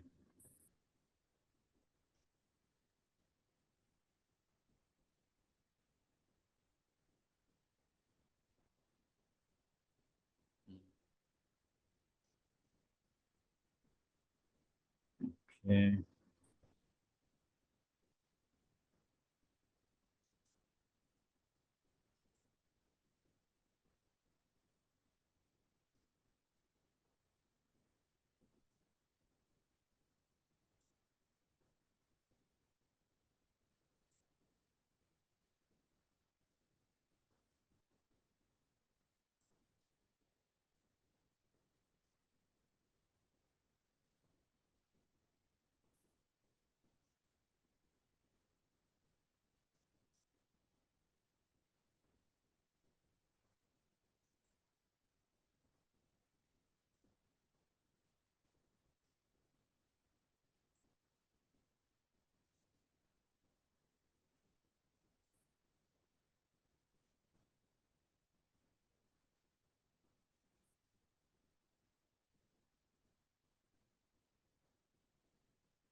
Anyway, I could not find. Now let's say, suppose that you have here 3 dependent variables with different names, not the same name, like what I have. You may have the interest, motivation, satisfaction, depending what you get from related literature. Okay. And they have direct effects to anxiety, each one. And from anxiety, they have direct effects to the achievement. Okay. So different rectangle here have different names. And this is how you draw the picture. depending on the data that you have. So in this case, we call another name. We call it path analysis. You get path analysis. And the figures that you get from here actually is a correlation, but we call it path coefficient. Okay, it's a different name. But if it is a multiple regression, we call it multiple regression correlation. So different kinds of statistics, they may use different names, but carry a similar connotations. So this is called path analysis.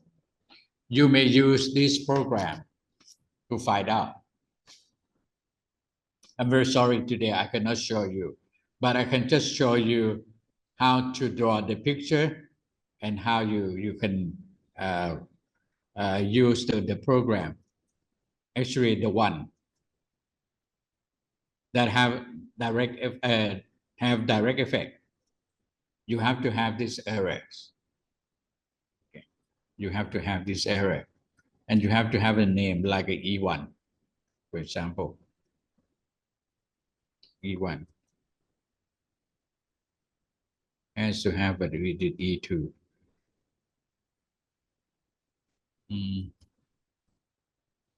Okay. I'm very sorry that I did not check before because I take it for granted that my computer should work because I have been using for a while. Okay. But it might be because of normally I use 3 computers, one in my office, one is my notebook, and the other one is my home. Okay, I use 3 computers, and I don't know which one may cause the problems. So this is what we call path analysis. You may have more variables here or here or there. Okay? So what I'm trying to say that this program is easy for you if you want to study something a little bit complicated, something like this. Use MOS.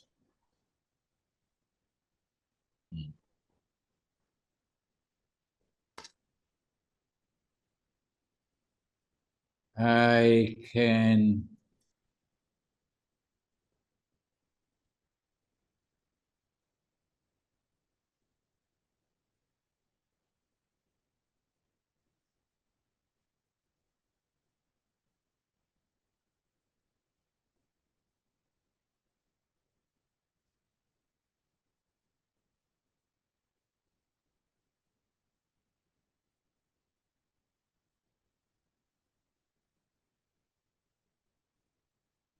see? If you want to, you can study something more complicated. For example, here, these are the data from your questionnaires. So in this case, the questionnaire is asking about the anxiety, but you can ask anything that you want to study. Questionnaires 1, 2, 3, 4, 5, 6, 7, dealing with anxiety. Questionnaires about the affective 1, 2, 3, 4, 5, 6, asking about the effectiveness. And 1, 2, 3, 4, 5, 6 about the depression of the students. So here, have any effects on anxious, have the effects on effectiveness of depressions. Okay, so it can be any directions that you want. So it's up to you what you would like to study in order to use this program. This is just already the model that I copy from somewhere, just show it to you that your data, your study can be complicated, and you can use this program. Okay. Because life is not simple, life is complicated. So in your study, it's up to you to study what you would like to know and find out. Make use of this program.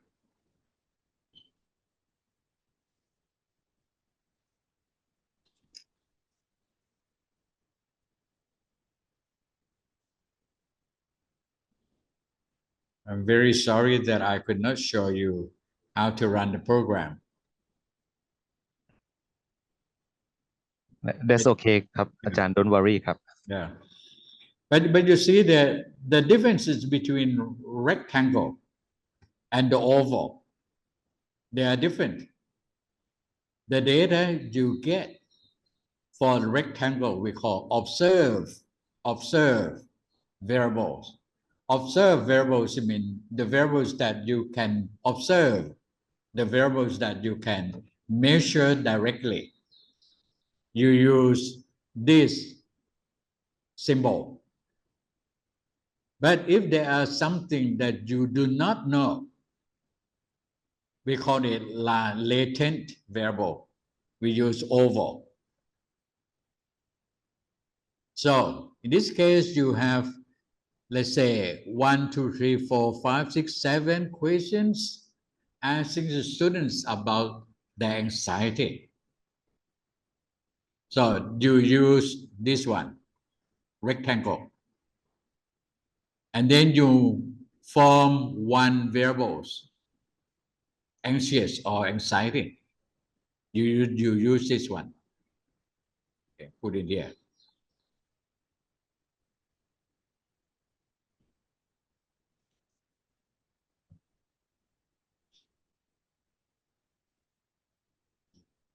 So technically, these figures, this model is called SEM, Structural Equation Modeling.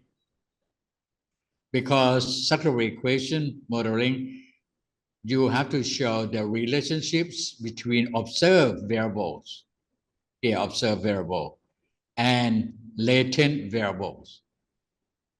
This latent variable, okay, observed variable and latent variable.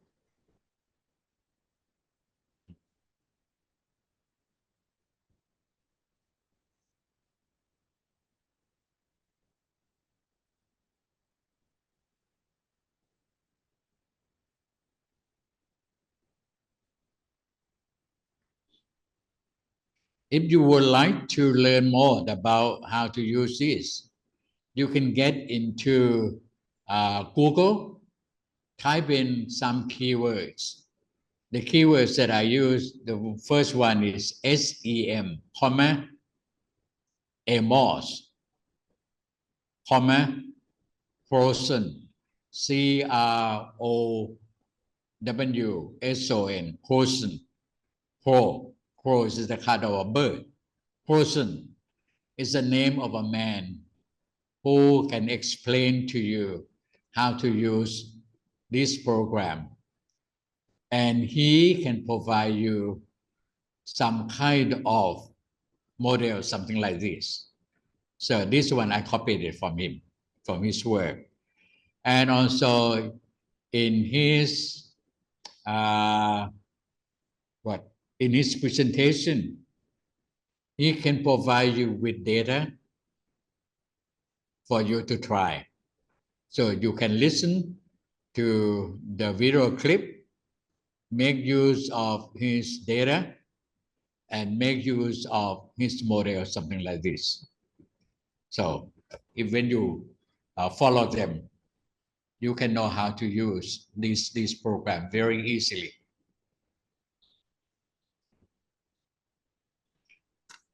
I'm very sorry today, I don't know. No, I should have tried it before. Not to work it. So based on multiple equations, based on multiple regression, you can step a little bit further to path analysis. And if you step a little bit further from path analysis, you can get into SEM, structural equation modeling, something like what I showed to you. Yeah?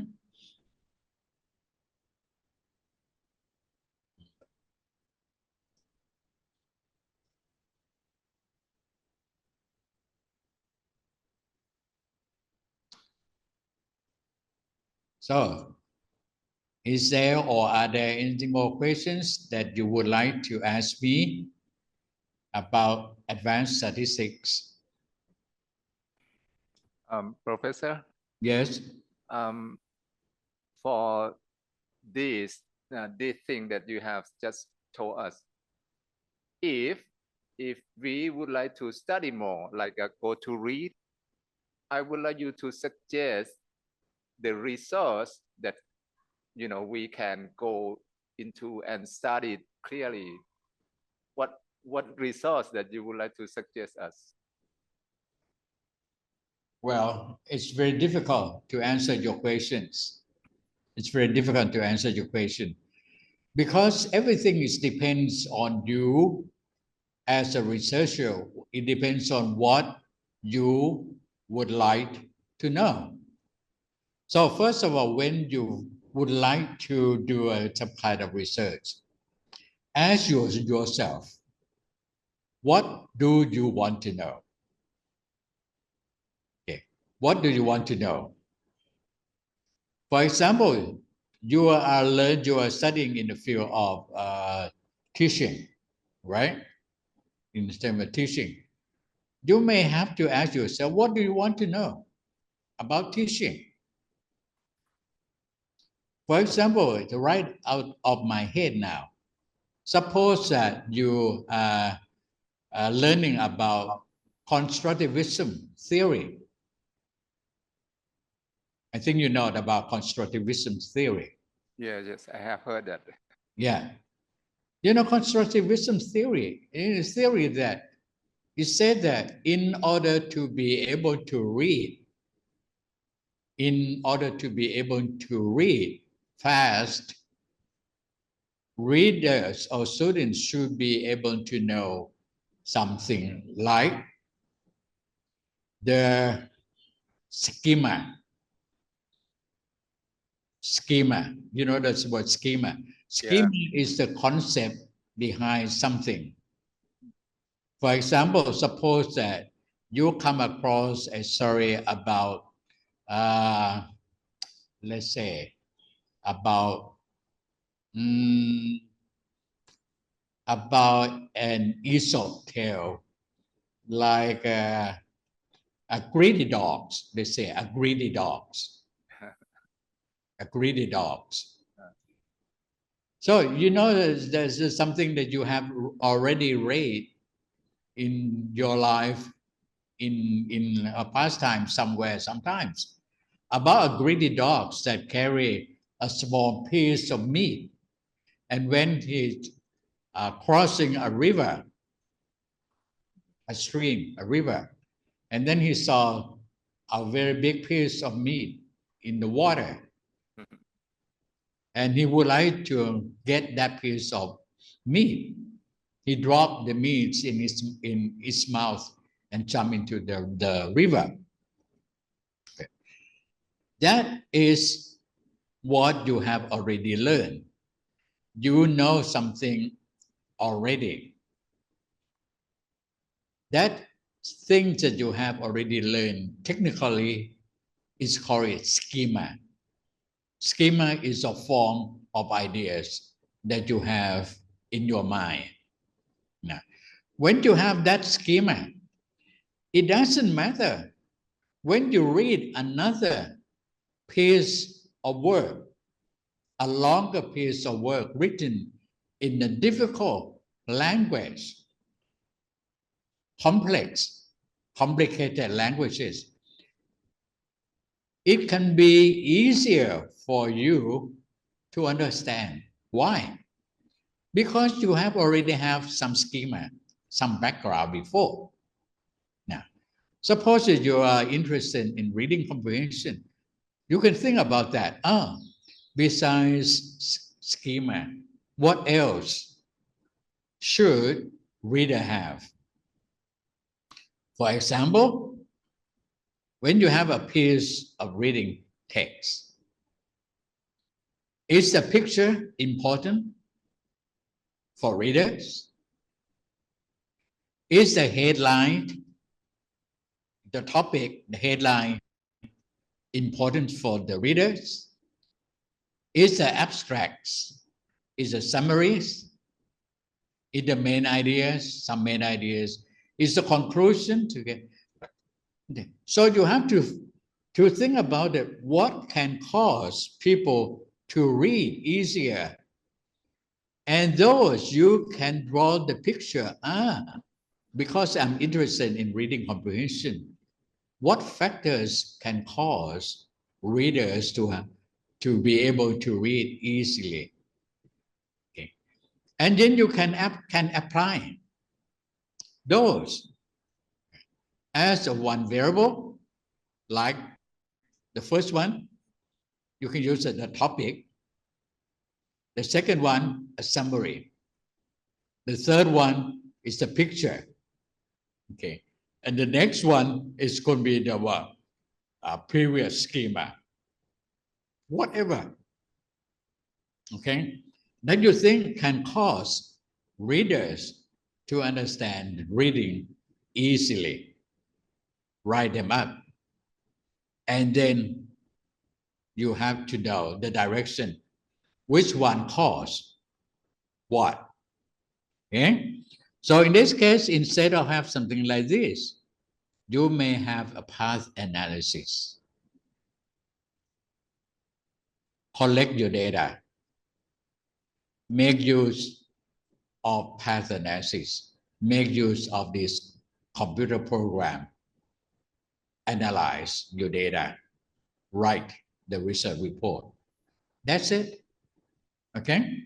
So everything based on what you are interested in and develop what you want to know. In the case like this, I have learned a little bit things about AMOS program, about past analysis, and I would like to learn more about this.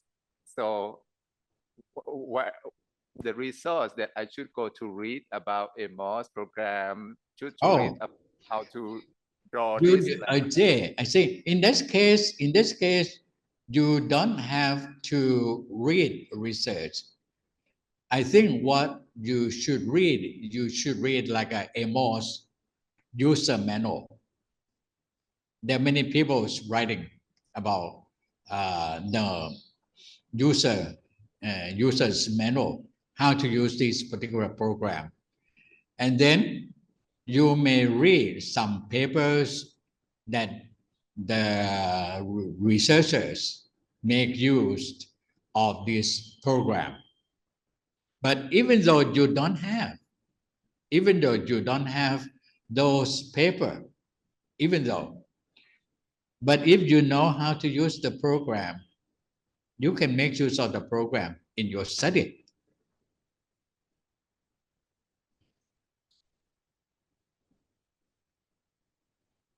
Yeah. Thank you, Professor. Thank you. So these days, it is not difficult to learn how to use a particular program because there are many people they have the video clip, and some also provide the data for you, like the Croson, for example. Very few though, very few presenter provide the data for you to use. So this is why I suggest you to follow his work, Croson, Crowson. Croson. He produced quite a number of video clips on many topics in statistics. Yes, clear, Professor. It's like I see the light at the end of the tunnel, something like that. Okay, thank you much. Thank you. Yeah.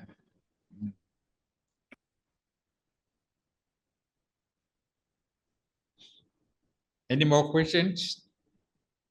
We have half an hour. I think I would like to answer your questions instead of talking by myself. Yes, Professor, I have some questions, please. For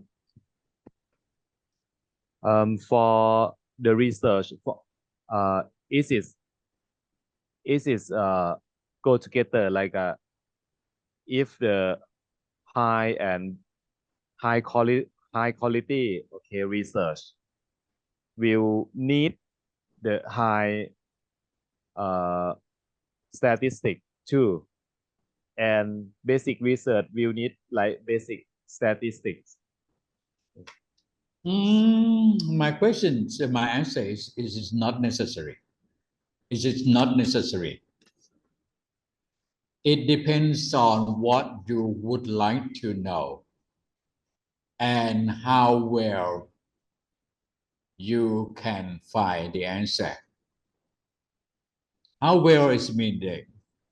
How well you can do your research study correctly, and in terms of the validity, in terms of the reliability, no, everything should be correct. For example, okay, you should have enough sample size, okay, appropriate sample size.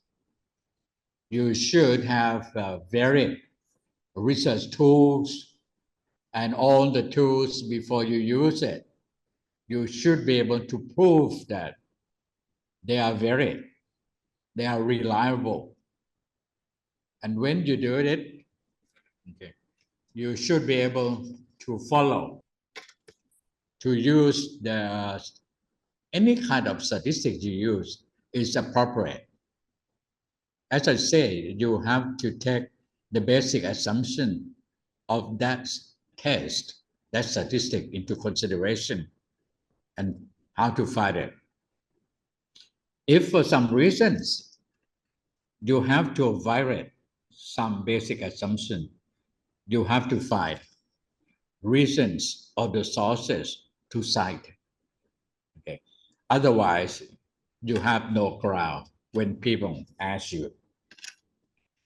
For example, if you use content analysis, there are a lot of weaknesses in content analysis because a lot of people, a lot of researchers analyze the data manually, by hand, manually.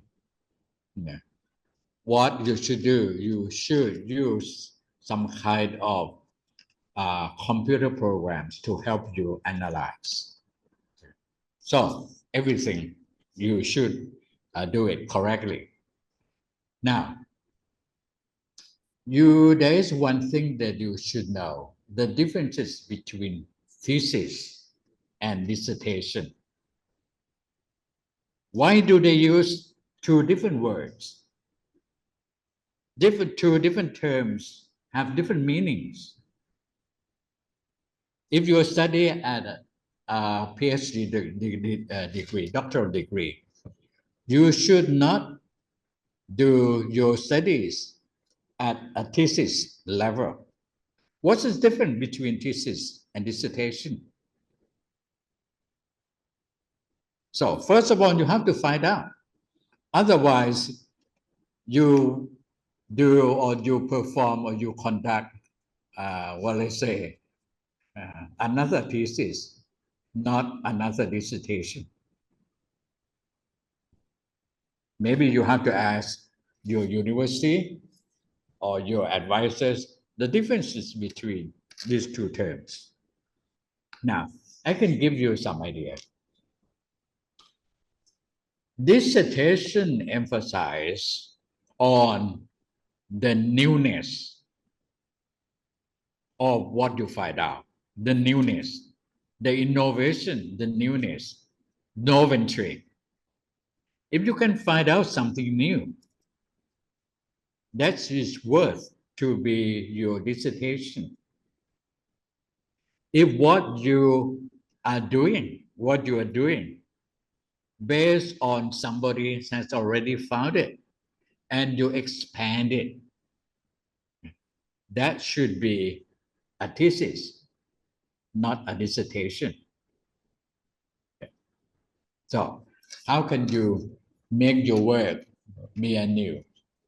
For example, you may think about how to make use of some kind of innovation. For example, these days, a lot of people talking about AI, right? AI is something new. For example, why don't you think about how to make use of AI in writing, in academic writing, or in business writing? For example, you don't have to invent something new, but you make use of something new. Okay? Or you may construct lesson plans, make use of something new, and find out its effects. How do you find its effects? As I told you, today you learn how to find out the effect size. So make use of effect size to show that your innovations is effective for teaching something. So think about something along that line.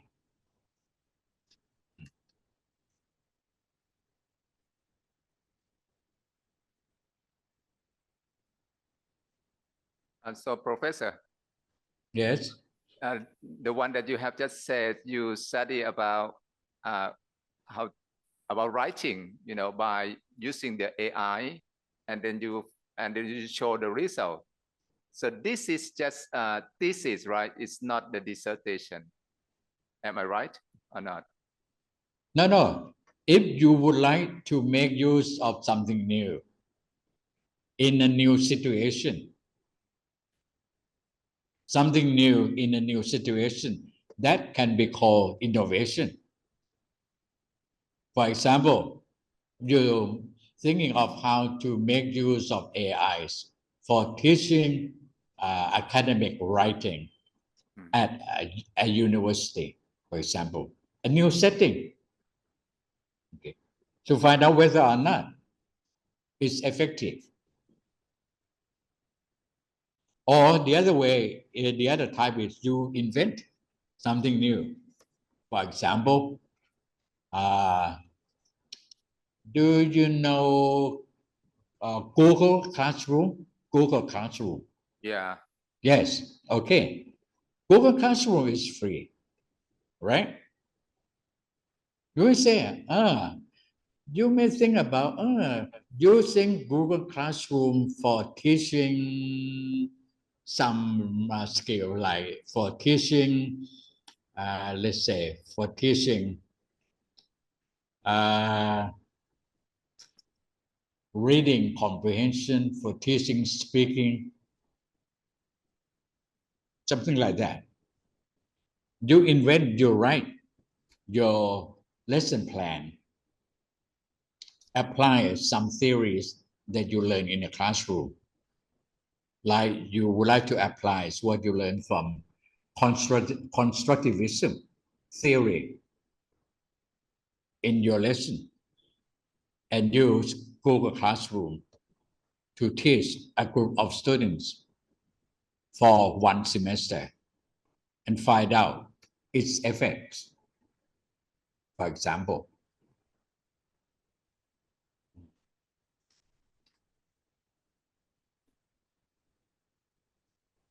Yes, thank you very much, Professor. And does anyone have more questions? Please feel free to ask the question.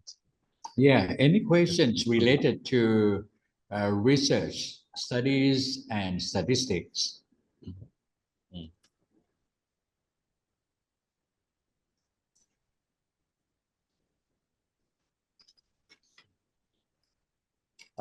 Professor, so I have one more question because I'm doing my PhD dissertation too. So what is the important things in using statistics in PhD dissertation that we should aware? Well, your question is very useful. It's very interesting. As I mentioned earlier, before you want to use any kind of statistics, any kinds, the first thing you have to find out the basic assumption of that statistics. Okay. Is that's the statistic. For example, suppose that you would like to use repeated measures ANOVA. This is the name of statistic. You should search for the basic assumptions. Okay. So they will give you 1, 2, 3, 4, 5. Then you take a look at your data. Do your data fit the basic assumption? If they fit, it's fine. If they don't fit with each other, what are the reasons? Now, some kinds of statistics, as I mentioned earlier, you can go around. There's a way out. Because some kind of statistics, there's some robustness. Robustness means you may violate the basic assumption if you have good reasons. For example, a lot of cases required to have the normal distribution. This is the very basic normal distribution because a lot of statistics is called parametric test. Parametric test based on the assumption that the distribution of the score should be normal or near normal or approximately normal, for example. Okay. So if you have a small sample size, there is a tendency that the distribution may not be normal. What should you do? You have to find a way to test. There are ways to test using some kind of statistics to test the normality. Okay. When you test it, you are happy. You say, oh, your distribution is normal. I can make use of this test, for example. Now, if your data do not fit many requirements, do not fit the basic assumption, what do? You have to turn to non-parametric. Okay. You have to turn to non-parametric. For example, there are many kinds of non-parametric tests. So you select the statistics based on the data that you have.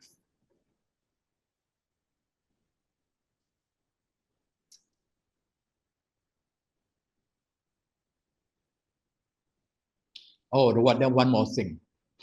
There's some kind of test because a lot of researchers, if they have a choice, they prefer to use parametric test instead of non-parametric test. Why? Because parametric test is, generally speaking, parametric tests are sharper than non-parametric test. What do we mean by sharper? If you have a knife, if your knife is sharp, you can cut the meat at any point you want, right? Because if you have a sharp knife. Now, a lot of researchers would like to use parametric test because it is sharper than non-parametric test. What do we mean by that? It means that if you set your hypothesis at 0.05, significant level at 0.05, the test can reject or accept at 0.05. But if you turn to use non-parametric test, it's blunt, it's not very sharp. If you set your hypothesis at 0.05, it may reject or accept at 0.07,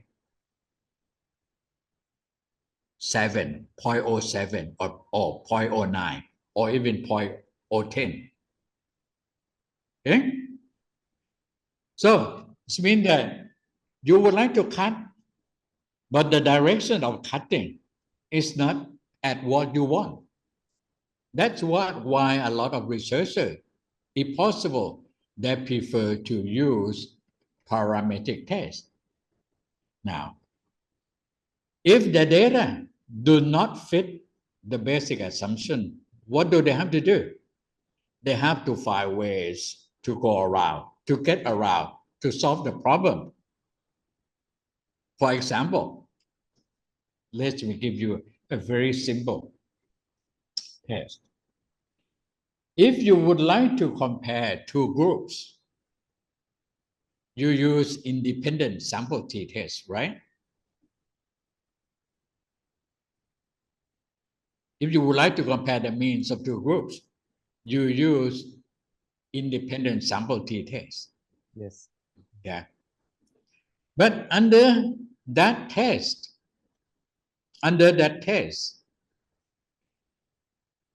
you should know that the basic assumption is that the variance of the two groups must be more or less the same. In other words, the variance of the two groups must not be significantly different. This is what the first thing you have to test. But if you want to, when you test it, the variance of the two groups are different, what do you have to do? You have to turn to use a different type of t-test. The name of that t-test is called Welch t-test. W-E-L-S-C-H, Welch t-test. So you have to turn to use Welch t-test. The Welch t-test is they have a different formula to correct, to adjust the regular independent sample t-test. And you can find that in the program, in the SPSS program. It's a matter of where you select and when you want to select. Okay. So when you select it, the first thing, if you use independent sample t-test, the first thing you have to check whether or not the variance of the two groups are significantly different. If the variance is different, you have to use Welch t-test instead of the regular t-test. So I give you an example. Other test is the same. Other test is the same. Okay? So you have to find out if your data doesn't fit the basic assumption, what do you have to do? Different tests have different ways out, different ways to solve the problem. Different ways to solve the problem.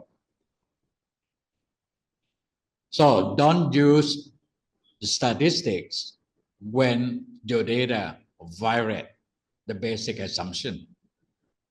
Because in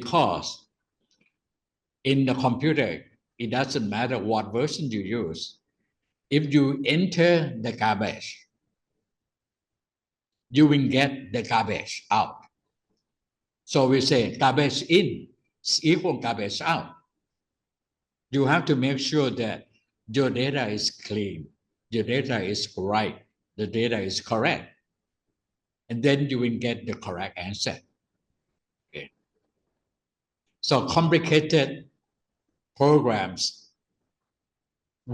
cannot help your poor data.